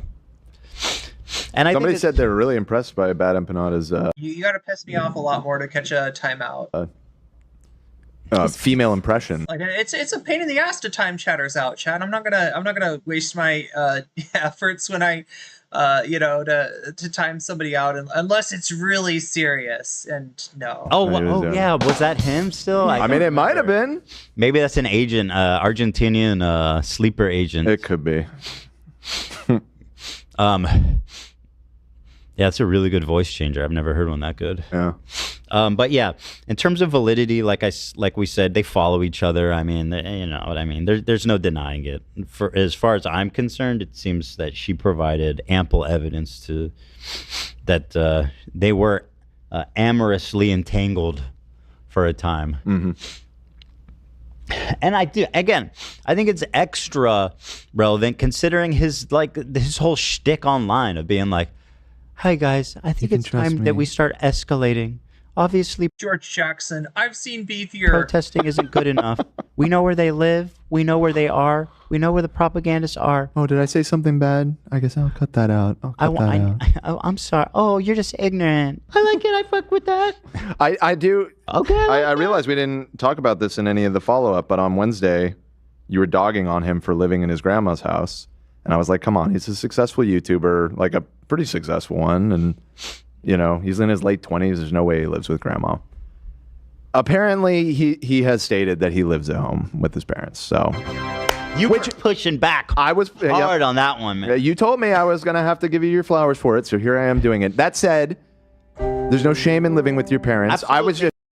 Multi-generational households are the norm in the rest of the world, okay? Whether that is a child moving back in with their parents because the rent is too damn high, or whether that is a parent moving in with their child because they want to, you know, be they want to be close, right? It's fucking fine. Whatever. Get over it. Get over it. Just found that surprising, given, but who knows? Maybe there's extraneous circumstances. Maybe he has elderly parents that he takes care of. Them. Who knows? Who knows? So, but you were right that he lives with his. I'm just saying it was furnished like. Yeah, no, you nailed it. You're right. Actually, the thumbnail was just kind of funny. It was an unlisted video. Maybe you can pull it, and the title was just "Living at Home at 26." Yeah, it just seems like a sad. Like he just seems sad about it. The way he says it. It's like the name of a TLC show or something. Mom, I'm sorry. The name of a TLC show. Yeah. That's true. Yeah, let me see. But obviously, living home at 26 is nothing. That's just extremely common. I got it. And going on at necessary. For 4 My hours. goodness. It's at this 1 point o'clock in my time. time. Yeah, that's Are we true. almost done with this? Especially if you live in a place like LA. My goodness. Now, in retrospect, I was eager to move out of my parents' house just because I wanted independence and everything. In retrospect, like I feel like it is. Vadim, if you can hold on for 5 to 10 minutes, 10 minutes max, probably more like 7 minutes. Strategically, the better thing to do to stay living at your parents a little bit longer. Stay with them as long. I will bring you on because I was very. Oh, he looks kind of beefy in that one though. Look, so chat for the record, okay? Like my standard for beefy, right? You know, now there can be somebody that's cut, right? Somebody can have real nice definition. I don't call that beefy. When I'm talking about beefy, I'm talking about mass. I'm talking about somebody with some real that's done some bulking. You know what I'm saying? And in that picture, I do see some bulking going on here, right? That is very, very broke all the time, living on my own that young. But there you go. This is just hilarious. Like, regardless of the morality or judging his character or anything, I mean, just the aesthetic, the title, it's all very, very funny. And like, again, this is not come on. A middle-aged woman bought this furniture, and there's literally no other possibility. Mom, this looks like this type of shit my mom would buy. I'm still thinking about you calling that thing chuggy. It is. Like a boomer calling a wooden armoire chuggy is so fucking funny to me. Oh, please. Do you think that my house has this? I mean, Ethan, yeah, he's kind of beyond. Like, look, chuggy, like I guess Ethan is on the cusp, right? As far as between Chug and Chug and jumping out of an airplane with a Mountain Dew in hand, right? To like snowboard down a mountain, right? He's right in that cusp. Right, you're right. Hell no. He's He's chuggy, man. Somehow he's managed to be chuggy. His mustache, he kills the mustache. He makes it Well, I mean, that just shows you right there. Chugi is not bound by generations, right? You can be so Esteban. could be influenced by the Chug culture that you grew up perceiving, right? We need an Esteban on that mustache after he's pulled it off, right, Dan? That's good. Oh, Dan, let me see you. You still rocking it? What happened? You abandoned. You're jumping ship. It's too much maintenance, dude. Maintenance? Yes. I have to shave it like every few days. My shit grows fast, dude. Like, when's the last time you shaved? It was probably like a week ago. What? That seems pretty long for a week. I mean, we're on camera. We're on camera 5 days a week. We could go back and look when the last time I shaved. I don't grow that much. Maybe it was like more like a week and a half or 2 weeks. I haven't grown that much in my whole life. What'd you My shit grows fast. My shit grows fast everywhere, but on top of my head. We're talking about Dan's mustache. Who cares? It's funny. Who cares? It's funny. I don't care about his mustache. Do you care about his mustache? Chugi Taban. Chugi Taban. So there it is. Is it like extremely scandalous? Potentially. But is it criminal? Obviously not. That's not the accusation. Or maybe, I don't know. It's not her accusation. Absolutely not. It's gross as fuck, though. Noah Samsen, I believe you could credibly call a creep. It's gross. And I'll tell you, the mullet doesn't. So we got a question: is the bonus content? What's going on with that today? I'm having people who donate suggest bonus content, and so far the only suggestion I've got from donors is that we watch Hassan's interview with Vivian. Vivian, is her last name Wilson? Daughter of Elon Musk. That Elon Musk somehow no longer claims Hassan's brought Vivian on, and Vivian's going to tell her side of the story. We are, what is it, 36% away from that, so not that far. Do any favors, man. But not that close either. I know you all like kind of in the middle between close and far. You remember the near and far monsters, chat?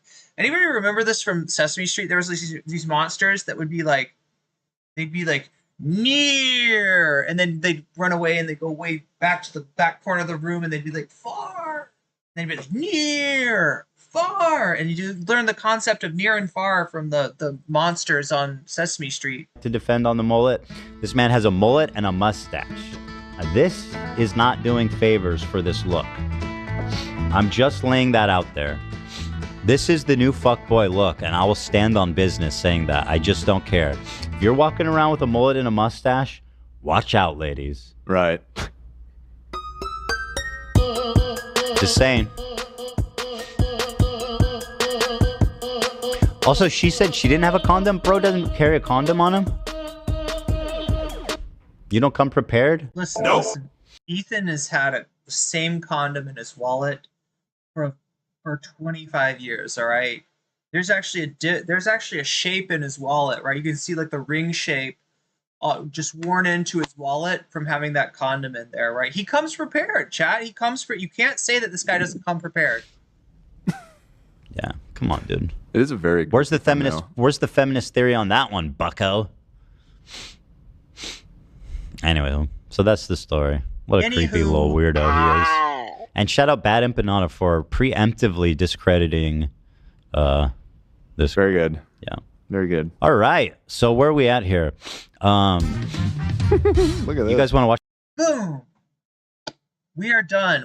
All right. So yeah, like I said, we're not quite at the dono goal yet. We could still possibly get there.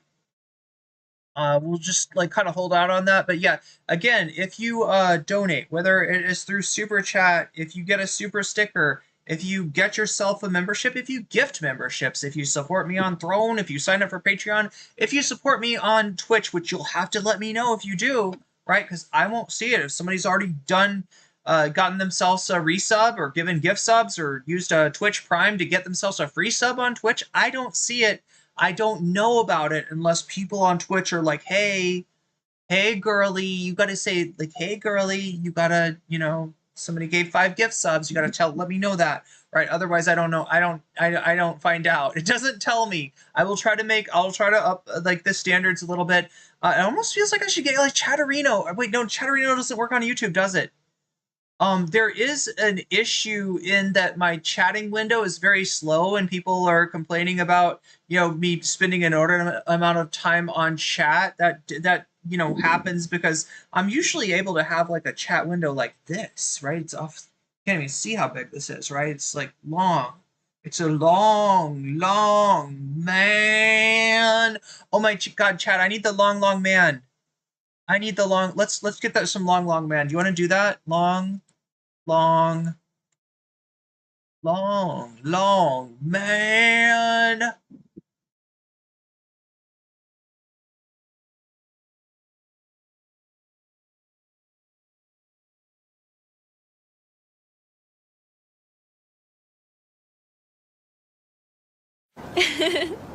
どうしたの？トールさんが避ける組咲いてる時の顔が好き。そう？もっと長く見てたいな。Long man.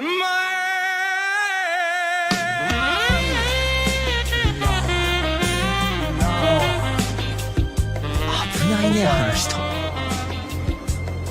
避ける組対長い避ける組。キリンさんが見てテナガザル。こっちはゾウさんだ。ちーちゃんは長いのが好きなんだね。別に意識してるわけじゃないけど。気のせいか。Long man.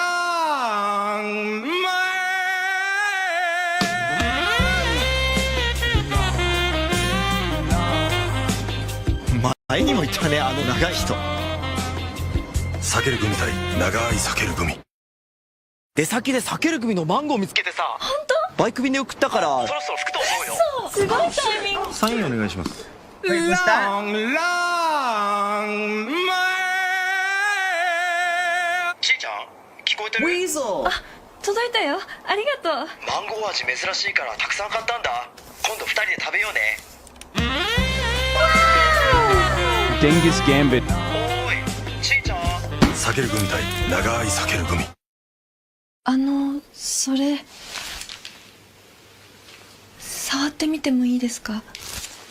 どうぞ。長い。これどうやって咲くんですか？こんな風に。Long man. ダメ。すいません。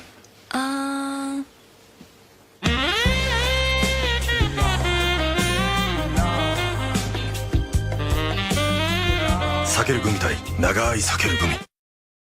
Vadim, if you are still around, feel free to jump into Bird Brains. I think you have the abilities. I'll try to look and see if you can't do it. I'll see if you're in general or something and pull you in, since that's probably the easiest voice chat to access. And again, chat, we're at 64%. Out of 100%. If we get to 100% somehow by the end of the stream, I'll still do the bonus content. That is Elon's daughter being interviewed by Hassan. What? Greenest Faye. What? To defend the mullet. I have to defend the mullet. Okay. So we're talking about Noah's hair. Now, Noah, correct me if I'm wrong. Noah no longer has a mullet, right? Noah rocked a mullet for a very long time. Does not rock a mullet currently. Yeah, it looks like maybe we hit the bonus. I don't know. Is that the bonus? See, like if I had the notifications going, it would tell me exactly how much 50 CAD is, but I think it's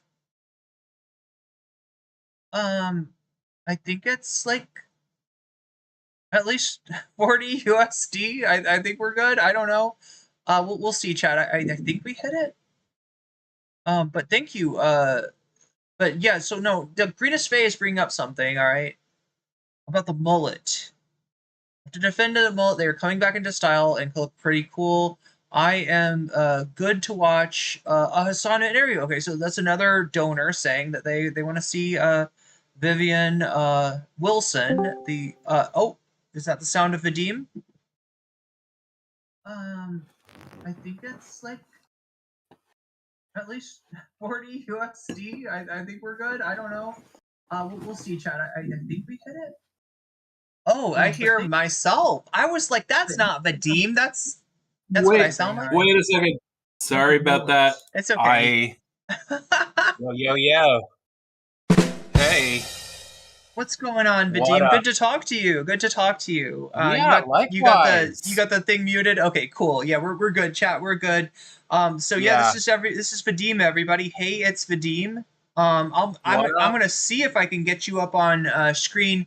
I'm a little bit limited in terms of my It's all good if functionality, but like you can't. I that's like cool, but should just be let me know. doable.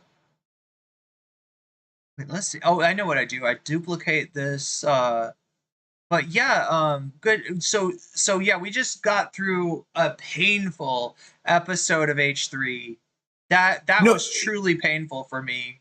It gets even more painful. Like, I don't recommend you watch, but you asked about that that Ray interview, right? There's like a young girl that they interview later who I believe is a mod on the show.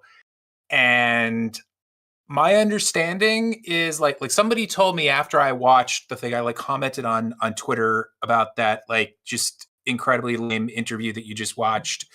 And somebody was like, "Oh, you got to watch the interview with the mod. It's like the most uncomfortable thing ever." And she, don't get me wrong, the girl's nice. She seems pretty sweet and all. Yeah. But like my understanding is that they brought her in because they had a lot of time to kill because they thought that call, I'm pretty sure that they thought that call was going to be like way less of a nothing burger than it was. That makes sense. You know, and they thought it was going to last a lot longer. Although I don't think it was a total nothing burger. I'd like to talk about there was that some things brought up that could be concerning for sure. Yeah, but before I like we talk about that, I'll just say that like the interview with the girl, like she basically like came in and they set it up as it was going to be like a kooky, or they didn't actually say this, but like she came in with this like sort of energy. They had been talking about like some sort of like weird food thing. Like I didn't really understand what like I didn't watch everything coming into it, but it seemed like she was going to talk about like some weird food that she used to eat or something. And they ended up having like this conversation where she just talked about her past. And you know, I don't want to make it sound like I'm insulting her at all, but she she had a very traumatic past, and every time that he would ask a question, she would just start kind of explaining things. I mean, she kept on saying sorry for trauma dumping. I don't think she was, but still, the point is that they just had this like hour-long conversation that went nowhere and was very uncomfortable after that other thing. It was like literally the least entertaining episode of and the show has been pretty horrible recently. Oh yeah, even the Fupa troopers are saying this. Even the fans are saying this, Vadim. Yeah, you're exactly right. Yeah, it was just weird, and especially like that after the previous conversation. It was just like I gotta get your opinion though, because I got a super chat here from the Greenest Fae talking about the mullet. Right now, this is, I don't want to get stun locked. I know chat's saying that I keep on like going for I'm like squirrel, right? But like Noah used to rock a mullet. Does he anymore? I thought he got rid of the mullet. I think he did get rid of the mullet. He might kind of like bring it back, have brought it back. I forget how his hair was coiffed in the most recent couple videos, but he's the kind of guy who just like changes up his hair and like just his style, at least his like facial and hairstyle, like pretty often. So I wouldn't be surprised if he started rocking it again, but he did like get rid of it after a while. Oh yeah, he kind of but- shaved for a while. Yeah, that's right. Yeah, I want to say I do kind of think he's like a low key beefcake. Like I can see your objection with calling like just full on beefcake. Like someone like Hassan is way more. Oh god, yeah. Like, there's some beef. like yeah. No, there's like it's like there's a some quarter serious beef pounder. there. Yeah. It's an all you could eat beef buffet with. I know, with right? Hassan. Yeah. But he does like I do think, and this is just a really important thing to talk about right now. I do think he looks like just a low key beefcake. I gotta Like- say that I saw another picture of him after the fact, and I was like, well, I can see what people are saying. He had some mass up here, He had the shoulders going on. Yeah, and I get the impression, like, obviously that takes a while to cultivate. So I would not be surprised if, like, in his 30s, he's kind of more in Hassan territory. Oh But yeah, we'll- good point. we'll Good see. point. Yeah, no, that's true. Yeah. I know exactly what you're talking about. Yeah, it's not just so as far as what gets somebody that mass, it's not just the workout, it's not just the eating, it's the workout and the eating over time, right? And Hassan has had that time, and Noah, yeah, like we're saying, is younger than a lot of people, including myself at first, even realized. I thought he was like in his lower 30s. He was in his lower 20s actually. So. Yeah, give him time. Let him cook. Yeah, he's an amateur beefcake. He's a budding beefcake, maybe one could say. Yeah. But I do like for a serious. This is just a second to talk about that conversation that they had. I just wanted to kind of clarify a couple things about it. So, because I think that maybe I don't know, maybe you won't think that what I thought was the worst thing about it was that big a deal, and I don't want to give you a like the impression that I think. I mean that conversation should not have taken place online. Like that's fucking ridiculous, and I'm not trying to overemphasize this. Also, Noah's a friend of mine, so like I mean we're not super close friends, but we're pretty friendly. Like we've hung out a little bit, like and whatnot. But the point is that I do think that there was, like, to me, the worst thing about it was, okay, so they were dating.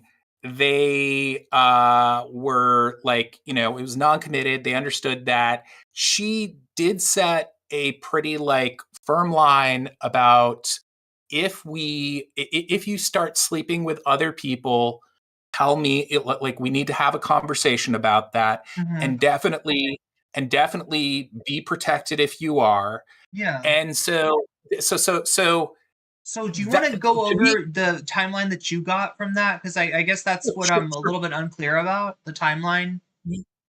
Yeah, but like I want to add one more thing, which I think is for me the thing that kind of rubs me the wrong way the most, which is that like once she figured like once it was revealed, and I think that the way that it was is that she thought that she possibly had an STD, but she didn't, fortunately, but she thought that was possible. And she like asked after having sex with Noah, she asked him like basically, so, like what's the deal with this? Like I guess she just like mentioned it, which, or maybe she did beforehand. I don't fucking know. Like, because maybe she should have, if they were having unprotected sex, maybe she should have said that beforehand. Okay, I don't know the total timeline, but the point is that like basically he said to her, "Oh, I thought you meant that you were talking about having sex with other people that are new, that I haven't had sex previous to dating you." And I mean, that sounds like total bullshit, right? Like, I mean, I got to be real. I don't see how anyone would really like compute that way, you know? So, yeah, what were you going to ask? Okay, so like my understanding is this, right? They're in a situation where they're getting hot and heavy and nobody's got protection. And they're like, well, maybe that's okay because, you know, my line is that assuming that you are having protection with any other, you know, relationship that you're, you know, going to engage in, if as long as you're using protection on those, you know, we can have that, you know, we can have it without the protection for me. And then that he at some point said that he wasn't really interested in other relationships, and then later that changed. So was it that am I missing something? That's the initial thing, right? Was that their initial agreement was like, all right, well, as long as you, Noah, and I, the caller, are protected in our other, you know, any other, you know, sex that we engage in, then this is okay. I'm okay. We're both okay with this. It might be that, and it also might be if you start sleeping with other people, just let me know about it when you do that. But maybe it's okay to sleep with other people as long as you're using protection. Maybe that was it. Either way, I do think that like, I mean, it's bad to just like break that rule to begin with, but also just once he was sort of I guess caught, if you want to put it that way, the fact that he was just like super wishy-washy and said something to the effect of, oh, I thought you meant sleeping with people that we didn't know. And then remember the further clarification that he made, or that, you know, she said to him something to the effect of like, well, I don't know if these people are okay. And he just said something to the effect of like, well, but I do know they're okay. Like I have been with them for a while. Like I've known, like it's almost like he's saying they're clean, they're okay, they're not bad people or something. And it's like that doesn't give you a lot of a lot of confidence if you, well, you know, they're this way, but you know, like, right, that's not what we said. That's not the agreement. Yeah, no, I understand that for sure. Yeah, I mean, I think that is a really shitty thing to do to someone, and also to like then further kind of just like bullshit them. It's not the worst thing ever. And again, I want to like, you know, really stress that I definitely don't think it rises to the point of being like relevant or a cool thing to talk about on you know, on H3. And of course, it's insanely obvious that the only reason why he was doing that to begin with was because of his beef with Noah. I mean, like, let's be real. He's not going to be having Destiny's victims to tell their stories and anytime he mentions soon. Destiny in a comparison to Noah, implying that maybe what Noah did was worse than what Destiny. Does he not understand what Destiny did? Well, and not only that, yes, maybe he doesn't. I think he does, though, because I believe he did actually like mention it on. Yeah, he did mention it on one stream. He started like 12 minutes to it or less, and when he just kind of mentions it offhand on the show today, he basically said something to the effect of like he boiled what Destiny did down to sending women a bunch of sex or like nudes or something like that. And yeah, it wasn't sex, it was nudes. And it's just like, whoa, how can you go so out of your way to just glaze what he did? And you know, I mean, it's like, you know, that it's like a joke how he constantly says, and I'm not saying like a joke in Ethan's mind, but it's like a joke to people like you and I who know the real deal when he says things like, oh, I barely know Destiny. Like, why is everyone saying that I have this like. So it's just, and it's the weird thing because it sounds credible enough to other people that don't have our, but it's kind of like if if you've seen a few things happen, then you're quite aware that there's some connection going, there's some communication going, at least between Ethan and the Destiny community, at least between Ethan and people like Dan Saltman, if not between Ethan and Destiny himself. Right? Oh, they definitely. I find it insanely hard to believe that they have had no communication. Definitely. I mean, I think that Dan is the point man between them for sure. Like they probably had a lot of convos with Dan. And here's an interesting, like, I don't know if this is true, and I've been trying to track it down because it's something that I saw like towards the beginning of a lot of this happening. But like Dan has this stupid leather hat that sort of looks like Crocodile Dundee.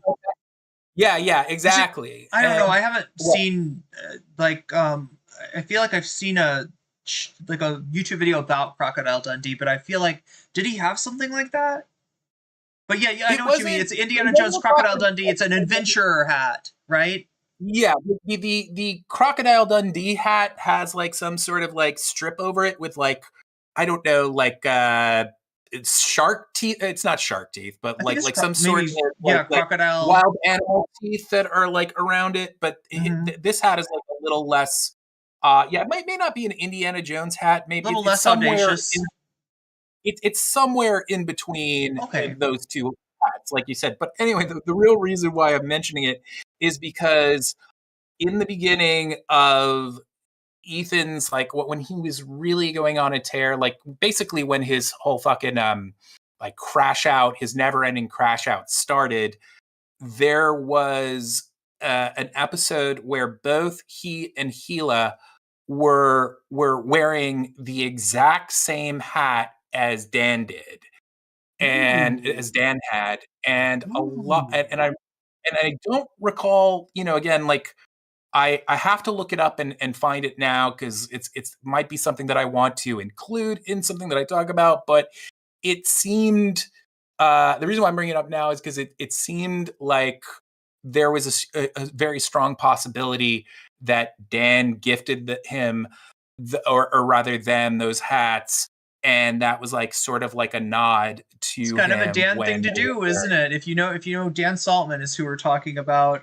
aka Landlord Dan, a friend of a close associate, co-host of a podcast with Destiny, and a former, I don't know, collaborator. I mean, like Hassan at some point did content with Dan back when he was cool with Destiny. But this is a very Dan thing to do, would be to gift a hat, like, that he thinks his hat is the shit, and he wants to share this with other people. Yeah, totally. And Dan did stuff with a lot of people. Like I never really knew who this dude was because it's not like I've ever been super into the whole Destiny universe, but he did a podcast interview. Both Dan and Destiny did an interview with Sam Cedar, and there's just a lot of people that they are now. I mean, I guess that's the story of Destiny, though. He's constantly like burning bridges and everyone that he was once friends with, which reminds me, like, a lot of people don't bring this up. But there's going to come a point where Destiny and probably Dan as well, but Destiny and Ethan Klein have some sort of like feud falling out. I mean, it just has to happen with the nature of who they both are. I'm not saying it's going to happen anytime soon, but imagine that, like, when that happens, like, he's going to lose like 95% of his audience. Maybe not that much, but I just feel like so much of his audience right now is just like, he's going to lose the ability to hit that Hassan ripcord like he does sometimes, like when the show's not going well, when people aren't watching. He'll throw in some Hassan tint, and he can reliably get those Hassan hate watchers to come in, and he's not going to have that anymore. Yeah, I think you're right. I mean, there probably is a pretty like healthy amount of people out there who hate Hassan who are not in the Destiny sphere, but you know, a great deal of them are. So, oh yeah, yeah. So yeah. Sorry, I forget what we were saying.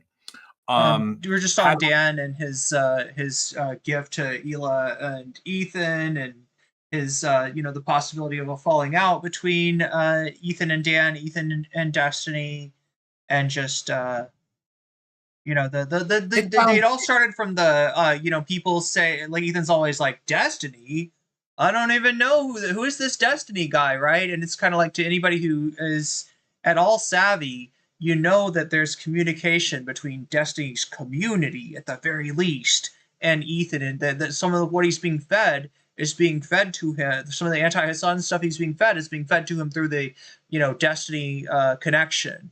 You know, if not a direct connection to Destiny, Stephen Bennell the second, then to people around and close to Destiny. Yeah, I mean, I kind of, you know, at the end of the day, it like doesn't really matter if they've ever even had like exchanged like any conversation or you know, actually hung out at all. It's just like everything is ripped from both Destiny's, you know, DGG and just shitty points that Destiny has made. So it's just like it doesn't even it's sort of like, you know, if I were to say something to the effect of like I don't know, I'm trying to think of like an influential like I don't know, like if someone was accusing you of being you know, why can't I think of an example here? I'm sorry. My brain is like I'm having a brain fart here. But like it's just if you are if everything you're saying and doing just is of the like just shit that this other person would say and has said and whatnot, then what is, you know, like who even cares if you know them or not? It's just like it's still like relevant. And then also he has for Destiny as he did in that moment, you know. But sorry. Kind of yeah. Sorry, I am a little spaced out right now. No worry. Maxine the Vampire Queen over on Twitch says Ethan is just a gross, vindictive human being, plain and simple. Yeah, and like, look, I don't want to focus on somebody's character flaws, believe it or not. Like, that's not, you know, like that. I'd rather talk about, you know, you know, something that actually has to do with the world. There's a lot of stuff going on in the world around us, and I don't know if you noticed, but it's not great. So, you know, sort of focusing on like Ethan's character flaws, not exactly my favorite thing, but he keeps on featuring them. They keep on playing so prominently into, and I know that, you know, content is kind of kayfabe, and, you know, Donald Trump has shown you that you don't have to be likable or a good person in order to engage an audience, and you know, that's all true and everything, and that's probably kind of what Ethan is playing with, is himself as a little bit of a heelish character. But it just it's like a bit much to take the overwhelming, disingenuous, like bad faith onslaught that Ethan is throwing at us week after week. Well, there's two things about that I like that you just said that I think are kind of either like it's important to kind of like, you know, just like I think a lot of people don't get that talking about Ethan Klein right now. Unfortunately, I don't want this to be the case. I wish he was just like this incident, like this like unimportant buffoon, Mhm. but it's not just that he's like going after people who are like honest and like he's being an asshole to people who don't deserve it. One, I think he really is, like, as a matter of fact, like I think it was yesterday there was a very brief conversation that I was surprised they didn't bring up on the H3 pod today. There was a conversation between Emma and Matt Leck on the Majority Report, Mhm. and maybe Matt Bender was a part of it too. But basically, like Friend of the VOD, Matt Bender, yeah. yeah.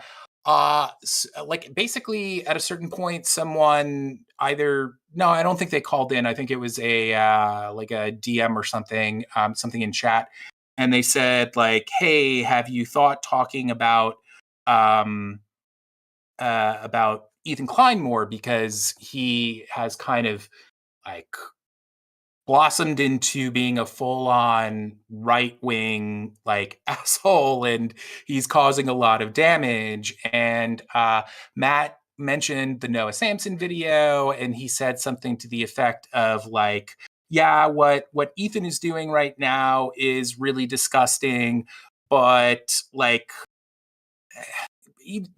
basically what he said was something to the effect of like, I'm paraphrasing him poorly here, but he said something to the effect of like, people like Noah are taking care of him. Like, it would be a waste of time for us to talk about him. But I don't think that's the case. I think he is a combination of doing so much damage in terms of misinformation. And then, do you remember what I like brought up to you right around the time that the content nuke came out, that I was concerned about how that was going to kind of broadly affect things that like that basically I mean, do you remember what I was talking about? I think you were concerned about deplatforming, if I'm not mistaken. Is that right? Yeah. Hassan getting deplatformed, which, like, look, I mean, he's just one guy. No. Go ahead. I'm not. I like. Yes, I was concerned and still am concerned about him being deplatformed. But if it was just him, I would not have as much concern as I still do. Right. I think that that it could be. I still think that not just the content nuke itself, but just all of the bullshit that he is generating. It is something that could, I mean, we're seeing all of these like things having to do with our basic rights and free speech just evaporating in America. And it's probably not going to be too long until things having to do with at least Palestine and Israel and whatnot, people start trying to like really clamp down on that. And that's where it's starting. And that's where it's starting with the, well, I mean, not starting with the Trump administration. Obviously, his first, foray is against immigrants, against trans people, but then very quickly it moves to the student movement, and there's an intersection there between immigrants and people that don't have status as full-on United States citizens. It makes them easier when they are either the leadership of the movement, or when they are doing something like, writing an editorial, for instance, right, having to do with the movement, for the Trump administration to black bag them, send them to fucking Louisiana, try to judge shop for the worst judge they can possibly find, with the ultimate intent of gulagging them. You thought that it was going to be the tankies gulagging you. No, it's the fascists, actually, that want to send your ass down to El Salvador to get fucking tortured and never heard from again. Yeah, it's terrifying. Like that. I'm sure you saw that video of that woman being disappeared. Tufts University, like, straight up Nazi nightmare shit. Like, I look at that and I'm like, I look at that and I think, man, I want to be in Thailand too, just like you right now. but bringing all that back to have you got your passport? One question, Vadim. One question. Yeah, sure. Question for chat too. Have you got your passport, chat? I do have my passport, but likely I wouldn't be able to use it because I'll just be like real. My mom, I'm a caregiver for my mom. She's like in her late 90s, or not late 90s. She's in her early 90s. And I'm just not in a like we have no other family, you know, and I love her very much. But it's just, I don't think that we could just get up and go. And otherwise, believe me, I would be plotting all of that out right now. No, being 90 would definitely make it a lot. I mean, not that, you know, it's all very good healthcare over here, right? But I understand. That makes it a lot harder. But I really worry, and you're right. It's not just like the start of. It's not just like the it's not just the signs and symptoms of fascism. It's the full blown manifestation. We're there. We're fucking there. People have to, like, if you are talking to your normie friends and they say something like, "Oh, come on, like fascism," no, you gotta like find a way. I mean, unless these people are just, you know, the kind of people who just can't be reasoned with or anything like. I'm sure most of your followers, your friends are cool and will be susceptible to reason if you really show them shit, because it's just like, it's not like an overreaction. We are literally there with the sorts of things. We're not the resistance, chat. I'm not Rachel Maddow. This is not Ben Mycelis over. You know, this is not the resistance trying to, you know, farm fucking outrage or anything like. This is full on. This is full on fascism. The word doesn't even matter. Authoritarianism. I mean, look at the way that Elon Musk operates. Somebody talks to him about the vandalism of Teslas and Tesla dealerships, and his first statement is, "I think it's because of the mainstream media talking bad about Tesla." His first statement is like, let's try to curtail free speech. Let's make it so nobody can say anything bad about Tesla. And he's not even worried about just like, these people should, they've done property damage and they should, she should face justice, right? It's about protest movements. That's what they're going for. They're not that worried about the people doing the damage against the Teslas. Those people are very useful, right? They're worried about the people protesting Tesla. They're worried about the people talking about Tesla, and they're gonna make it fucking impossible. Well, I mean, it's like not even that. They as you know, they have already like fucking disappeared people. There's someone who supposedly like isn't like they thought that he was a part of some Tren de like Aragua. Nicaraguan gang. It's a Venezuelan gang called Tren de Aragua. Aragua is a state in Venezuela. There's a gang, a real gang from that area, but the Republicans and TYT have like fearmongered the fuck out of it to make you think that that's like the worst thing. Tren de Aragua is coming to get you. Right. And this guy had a tattoo, and they were using that as their standard. Autism awareness tattoo. It was an autism. Did you know that? Okay. I saw the soccer tattoo. I saw the guy with the soccer tattoo that got pulled up. But apparently Vadim is telling me there's also an autism awareness tattoo that got taken as a membership in Tren de Aragua. They also say it in their best, like a Spanish accent that you don't expect to come out of this kind of Republican, like, right? They like. For this word, they rule their R, no other words. It reminds me of like back when they hit, Barack Obama was the big baddie, and they would always go Barack Hussein Obama, like they really want Rush to hit Limbaugh that. got that started. But yeah, like the guy that I was talking about with the autism awareness tattoo, apparently he's like a there's some sort of article where some like some reporter who was there witnessed him like just crying his eyes out, saying like, I'm not in a gang. I'm a gay barber. Like I'm not supposed to be here. And so my point is, wait, is I'm that, sorry. like, Was this in El Salvador? This video this that you're talking about? Yeah, Because all the way to El Salvador, and they were shaving his head, and I'm talking about what the the reporter was talking about in the context of what I read. You know what? Did you read it as well, or am I getting? Like I have seen the videos that are apparently from the president of El Salvador himself trying to sort of flex, his his prison techniques, how they treat the prisoners. Now, at first, these were suspected gang members in El Salvador. El Salvador did have a big problem with crime, much like Duterte, though. The solution ended up being worse than the problem, and now you've got you've got a situation. You've got an authoritarian government in charge in El Salvador, and we don't know if these people, like how many of these people are actual dangerous, violent gang members, and how many of these people are just kind of swept up with the dragnet, right? And now Trump is using this guy's a big fan of Trump, and Trump's a big fan of his, and they're sort of they're collabing, I guess. But you're talking about an article, Vadim?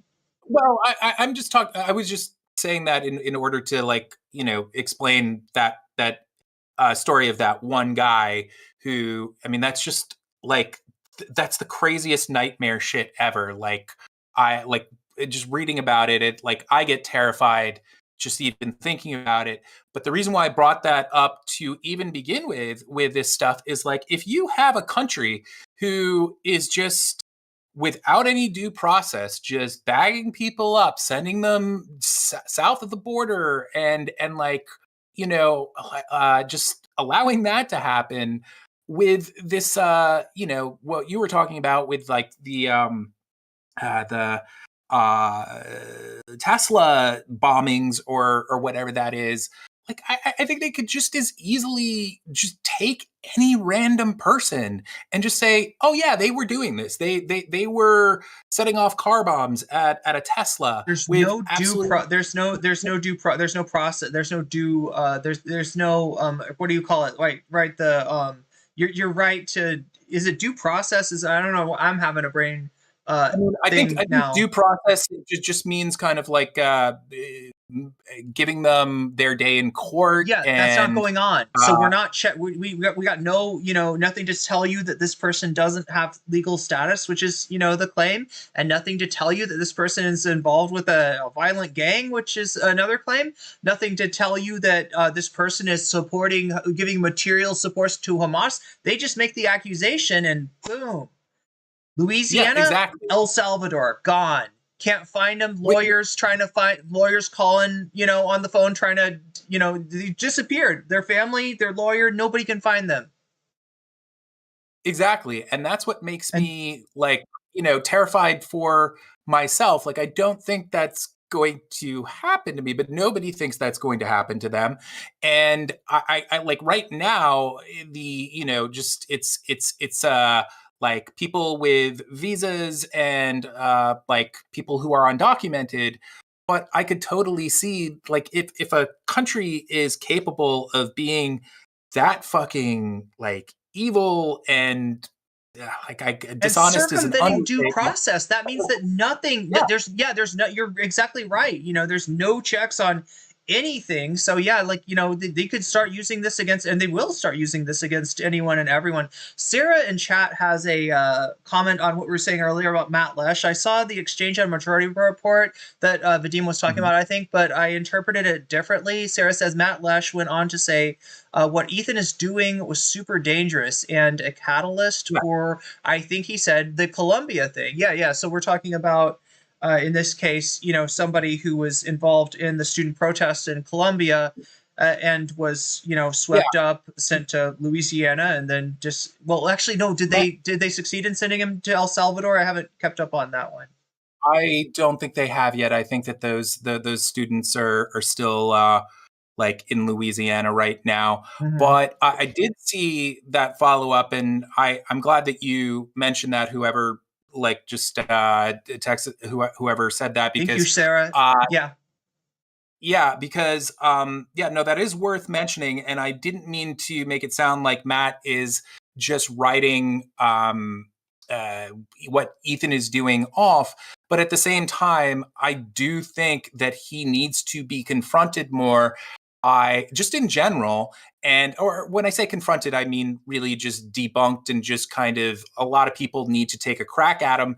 And the majority report that would be very meaningful if Sam did something like that, of course, because for a lot of reasons, because of their history more than anything, but also because he's just, you know, like he's just the man, you know? He's very knowledgeable about the issues that Ethan is spreading a lot of bullshit about. Yeah, I think that's why Hassan brought him up too. I got to read some another chatter. This is kind of dark humor, but I like, you know, this is appropriate here. Mopo says, Ice getting an anonymous phone call. Hello, Sniff. There's a guy, Sniff, in California, Sniff. 6'4", early 30s, Sniff. He's pro Sniff, terrorist Sniff. Get him, Sniff. Oh my God, yeah, that's right. Yeah, well, I mean, just the other day, you probably saw that footage of Ethan saying that fucking Noah Samsen was like inciting terrorism or something in his video, right? Like you saw This that. was the on Wednesday's show, right? Yeah, it's insane, and it's just so it's crazy to me that it's not even so much the fact that Ethan can do that and not recognize how like the insane double standards of him freaking out over the CPS thing and then doing things like that, and also doing things like talking about Hassan's undocumented house keeper who was actually his mom and whatnot, like just basically baiting his audience to call these authorities and get these hypothetical people. You know, Lord knows what could happen. But it's not so much that he doesn't recognize it, but just that the entire audience either doesn't recognize it, or if it's pointed out to them, they just think it's like a nothing burger. They think it's totally fine.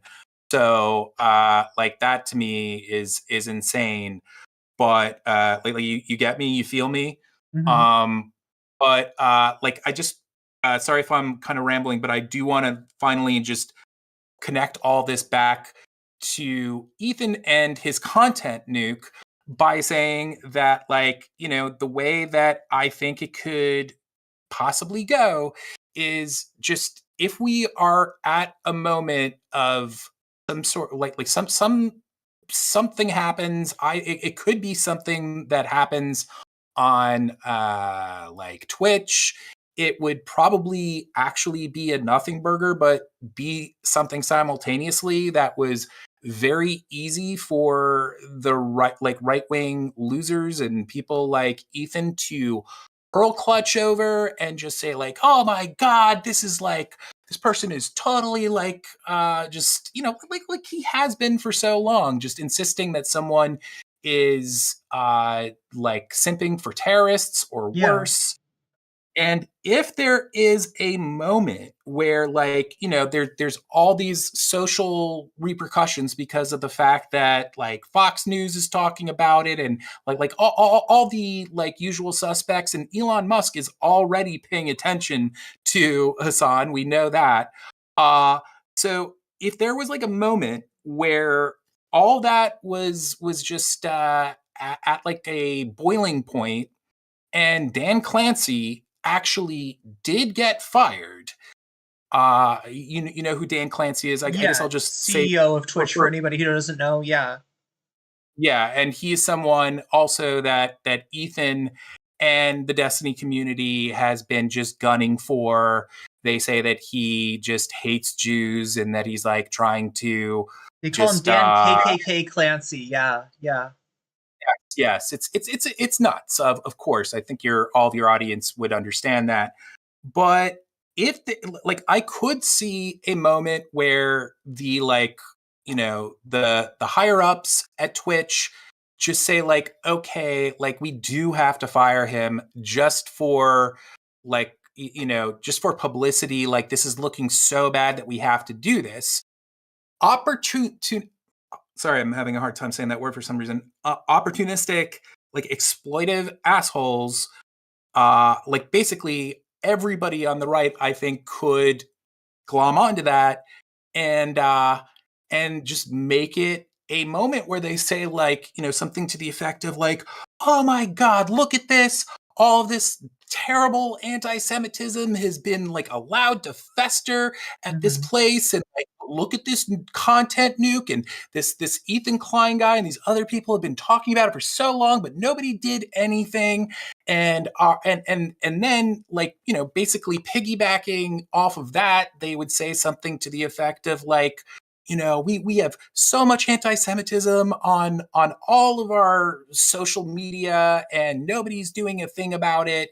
And, that could be just a huge domino that could fall and make all this other shit like kind of happen. So like, I worry about the Ethan situation. Like I could see that. Look, I would say that, like, as I've been thinking of this, like, when somebody's crashing out, when somebody's becoming irrelevant, right? Is it really responsible to continue to, cover them? And if it's just for the entertainment and the numbers and the virality and stuff like that, I would say no. And in this way, I would say that, like, actually TYT is a lot more close to something that maybe might not be worth covering as much in the future than the Ethan Klein thing. He still does have, despite the fact that his audience is cut in half, that was a very big audience. 50,000 concurrents is what Ethan used to get. Now it's more like 25,000 concurrents. That's still a pretty big audience. And there's like influence because of how big Ethan has been in the past that kind of outstrips, his size even. Whereas TYT, I guess you could say they still have influence, but their numbers are so fucking low that it's almost getting to the point where it's not. So now you were saying that you thought that, I mean, not necessarily a solution, but something that might help or, be appropriate would be if they got more attention from outlets like the Majority Report. Yeah, I think that if you just have, because as of now, I see a lot of like video. What would you call them? Like people who make video essays and whatnot, and also streamers like yourself going after and kind of trying to debunk them. But there's there's a handful of people who like the Majority Report. I think that Mike Figueredo. What's his channel's name? Humanist He's a friend of mine. Yeah, no, he's a good guy. Mike's a great guy. Like people like that and Dave Dole, and there's like basically this is just like a weird way that I look at at YouTube, but I kind of see those people like a little taken. It's not necessarily even taken a little bit more seriously, but yes, no, I think they are. I think that like they have the like in a lot of people's eyes, people see them more as people who just deal with straight news. I think like a problem is that a lot of people, when people who even agree that Ethan is being an asshole, I think a lot of them see what's going on and they just think, oh, at the end of the day, this is just drama. Yeah. And there's and it's not just that. There's a lot of ways that he is affecting the world right now. Like literally, maybe I sound like a little just over the top, but no, he really is. And I think that it would be great to see those people like just because not only that, it's like having all of the rational left like going at him like on Zateo, like fuck somebody like Mehdi Hassan. Like I know it sounds ridiculous And I don't think that it would Think be a about really how hard. Donald Trump has used drama. Do you know what I'm saying? Think about how much of Donald Trump's appeal is personal drama and the grievance and how he comes from grievance culture, like the arising of the Trump voter is the arising of this kind of white grievance that's been percolating for years and years and years, and Donald Trump's very much given it voice, and the way that kind of breaks out and gets attention and commands the news cycle is through drama. It's like Donald Trump turning a court case into this judge has treated us very unfairly. It's the most unfair judge. This judge has got a personal. That remember when early on there was a judge that was overseeing a case involving Donald Trump, and this judge was Mexican American, and Donald Trump said that based on his identity, based on him being Mexican background, that this judge could not possibly oversee, that there was a conflict of interest here. He should be taken off the case, right? Yeah, it's drama, it's grievance, it's he's a pro wrestling almost, and I brought this up earlier, and some people are saying Donald Trump didn't invent the heel. I know, chat, but he uses the heel. He uses the trappings of pro wrestling, very much to command. So attention, right? When we talk about the new currency, when we talk about the new, information environment, it's not so much about information, because information is one thing. It's attention. Can you get attention on what information can you get attention on? And if it's the right information, you can turn night to day. You can animal farm people. That easy, it's not, and they've shown the way, they've shown how it works. So yeah, that's been cutting against us with Donald Trump. I would say that, people like Ethan Klein use that, to cut against, us. But, like if you got some people, and yeah, Mike Figueredo has talked about Ethan, if you got more people in that sort of news sphere and a majority report has shown that they got claws when it comes to this. They got teeth. They got some they've taken on people in the past. Maybe that's that might be what's needed. That might be at least have a strategic advantage, right?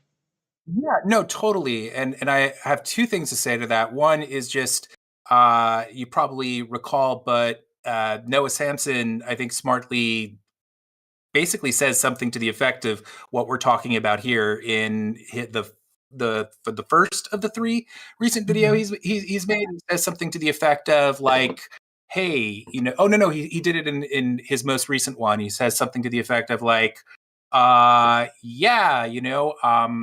first video that I did was connected to these like a lot of drama streamers, and then I did a video that had didn't mention any of that, and it got 1/5 of the views that the other video did. So yeah, I'm attaching this stuff to this stuff because hey, like some people more people tune in because they want to see something about this schmuck, and then surprise, I like educate you about the Israel-Gaza situation. But the second thing that I want to say about all of it is also like think about people like Joe Rogan. There's so many people of that sort who. People like you and I who are more like media savvy, who like pay attention to politics and all these fucking dingbats on the internet who are grifters and are like right-wing extremists. Like my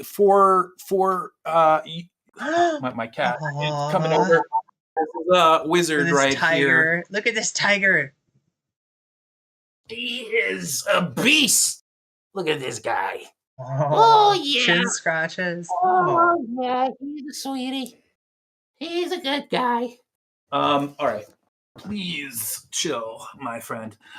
So what I was about to say is that like even people like Dave Rubin and whatnot, when there was a point where people like all those sorts of idiots who had some sort of cachet with the left at one time, where the majority of the internet or a lot of the internet was just like, no, these people are you kidding? These people are right wing? Yeah, right. And they just didn't take that seriously. And those people will always be there. But after people like the Majority Report and others similar, I mean, after a while of these people just like really saying like, no, look at what these idiots are doing and really dissecting and deconstructing everything that they did, like people got the the message. As many people as are susceptible to that message. Some people never will be.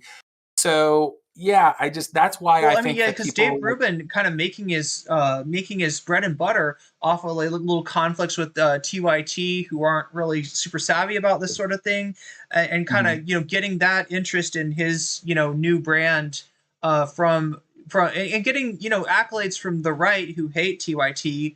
As well as having that plausible deniability of like, well, I didn't leave the left left me. There's the crazy left, the SJW left, and I'm just trying to be true to myself. I'm trying to be progressive, but not whatever cringe this leftism is. And Sam's strategy, which is beneficial to him, beneficial to the Majority Report because these videos get views, but also beneficial in terms of just making it real clear who David Rubin is, making it really clear who Tim Pool is, right? And the Majority Report has been immensely successful. Sam is a debate beast, right? Michael Brooks used to tell stories about having to hold Sam back because he was like, Sam, don't go for the jugular. Please don't go for the... Michael Brooks, he's, always wanting to forgive people, always wanted to understand people, always wanting to reach out. And he sees Sam just tearing into Tim Pool, and he's like, "Ooh, it looks a little bit brutal. Like this is the circle of life, the law of the jungle here." But in terms of getting results, the Majority Report has a lot to speak for, despite people saying he's got 37 videos about Dave Rubin. Yeah, I mean that's all just like cope when people bring things up like that. When people are just saying things to the effect of like, "Oh, you're so obsessed," it's just like they're compensating for something, And I want to say I would really love. I may even try this. Like I know I've been like saying that I'm going to be coming back to YouTube, but that is going to be happening. Well, Keffels is back, so right. We got to get you back too. We got to get you back too. I've got a collab. I've got a collab with her. But no, I'm not serious about that. We'll have a panel. But the point is just that. I would like to. I'm interested in possibly trying to, and I know this sounds crazy. And it would have to be like done in just the right way, but I would like to force a debate, like if it's possible, like make some sort of video that's really over the top that just basically shames Ethan Klein into having a conversation with Sam Cedar, and throwing in enough. Like it would have to be something that isn't that long, 5-7 minutes tops, that gets across to Sam Cedar. And I think if I did it, I would probably like say something to the effect of, it would be very over the top, by the way. It would be like, Sam Cedar, you are debating Ethan Klein, just like kind of like forcing it. But the point is that, I think I would have to kind of make some sort of offhanded joke or just acknowledge that it's very possible that Sam Cedar would be incredibly annoyed by the idea of like being like sort of just thrust into like thrust into it or just kind of like drafted to do this. But I think that I don't know exactly. Like there's so many things that you could potentially say, but I think if like there's a section where just a bunch of things are rattled off as quickly as I could, that would hopefully give him an inkling or more of how bad this situation is, and the fact that he could do some like real good here. And I would kind of throw in like, you know, at some point, even though that I would be kind of like trying to make the whole video confrontational, and not in like an asshole way, but in like a funny in your face way, so that people like, you know, would be entertained and pay attention to it. Yeah, exactly. But I would throw in at some point somewhere in there saying like, look, you know, just getting this across. It doesn't have to be a debate. It could be like a chill conversation. I feel like I got this. I feel like I got this. So you know who Ethan Klein does? Go ahead. No, I was just going to say no. You know what? Go ahead, and I've been talking. I didn't want to cut you off if you got if you're what I was going to say. What's that? I didn't want to cut you off if you were. Oh well, I was just going to say that like I would make it in like a way that really what's the word, that encourages people out there to like just like maybe I'd have hashtags. I thought of like maybe like cowardly Klein, even though that I'm not crazy about that. Like it's you know, a lot of this is half baked.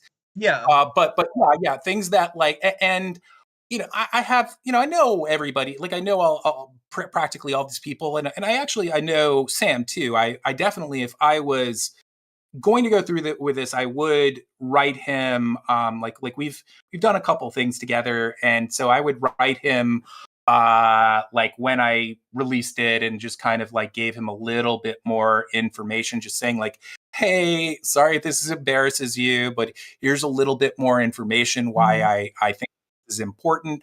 And I think he would get it, and I think he would kind of like just be like, okay, let's do this.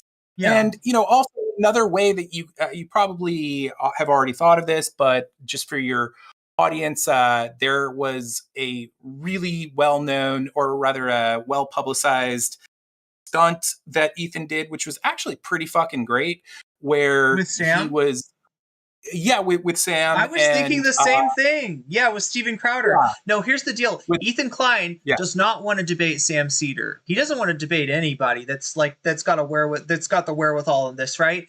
But he does want to debate people from TikTok that are calling him out, people from Instagram, like anybody that looks like a little snack that he can just come along and eat up, right? He will do that. So that's what we got to do. Bait the hook with some small, random, small streamer chick of some sort. And then secretly we got Sam Cedar in the Discord. And like he's coming at people. But believe me, I'm totally like there with you. Like I've already thought of that, and I would love to make that happen, and I'm going to try to do my best with that. But I think that there's a way to to make the video in like such a way, like I think that there are things about it that I can like say that just where Ethan will just look like such a bitch if he does not, like he already does, don't get me wrong. Yeah. But I think that he somewhat leads into that. I think there's a way to make him look like more of a bitch than he like to everyone out there, even his fans, than he has up until this point. And like, I don't know. I think it would either end up having a good to do the, you know, like to do what I'm saying, like it would either be good because it would force a conversation, and then like the Majority Report would hopefully here and there be talking about the after, like whatever happens after that. But I don't know. I guess I'm just saying that I feel like it can be done in a way that would actually get him to go ahead and do it. Well, I mean, he's a coward. You're right about that, cowardly Klein. And he's a coward because he likes to spite people. He likes to punch down. He's been doing this his whole... Gokanaru did a video, with a few problematic elements to it. That's why it got banned off of YouTube. But that really goes into detail about his bullying behavior. That's who he is. That's who he's always been. He is a coward. And look, if somebody's a coward because they just don't want to fight, or they don't want to, they don't like, fine. That's not really a coward, right? But if somebody's like just loves beating up on little people and won't do anything when it comes to somebody their own size, that's a coward. That's a person that needs to be called out, and that is, indeed a person that can be that deserves to be shamed or tricked or cajoled or what have you into ending up in that situation where he picks up the phone, hello, small TikToker that I think I can beat up on it, and on the other line, hello, this is Sam Cedar. That I want to see that happen. I need to see that happen by hook or by crook, Vadim. I'm saying it. We're going to do this. I got a super chat here from Sarah saying, when martial law occurs, the first thing that goes is habeas corpus, meaning they don't have to charge you or give reason for disappearing you off the street, off the face of the earth. Indeed. Yeah, no, exactly. That's what we're missing. That's what we've already had, essentially removed. Yeah, it's and it's just crazy to me that people are not getting it. Like there's like all these fucking they're definitely in the Destiny community. There's tons of super right-wing dorks. I mean, the whole community kind of leans to the right. You and everyone that's watching this knows that, but there still are some people who sort of like are sort of centrists or like close to progressive libs who, I mean, maybe like I'm overstating it, but yeah, there's all sorts of people there who this shit is going to bite them in the ass eventually as well. And so it's just crazy to me that they are not sounding the alarm about this stuff as much as I would think they would. But listen, it's actually late where I'm at right now. Yeah, and I gotta get something to eat as well. Yeah, usually I'm pretty like okay at this. Like I stay up late very often. Usually I'm like okay to talk, but today like I think you're good. And we hit a lot of good points, and we kind of left it at a good place for ending off. I think the chat is excited about bringing this Sam Cedar versus Ethan Klein content to being, and I think there's a lot of people here. You said that you know some people. I know some people. We know some people. Chat, let's make this happen. We know leftist mafia people. We know Majority Report people. We know we know Vanguard people. We know all kinds of people. I think we can make this happen. I think we got the social network at our hands to make this work. So without like trying to keep Vadim up any further past his bedtime, because sleep is sometimes the best medicine. I know that better than anyone. I just wanted to give you a chance to, if you want to plug or shout out anything on your way. Well, I don't want to shout out anything, but I do want to share something really quick that I think you'll I was kind of wasting my time doing this earlier in the day. And so I want there to like just being able to share it is probably the only it's the most productive thing that I could do to kind of wait, what am I? I'm sorry. I'm trying to, sometimes I'm bad at when I'm this tired at multitasking, but basically I'm trying to share my screen here. So sharing this with you and your audience will make wasting the time that I did worth it. Okay. Where the hell, what is the thingy on that, what does the symbol look like on Discord? For share screen? Oh, wait, I see it. Here we go. All right.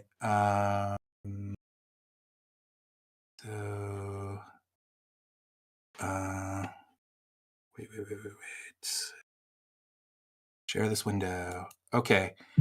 Can you see this picture of Keela Klein, the tattoo? I am probably gonna have to, let's see, I might have to switch some things around. Wait, where do I see it?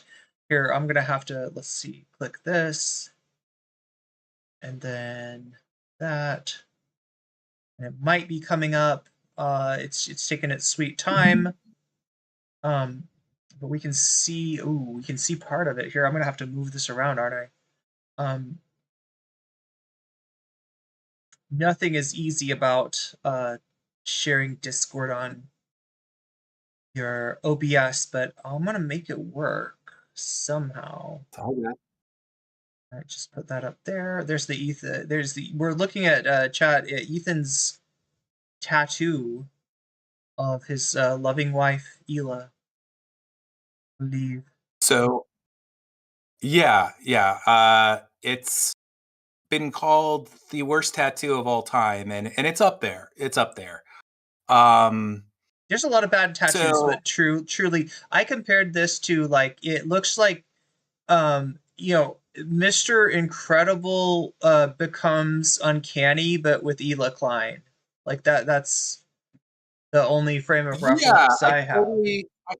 I totally hear what you're saying, and when I saw this, like basically, I do graphic design myself a bit, and sometimes when I see things that just are so fucking like ugly, sort of like from the point of view of like a graphic artist, I just sort of I'm almost offended by them. And I gotta say, if I was Ela, I'd be pretty pissed too, especially if Ethan didn't talk to her about this at first. Like this is a bad picture of Ela. Ela does not look like this. Like 9 out of 10 pictures. Well, there is a photo. I've seen the photograph that it comes from, and she does look very pretty in that. And this, I think a lot of people have said that the contrast is turned way the fuck up, I think. I mean, really, more than anything, it's the bags under her eyes, which both Ethan and his whole community, like they've posted Photoshops saying like, oh, when it fades, it's going to look like this. But the bags under her eyes are going to it's kind of very Uncle Fester, and that's going to fade in relation to the darker colors, obviously. So that's still going to be there. So anyway, my point is that when I saw this, I like sometimes I see things like this, and I feel like I have to fuck with it to get it to look better in Photoshop, right? Mm-hmm. Yeah. And so I did that, and I want to say, like, the thing actually that I think fucks this up the most for me. There's a bunch of things like the lettering is way too small, and that's going to be a problem over time because I don't know if you know, but very like small, like little writing, like stuff like that, like it just will be like sort of like a gross like blob in 10 years. Oh yeah. But to me, the worst thing about it is that it's an egg. It's like totally just this egg shape. And yeah, and it didn't have to be that way. Like the hair could have had more kind of like body to it and more like and like just like look kind of like natural and whatnot. And then of course there's the issue of the bags under her eyes. And then lastly, in the actual picture, she is staring off like that. But there's no reason why they had to go with that. Like the eyes, like to me, that makes it look sort of like ghostly. Like she's not really there, Yeah. So I did 2 versions of this. And the first one, basically in Photoshop, there is this thing that allows you to correct eyes or basically take the eyes and shift them. Mm-hmm. And I think this is like kind of scary. This is the first, like I wasn't expecting this, but basically when they did it, I don't know if you can tell, but it like basically like it turned it into real eyes. Do you see that? It's like, so is this the Photoshop that we're looking at, or is this the original? Well, this right here is the original. Okay, so that's original. and then boom, this is the second version that I did. You know what? I'm in a See those haunted eyes? house now. I'm in a haunted house, Vadim, and I've been sitting down next to a portrait, and I'm trying to eat my, chicken by candlelight, and then did I see the portrait's eyes move? Like I'm spooked out. I'm like, wait, is that painting alive? That's what I just felt. Yeah. This is But Scooby Doo also, shit. I'm going to zoom in on the eyes here. Okay. Because it's like, it's just funny to me that Photoshop literally, like, again, I don't know if you can like really tell from the two, but it turned the eyes into real eyes rather than tattooed eyes. See, there's like, do you see that? You see that? It's so anyway, I thought that was funny, but this was the final that I came up with, and it's a little like, there are things that are off here, but look at the hair. Look at that. It's like it's a more natural shape. Yes, and like rather than this fucking egg that you have right here, like boom, boom. See, if I was Ela Klein, I would ask Ethan. In fact, I would tell Ethan. All right, you didn't ask me about this tattoo. I hate it. I want it obliterated, and the only way that you're gonna get obliterated is you're gonna have a nice oval shape, egg shape, whatever the fuck shape. You're gonna have a black shape on your arm, and you're gonna suffer too because that's gonna hurt. That kind of tattoo, doing a lot of ink on the arm, that's gonna hurt like hell. And Ethan, you're gonna take that. You're gonna take that, or I'm divorcing you. I'm fucking gone. You get rid of that thing. You turn it into just a shape, okay, a black shape on your arm, or else no more marriage. I'm out of here. I'm taking the kids. Fuck it. That's what I'm. If I'm Ela Klein. Yeah, totally. I'm with you. Ironically, it is the sort of tattoo that screams like last-ditch effort to avoid divorce, it does. Or the irony is palpable, Vadim. The irony is oh my god. But isn't like just look at the because you have to take in sort of the details. Look at the eye. I'm going to show you. This is the original, and then I'm going to show you the final one last time. Just look at the eyes staring off. Look at the bags under the eyes, which we all know is bad, and then look at the egg shape of the hair, and then boom, the eyes are forward, and there's body to the hair. I mean, to me, that's just like, that's not a bad tattoo right there. If you're gonna do a photorealistic tattoo, which you shouldn't do, I don't like them, but if you're gonna do it, do a good photo. Do a photo, and if it's of somebody else, make sure it's a photo that they like, because they're gonna have to see that on themselves on your arm, and if they don't like that, then it's not gonna save your marriage. If anything, it's gonna do the opposite.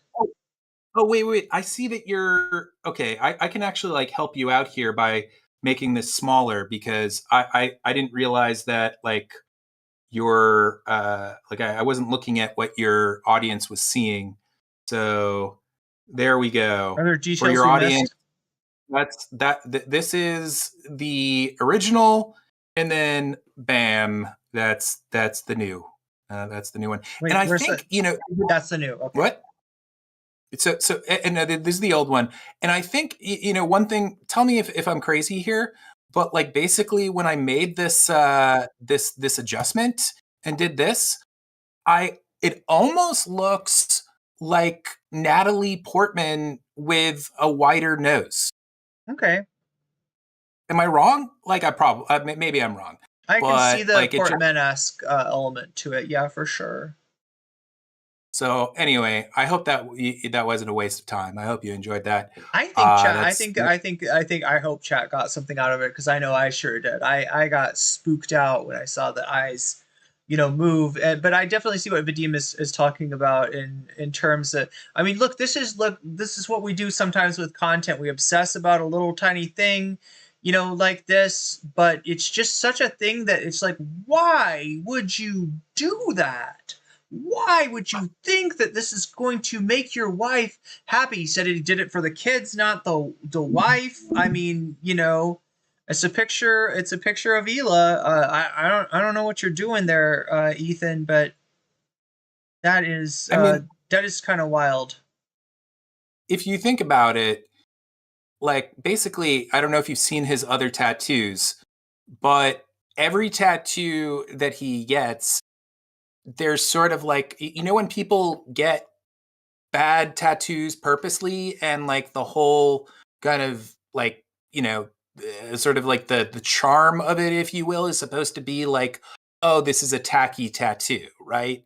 And all of the tattoos that he's had are sort of like that. I think 2 are of his, maybe even like 3 of them are his old dog, but they all like look sort of cheesy. So I think he was kind of doing the same thing here, where there was like an element of like sort of it being like kitschy, but it's fine to do it's fine to do that sort of thing with your dog, or I don't know, some like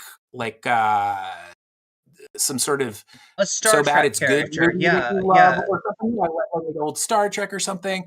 But doing it with your wife, that's a really bad idea to do it like with someone who, you know, is your. And then also, this is the last thing. Maybe I'm being like a weirdo about this, but you know, it says the greatest thing that a man can do for his children is love his mother. And yeah, I'm gonna sound like a weirdo maybe saying this. Love their but, mother? I don't understand it. Love his mother or love their mother? Well, let's see. What does the whole thing say? I have to take a look at it. Is to love their the greatest thing a man can do for his children is to love their mother. Yeah, that's what it says. Yeah. Okay. So, I like now I'm like I can't spit it out because I feel like I'm just gonna sound like sort of like a weirdo, but I'll go ahead and say it. Like, it's one thing to have like a tattoo on your body of someone you love, but like I just start thinking like he's having sex with this woman all the time. At least they probably is, and just like I don't know, just kind of mixing someone that you are like, oh man, I don't know how to say it, but it's just like when he's like it's a constant reminder of like motherhood and his wife, and I don't know, I you know what, I can't spit this out without like just feeling like kind of embarrassed about like what I'm saying here. Like, I don't know how to say it in the right way, but do you get me? Like, it's just, I don't know. I don't want to. There's some kind of psychosexual phenomenon at play here. Is that kind of where you're? Yeah, that's going what with I'm this? saying. And I guess it's just he has the kind this is it. Okay, I think saying this doesn't make me sound weird. He has the type of tattoo that men get of their mothers, but it's his wife. Yeah. That's the weird thing. That's it. I don't feel weird saying that. So, oh my god, that's a little window into the relationship of the Kleins, potentially. A little window that we never asked for. A little caustic window, if you will. Sorry, we have to get our references in somehow. Wait, what is a caustic window? Caustic window is one of Aphex Twin's monikers prior to being. It's an old EDM producer who is very eccentric. Oh no, I know Aphex Twin, definitely, he's awesome. But I guess like I didn't was forgetting that. Yeah. So anyhow, I will get going now. But it was fun. Oh, I want to say one last thing, which is that I really, really hope. I know that you said that like TMZ would snap you for it. but I just would so love you to watch Miley Cyrus getting high on salvia. I watched it myself afterwards, and yeah, I think I've seen that before. I just wasn't aware because like when I saw it, I think I saw it like way back in the day, and I thought that she was smoking weed. I didn't realize that was salvia. There's big money salvia, but yeah, that is a pretty wild clip of Miley Cyrus, and just imagining being salvia to me is not the kind of thing that I'd want to do in a big group of people, but there she is, Miley Cyrus, getting filmed unbeknownst to her, I assume, in that state of mind, which if you don't know, chat, salvia is not just it's not like weed, it's a psychedelic. It's a very, takes your mind to a very special place.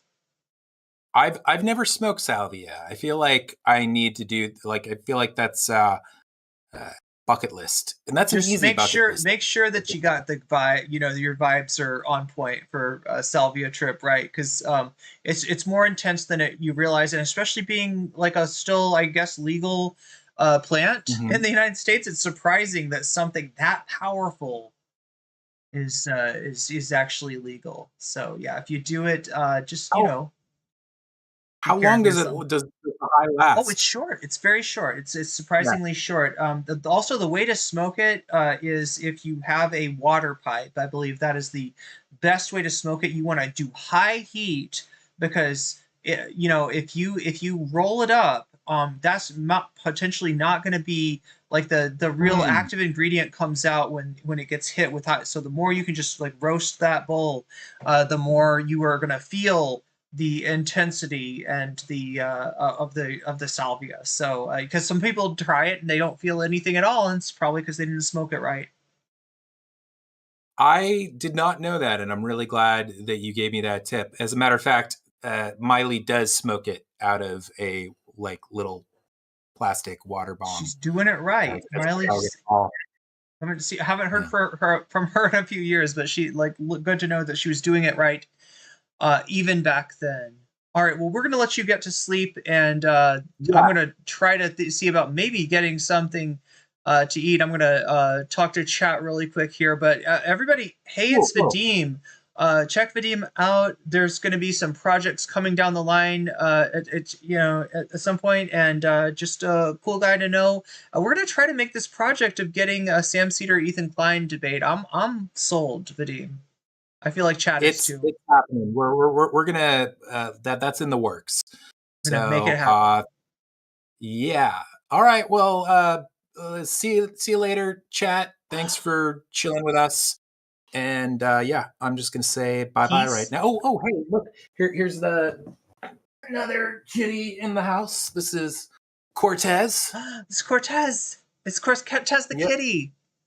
Peace, love, and meow. Look at that. Look at that. Oh.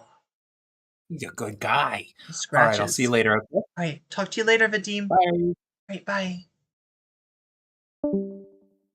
Okay, so we're back to just me again. That was a really interesting conversation. I hope you enjoyed it too, chat. I am let's see. I feel like the very least I need to do is catch up with chat here. Chat's talking about the creepy tattoo. We're almost at 6 hours, believe it or not. So Hassan, what am I supposed to look for? I'm supposed to look for Hassan Vivian. Now chat, look, I said that we get bonus content today. And people were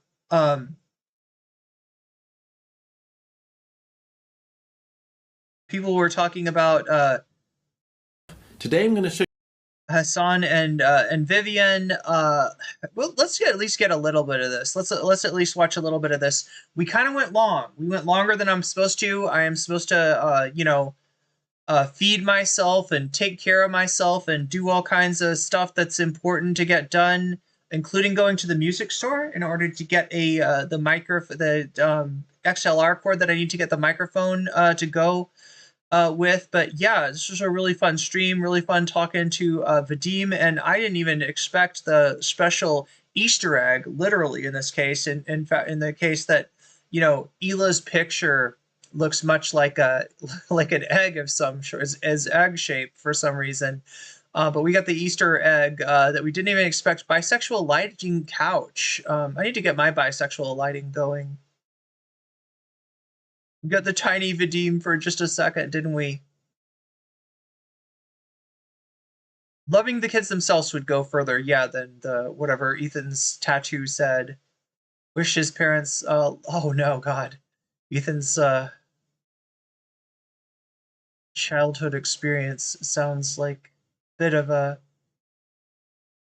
tough go. When getting a tattoo, you need to listen to your tattoo artist and trust them implicitly. They will have ideas that may differ from your original ideas, but they usually, in order to make them better. Yeah, there's got to be a better idea than that tattoo.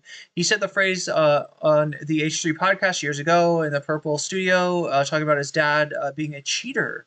The best way to treat your kids is to love their mother, which is maybe his dad he thought did not.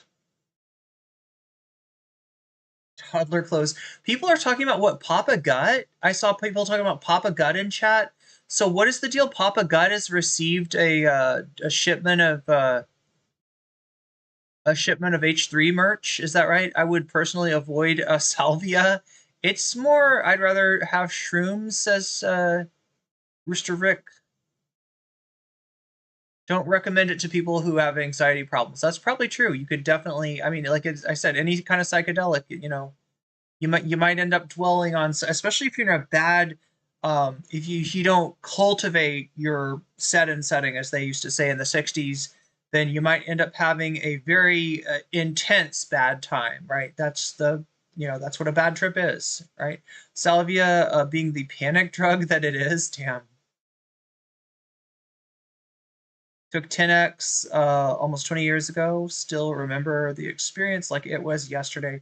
Yeah, I mean, stuff like, experiencing something that feels like death and rebirth is not uncommon on salvia or any kind of psychedelic. It's not the same kind of psychedelic either than, mushrooms or lysergic sour diethylamide. Diethylamine, I'm sorry, it's diethylamine. Tried smoking salvia so many times, never got a good trip from it. It's tough. It can be tough. But, I mean, the experience was definitely not good and unforgettable. Wow. Ethan is a coward. Good luck on that. Yeah, I think we need to trick Ethan. I think we need to get him to think that he's going to punch down and then see that elbow from the top rope coming from Sam Cedar. Dad told me kids would wind up in the ER after licking salvia plants. Oh no, and tripping for days. I've only seen people, or I've only experienced very short trips. I'm glad chat's enjoying this stream. I've got a lot of comments of great stream. I know that some people are needing to go to bed as well as I am needing to go to lunch. But I just wanted to catch up with Papa Gut. Has no surprise supports Ethan supporting genocide. So Ethan is going to send him a care package of the old shite that he couldn't sell. There we go. Okay, so chat, like I said, really freaking quickly, right? This is I'll give you a little preview because we're going to have to hit this tomorrow. Show you one of those people. Someone who is basically a real-life Iron Man, but less of a douche. Myself. Fusion react. Oh wait, are they reacting to a video together? It sounds like looks like Hassan and Vivian reacting together.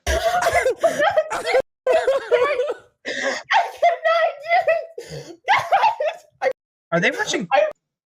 That sounded like Paul Joseph Watson. Not do this today, or any day, or any year. It's 10 seconds. You made it to 13 seconds. Oh no, I'm sorry, chat. Oh. Try not to get this Vivian archived. Jenna Wilson on. Hold on one moment. I'm gonna call her real quick. Oh, Has Japan. There we go. We're gonna go to Has Japan. Sorry, chat. The reason I'm dipping out of the okay, so we're gonna watch a short video. This is 8 minutes of Hassan and Vivian. Now, there's a whole, there's at least an hour and 40 minutes, I think, of content. Saw that on Hasanabi Archives. The reason we're not watching Hasanabi Archives is that people have told me this is a channel that, you know, copyright claims other Hasanabi industrial complex channel, right? They don't have the right, they don't have exclusive rights to Hassan's content at all. They have the right, the same right that anybody has, that Haas says that people can use his content, put up videos from it, profit from it, but he doesn't want them fucking other channels over. And supposedly Hasanabi Archives did this at one point. So then they changed their name to try to hide their shame. But the chatters remember. Pepperidge Farms remembers. Hear your experiences about being a famous trans person online whose father is you know, at the forefront of the anti-trans agenda alongside this administration that's doing like horrible, awful shit. Like, how does that make you feel? How do you feel about that? God, what is there to feel about that? Okay, it feels phenomenal. How do you think that feels, Hassan? No, I mean, I look, I can't. I have no idea. I get enough. It's great. Like being a woman online already, not to come across like Mr. Male feminist here, but like from what I've seen from my friends in this industry, being a woman online is like automatically you're getting a faucet of endless hate. And then also from my trans friends, being a trans woman online is like doubling down on that. And then on top of that, you know, being a famous trans person who's you know, it's just it's gotta be a lot, and you know, I feel for you for sure, but I just meant like overall, like where do you see America going? How the did this happen? How did you know, what was the transition for your dad going from like some wow this part of the content is somewhat of a liberal darling. I was never a fan. And like I said, chat, I intended to show you more of this. We're running out of time here, so I'm going to show you a shortened version. We're gonna dial in right on the most interesting part, possibly is of the conversation. But I will try to come back and hit this again because I know that a lot of people were probably expecting a little bit longer of a watch through with this. Again, apologies. I wanted to, I put Vadim off yesterday, and I wanted to make sure to talk to Vadim today. It is definitely getting late for you, and it is definitely, my stomach is grumbling, but I want to watch this before ending the stream today. I agree with you on that. I do agree with you on that. This is not something you agree on. I know him. He was never on the left. No. He was presented as he was presented as a liberal darling, is what I meant. I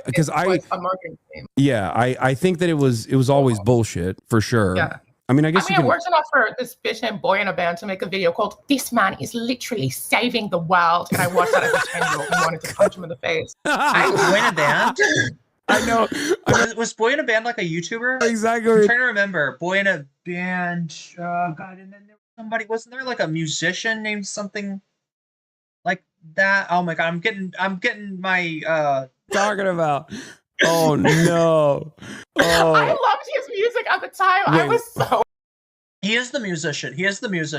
Okay. That's brave. That is very brave of you to admit that you liked Boy in a Band's music at the time. I was 10. Okay. You change your perception of what a human being is capable of.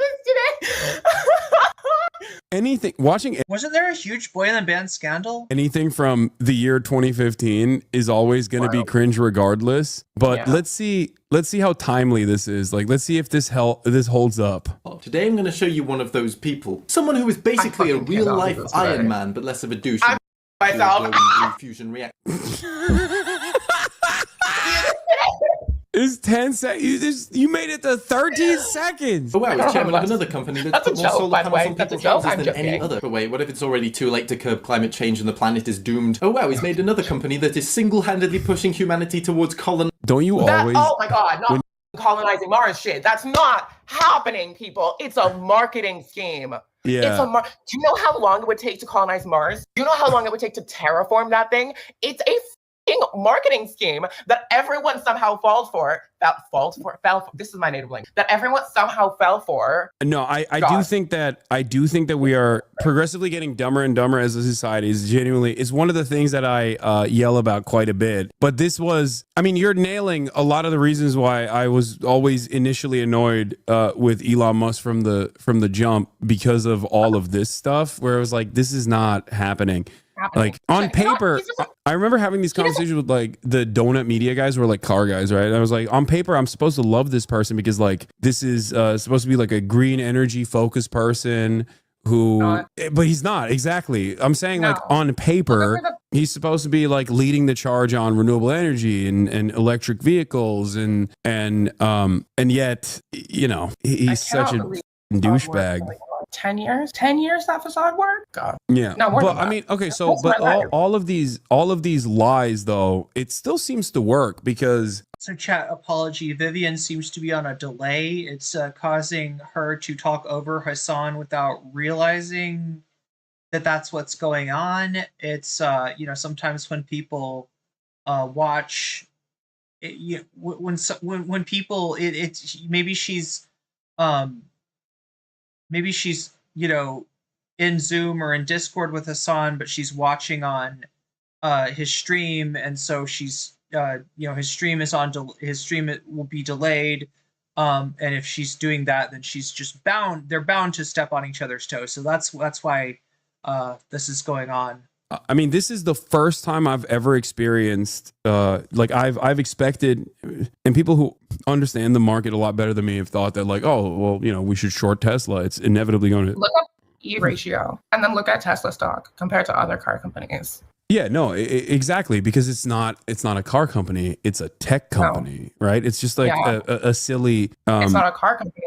It's a Ponzi scheme. Yeah, exactly. But I feel like when you associate with enough people who have vested financial. Wait, I can't tell now. It seems like he's the one watching on delay. I can't tell. Interest in your stock succeeding, people kind of just like inevitably they start believing the lie themselves almost because they tell it so much. Yeah. The fact that he just like kept lying over and over again and never got like punished in the market for it was something that I was also frustrated by. He's very Trumpian. In many ways, he's like a perfect capitalist in the sense that like he has been able to successfully con his way. He sells the sizzle. He does not sell the steak. Consistently failing upwards over and over again. In different periods of his career, people have pushed him out, like other demons, They pushed him out of PayPal. Right? Psychopaths like fucking Peter Thiel pushing him out of PayPal, and then him still getting a shit ton of money off of that, and then becoming an angel investor in like all these other projects has allowed him to capitalize on the Silicon Valley explosion, but never because of like his personal ingenuity. Yeah, but I know. You know that better than anybody else. So this if is you for have the anything, viewers, I'm assuming, because I know all of this. Yeah, this is for the to the viewers that are listening. So you were when all of this stuff is happening. Question: Is Viv a Hasanabi head? She seems fairly familiar with the community. I can't tell. Is she a Hasanabi head? When Boy in a Band is saying like this is the guy that's going to save the world, like how is your feeling? How is your read on all of this? Cringe. My read on all of this was holy shit, I cannot believe this. Like, wow. It turns out if you lie and people believe it, people will think you're smart or God or Tony Stark. I fucking hate. Oh my God, the Tony Stark shit is so embarrassing. He doesn't engineer anything. I know. Oh my God. Okay. No, I mean this is not a secret. That's everybody knows that. Apparently not. No. Well, everyone in this community definitely knows that because I yell about these exact same things all the time. Oh, people keep asking this. How much would you say Elon Musk works every day? Fucking God. Look, tweeting does not count. Also, wait, hold on. Excluding tweeting. I don't fucking know. Because that's not a fucking. Most of the time I saw him working was when because the school was in SpaceX. So he would drive to SpaceX and then also have us in the car. Play something says I feel like she cut out or wasn't turned up enough at times. She asked him if he knew what cunty meant like 3 times, and he didn't hear any of those times. Didn't answer. Yeah, they had some problems, but yeah, I mean, it's an interesting conversation nonetheless. She seems nervous. Oh yeah. Well, I mean, she's very pro for being nervous, right? I mean, she like usually nervous makes you quiet and shy, and she's kind of going on the opposite extreme, sort of jumping on the ends of all of his sentences. Most of the time I saw him working was he was just yelling at employees in the car while we all watched horrified. Like viscerally screaming. I've heard this from people that have unfortunately worked with him. He's a horrible boss. No, he's such a prick. Yelling at people is gauche. I don't need to yell at people to be correct. I just am. Yeah. What's disgusting is how his position as a boss at a tech company has molded his personality into possibly something worse than it was to begin with, right? You can see this in his interviews. The way that he interacts with other human beings, right? It is as somebody who's never had to answer questions, who's never had to engage. What about the gaming stuff? That's okay. Are we gonna get into it? Because initially this whole thing started because like he came after me. He was saying I was fraudulent for doing a sponsor for a Ubisoft game. I can't expose something that I think is really fucking funny, which is the fact that I suspect when I was like 12, he was bronze in Overwatch and me and my twin weren't. And he would try to constantly get us to play ranked with him. And I'm like 90% sure it was just because we could carry him. And I was like a 12-year-old Hanzo main who was like... I'm sorry. Play... What did they say? What are we talking about, chat? What video game? Let's rewind it. What did Vivian say? And me and my twin weren't. And he would try to constantly get us to play... Vivian has a twin. Okay, I didn't know this. Ranked with him, and I'm like 9... To play... Sorry, what is the... Like, I know they're talking about some, like, multiplayer... What is the game that she said? Rings? 90% sure it was just because we could carry him. And I was like a 12-year-old Hanzo main who was like barely... Hanzo? What is Hanzo from? In silver. He was a bronze Torbjorn main. He was fucking dog shit. Awful. Like, god awful. So, no, I don't believe the fucking... Overwatch. Like, Thank you. It's like, I am a pro Path of Exile, whatever the fuck. Like, no, the fuck you are not. This is so cringe. Why would you even pretend to be... Like, it's fine not to be a gamer. Overwatch. I know. Right? My suspicion is that it's just like narcissism and he really wants to be liked. I don't think... Okay, people always think he wants to be... But chat, what did she actually say? Like, she didn't say Overwatch. She said something with an R. Tony Stark? No. He wants to be the what's the name of the CEO from Ready Player One? He literally wants to be that. He made us read Ready Player One when we got in trouble. Way more than a year ago. Thank you. This conversation is taking place in front of like 40,000 people. No, that's... I get it. She said ranked, and everybody who knows the game knows they're talking about Overwatch. I know it's a very popular game. I should have played it. I never did. I don't really play a lot of multiplayer, so... Keep forgetting that. Hello, people who are in the little camera. No, this is different. Yeah, this is a different movie. My bad. Ready Player One is an American science fiction action film based on the Ernest Klein novel. Do you read a lot? Yeah, not Ready Player One. This is a video. The Ready Player One and the Ernest Klein novel, something that Douglas Lane talked about ad nauseum back in the day. All right, so you gave an interview to Teen Vogue, Vivian Jenna Wilson, on being Elon Musk's estranged daughter, protecting trans youth, and taking on the right online. And that's kind of what I wanted to talk to you about. This was an interview by Ellie Yerman. Shouts out. So you're in Japan, right? Currently, yeah, I'm studying here, but I'll be back in like a month. That's sick. Don't come back. I promise. It's not better. When I was there, I fled to Japan during the inauguration, like immediately after the inauguration, and it was 14 days. You saw me in Japan? No, my friend saw you. Oh, so this is what a chatter was talking about, is like how she your friends.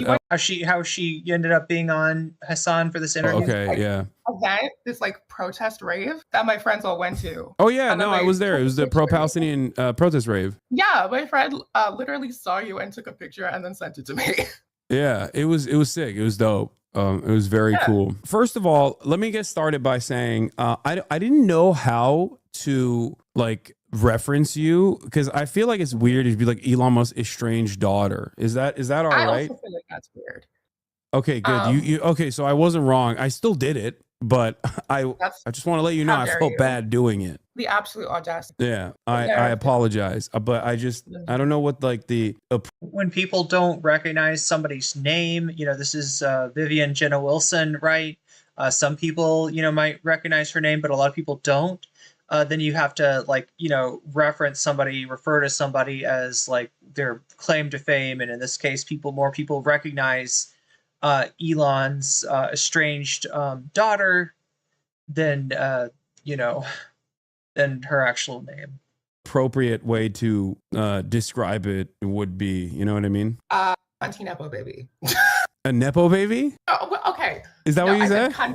Console name. It's fine. I'm a Nepo baby too. Well, I guess I'm a Nepo nephew. Yeah, your uncle is Kank Uyghur. I looked up your Wikipedia page. Kank Uyghur, Janky Uyghur.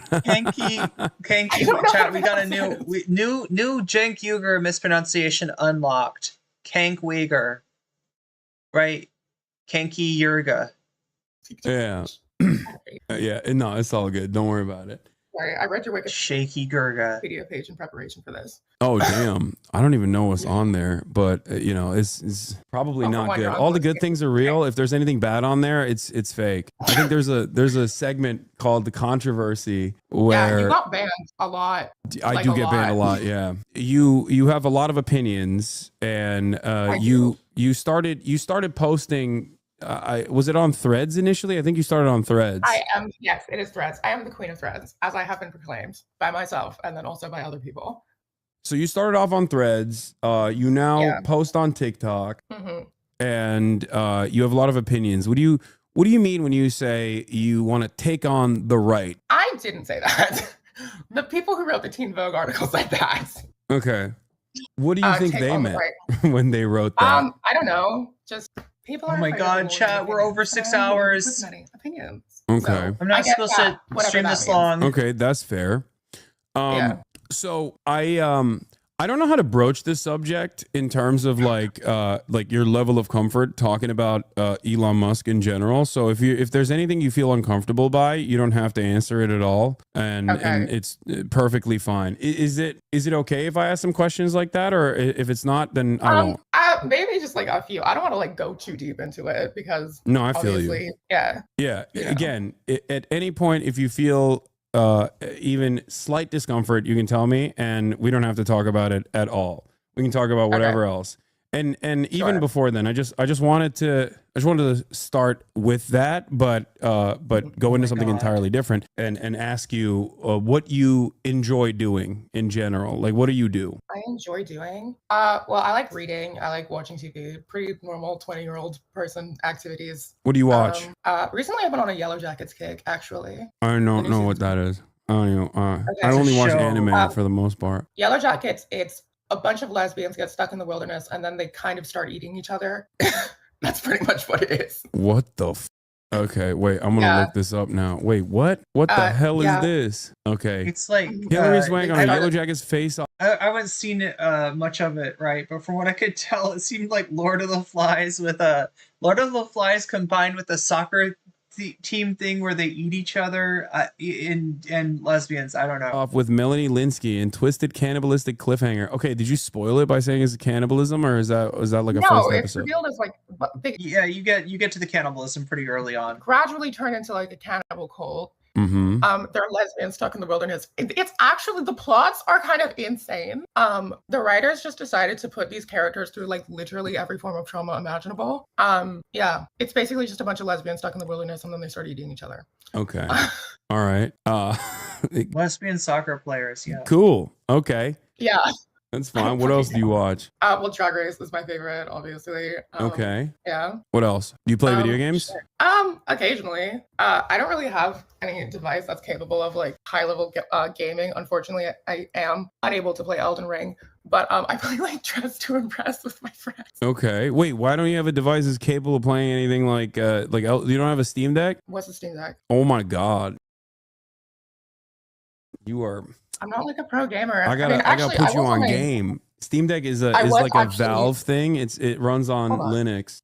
It's like a handheld portable. It's like a handheld portable. Kind of expensive, right? Basically, it's like a Nintendo Switch on steroids. Okay.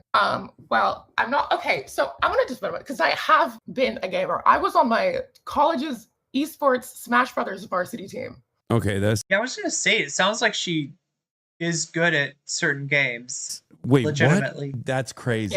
Yeah. You play Smash? I do. I feel like a prerequisite is. I mean that's a lot of people playing Smash competitively, so that's pretty impressive. If she's actually, good at it. You can't shower. You have to be smelly to play Smash. Well, I met other people in the community.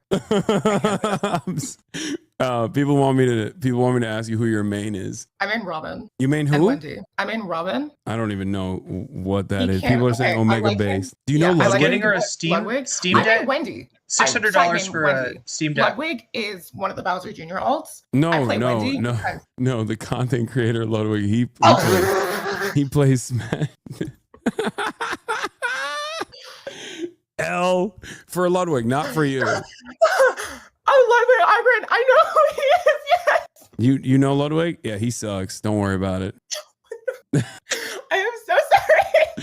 Yo, sorry, you thought Ludwig. What was it? Ludwig von Koopa? Is that what you thought it was? Like a Smash character? That's funny. You were talking about Smash Brothers, like you said, Lightning, and I was like, yes, the Bowser Jr. Elwig. No, it's fine. He's a L nerd anyway, so it's okay that you don't know who he is. I do know who he is. Talk to me about your experiences growing up. My experience. Again, if it's bad, if it's something you don't want to talk about, you don't have to. We can just move on to some shit. I don't know what there is to talk about, so I'd rather just move on. Like, where did you grow up? School, stuff like that. I went to school, and then I got home from school. What did you find yourself more interested in? French. What did you find yourself more interested in, like in your studies? French. Like the language. Yeah. Do you speak any other languages? I know Tokipono, but I don't think that counts. What? Tokimon? Okay, so Tokipono. Yeah, no. This is fucking nerd shit. Okay, and it really is.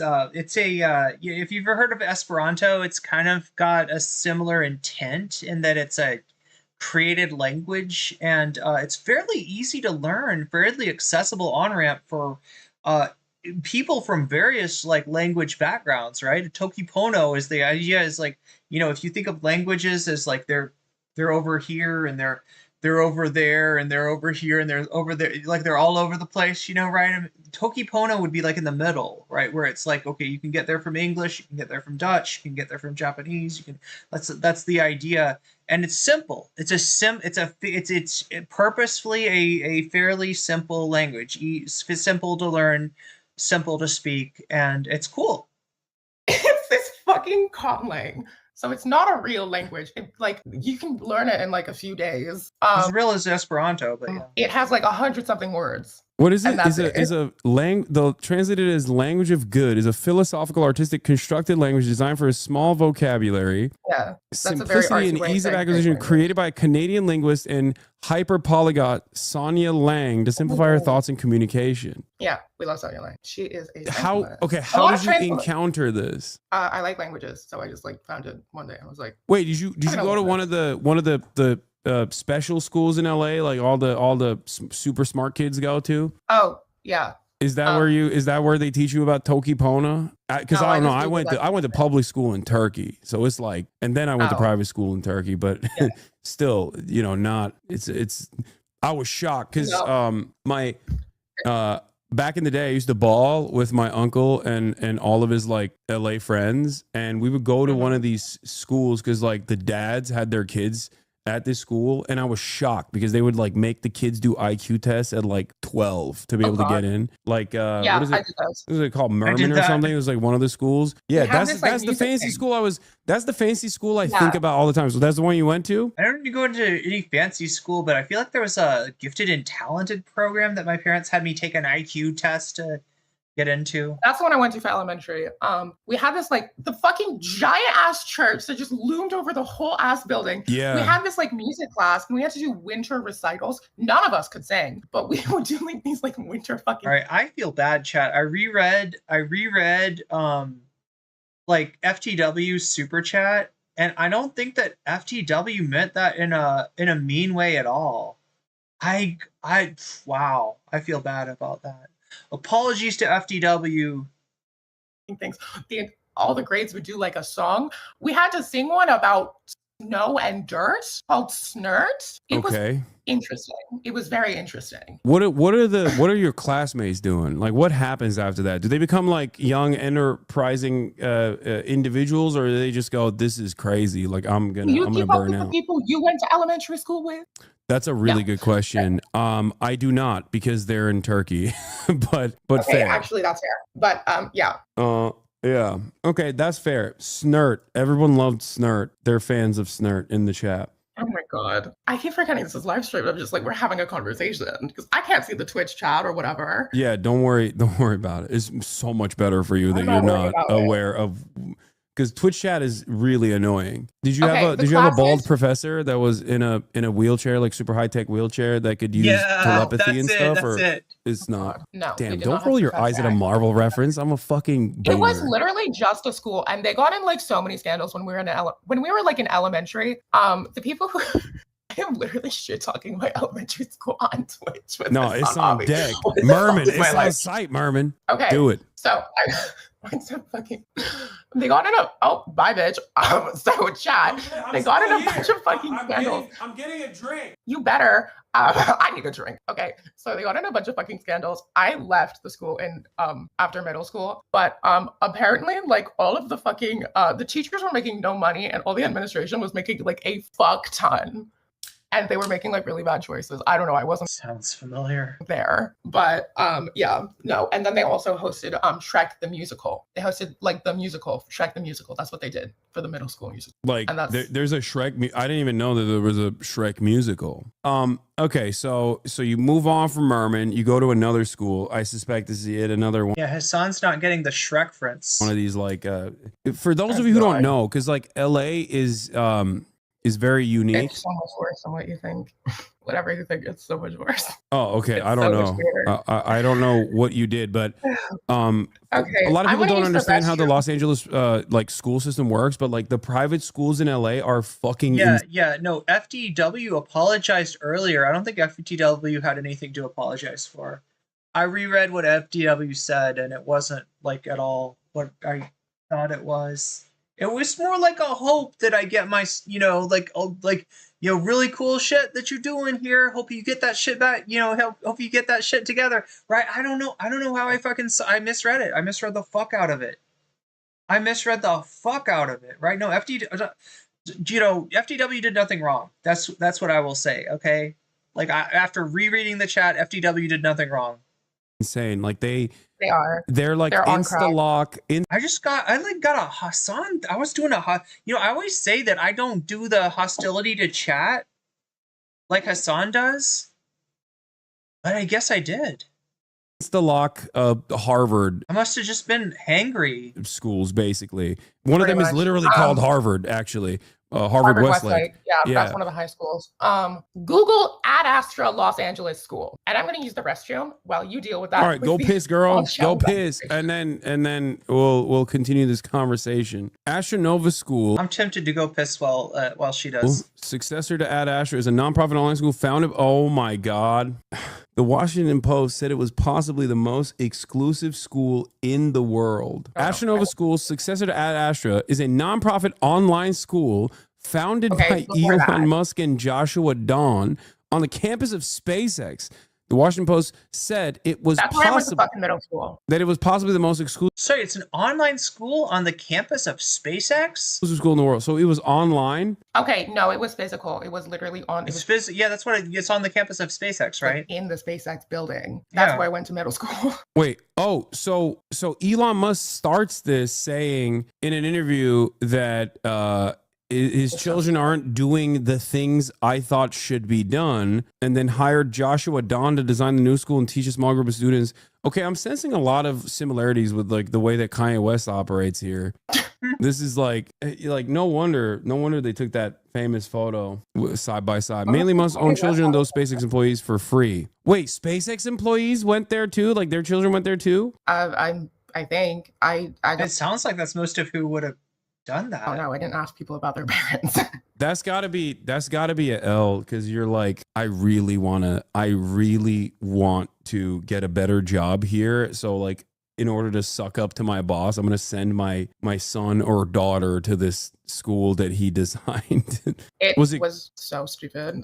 Was it good? What did you learn? Joshua Don was actually amazing though. Like no shade to him. He was amazing. Okay. They literally just stole him from Merman. He was one of the Merman teachers, and then they just like fucking up and stole him. Okay. Merman rears his head again. Even here. Okay. So grades, foreign language studies, and music lessons were notably absent from the school's curriculum. So mad that there were no fucking language things, because this language is like the thing I'm best at and it's the thing I'm most interested in. I did not find out that I was so into languages until high school when I could finally take language classes. It was fucking annoying, but whatever. No, the school was insane. Like literally insane. It was on crack.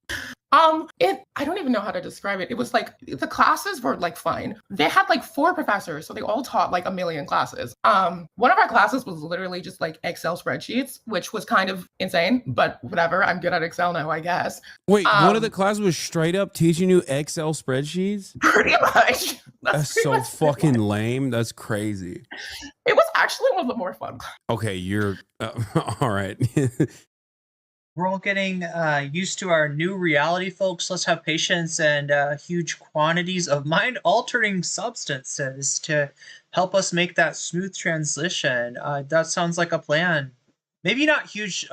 If you heard a few streams ago, I got not even a huge quantity of mind-altering substances because they were a potent version of that. It kicked my ass. It was the first day I got to Thailand too, right? And my friend's like, "Here, have some of this." And I'm like, "Okay, I know my way around a bit of smoke," and it kicked my ass. It made me nonverbal. It wrecked me, Chad. It wrecked me hard. But yeah, maybe I'll do a moderate quantity of mind-altering substances. I will take. You like the Excel spreadsheet class? The bar was low. The bar was very low. Okay, listen. I mean, to be honest, I wish I had gotten more spreadsheet,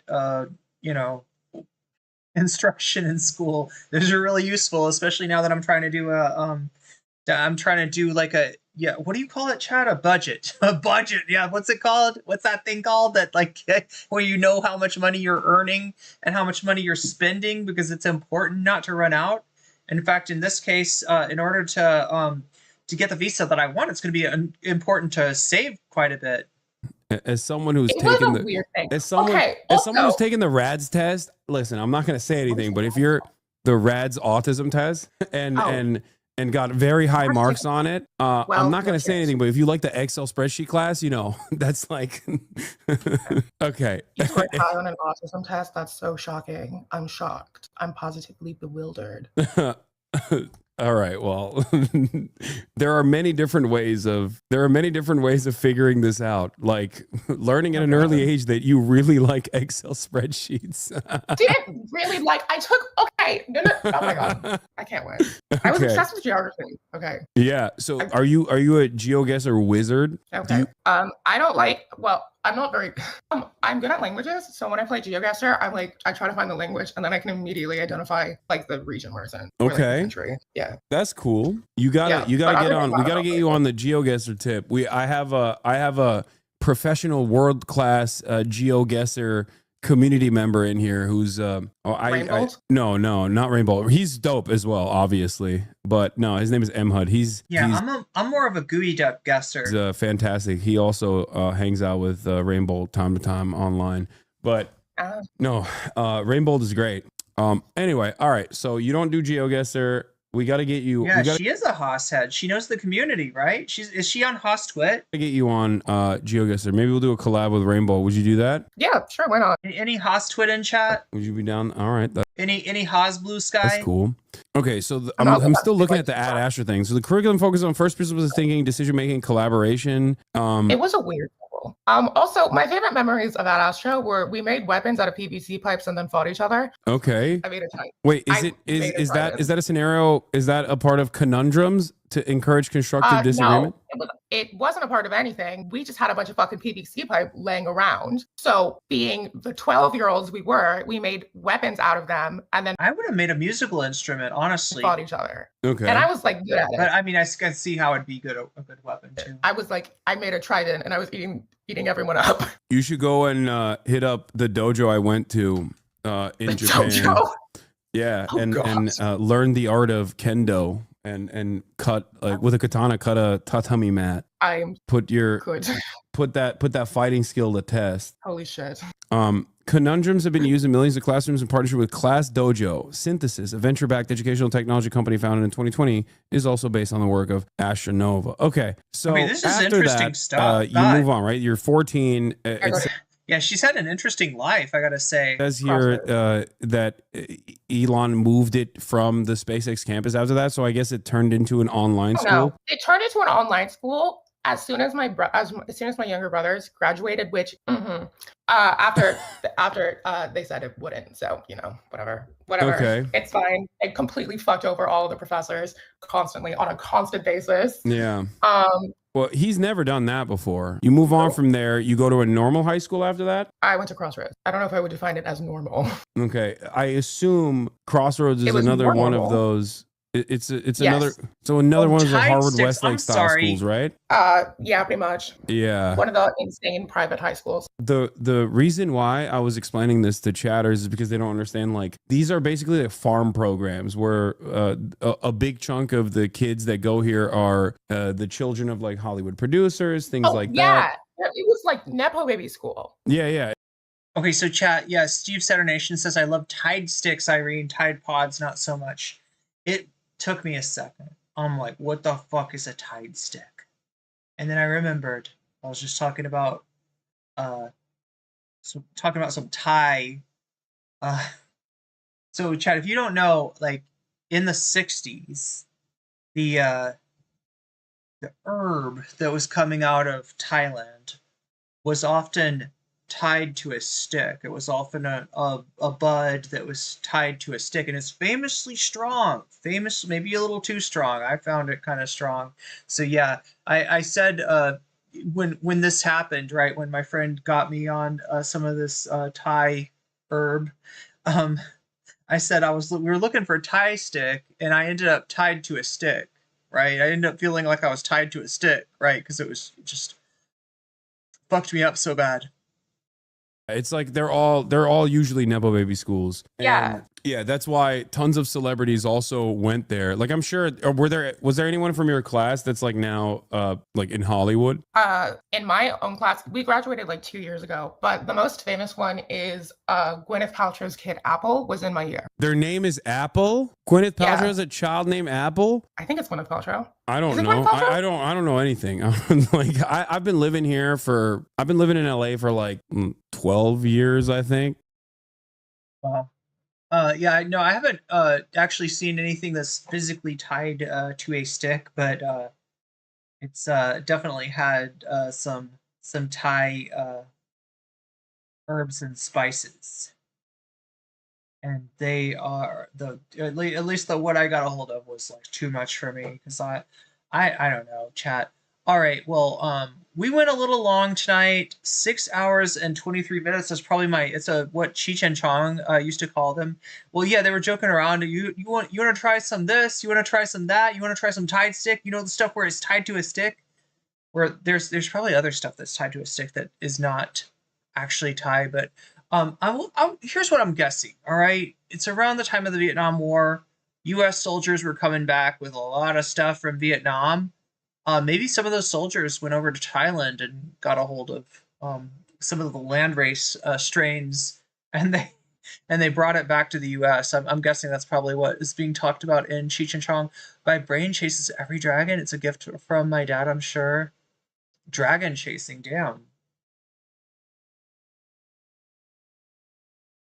Anyway, thank you, Patreons. You know who you are. Again, I don't have access to my list of Patreons, so I can't shout you out like I normally do, but you know that I love you, and you know that I care about you, and you know that I'll be giving you your shouts out as soon as I get my system back up and running. Thank you to the mods. Thank you to everybody in Thumb Gang who likes the stream. Thank you to everybody who supports me and is allowing me to live out here and do this, and yeah, try to make a future for myself first by having enough money to be able to get the visa I need to stay here. But chat, honestly, I wouldn't have even been able to get out of the United States if it was not for people being exceptionally generous to me from this community. So much love and much thanks for that. I will see you again tomorrow. We went a little long tonight, but I guess we're making up for lost time. I skipped a couple days this week, so I'm trying to make up for that.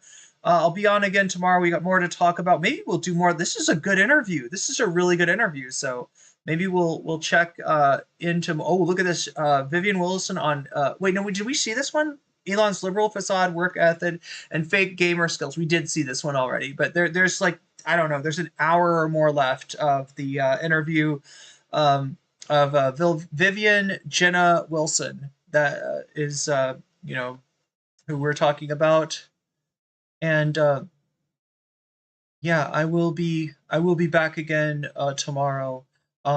Hopefully starting to establish a set time. Did I start a little bit earlier today? I don't know if chat, can somebody verify this? Am I earlier than I have been? Am I earlier than I normally am, or am I later? Because it kind of felt like I got started later today than I did yesterday. That's why it is currently, what, 4 o'clock here? Oh, it's 3:20 here. It's 3:20 here, which is way later than I went yesterday. But yeah, the great conversation with Vadim. Great idea. Hey, chat, are we going to do this? Help me out. If you got any connections, don't be pushy. Don't be annoying. Don't piss off any other content creators, especially not say NCC told me to do this, right? But let's try to get our social, we got enough like of a social network going on in here to try to get to people at the Majority Report and make this debate between Sam and Ethan happen. Even if we have to do something like bait Ethan by me doing something provocative, Ethan then inviting me to debate him on the show, and when I come on, guess who's secretly in the Discord? That's right, Sam Cedar. What a nightmare, chat. I want to make this happen. I need to make this happen. You know that Ethan is gonna be looking for this exact dingus gambit. What's up, Donald Duck? Good to see you. Thank you for the stream, says Simon PA. Thank you, Pierre. Sorry, I know how to. There's a vowel on the end, so we do pronounce the R's. Steve Sutter Nation with a super sticker. Shiba dog with a big smile on his face, tilting his head. Cute.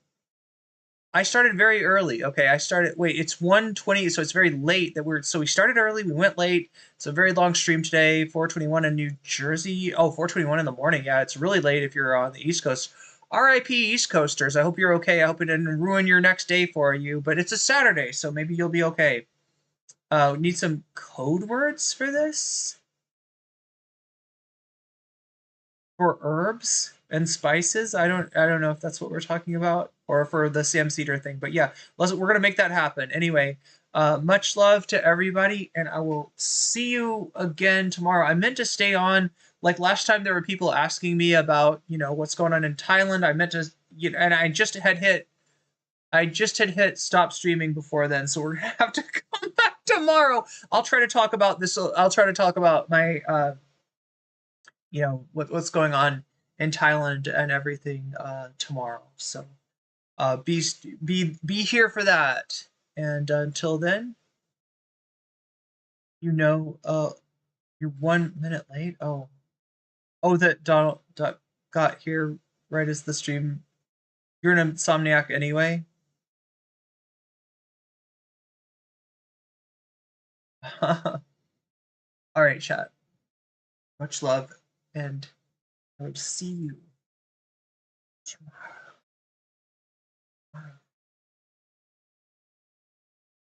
But soldiers will snitch us out. That's right. We need them. We need them to snitch, though. We need it. We want Ethan's attention now. That's wild, isn't it? But we do. We want his attention. We're gonna get it.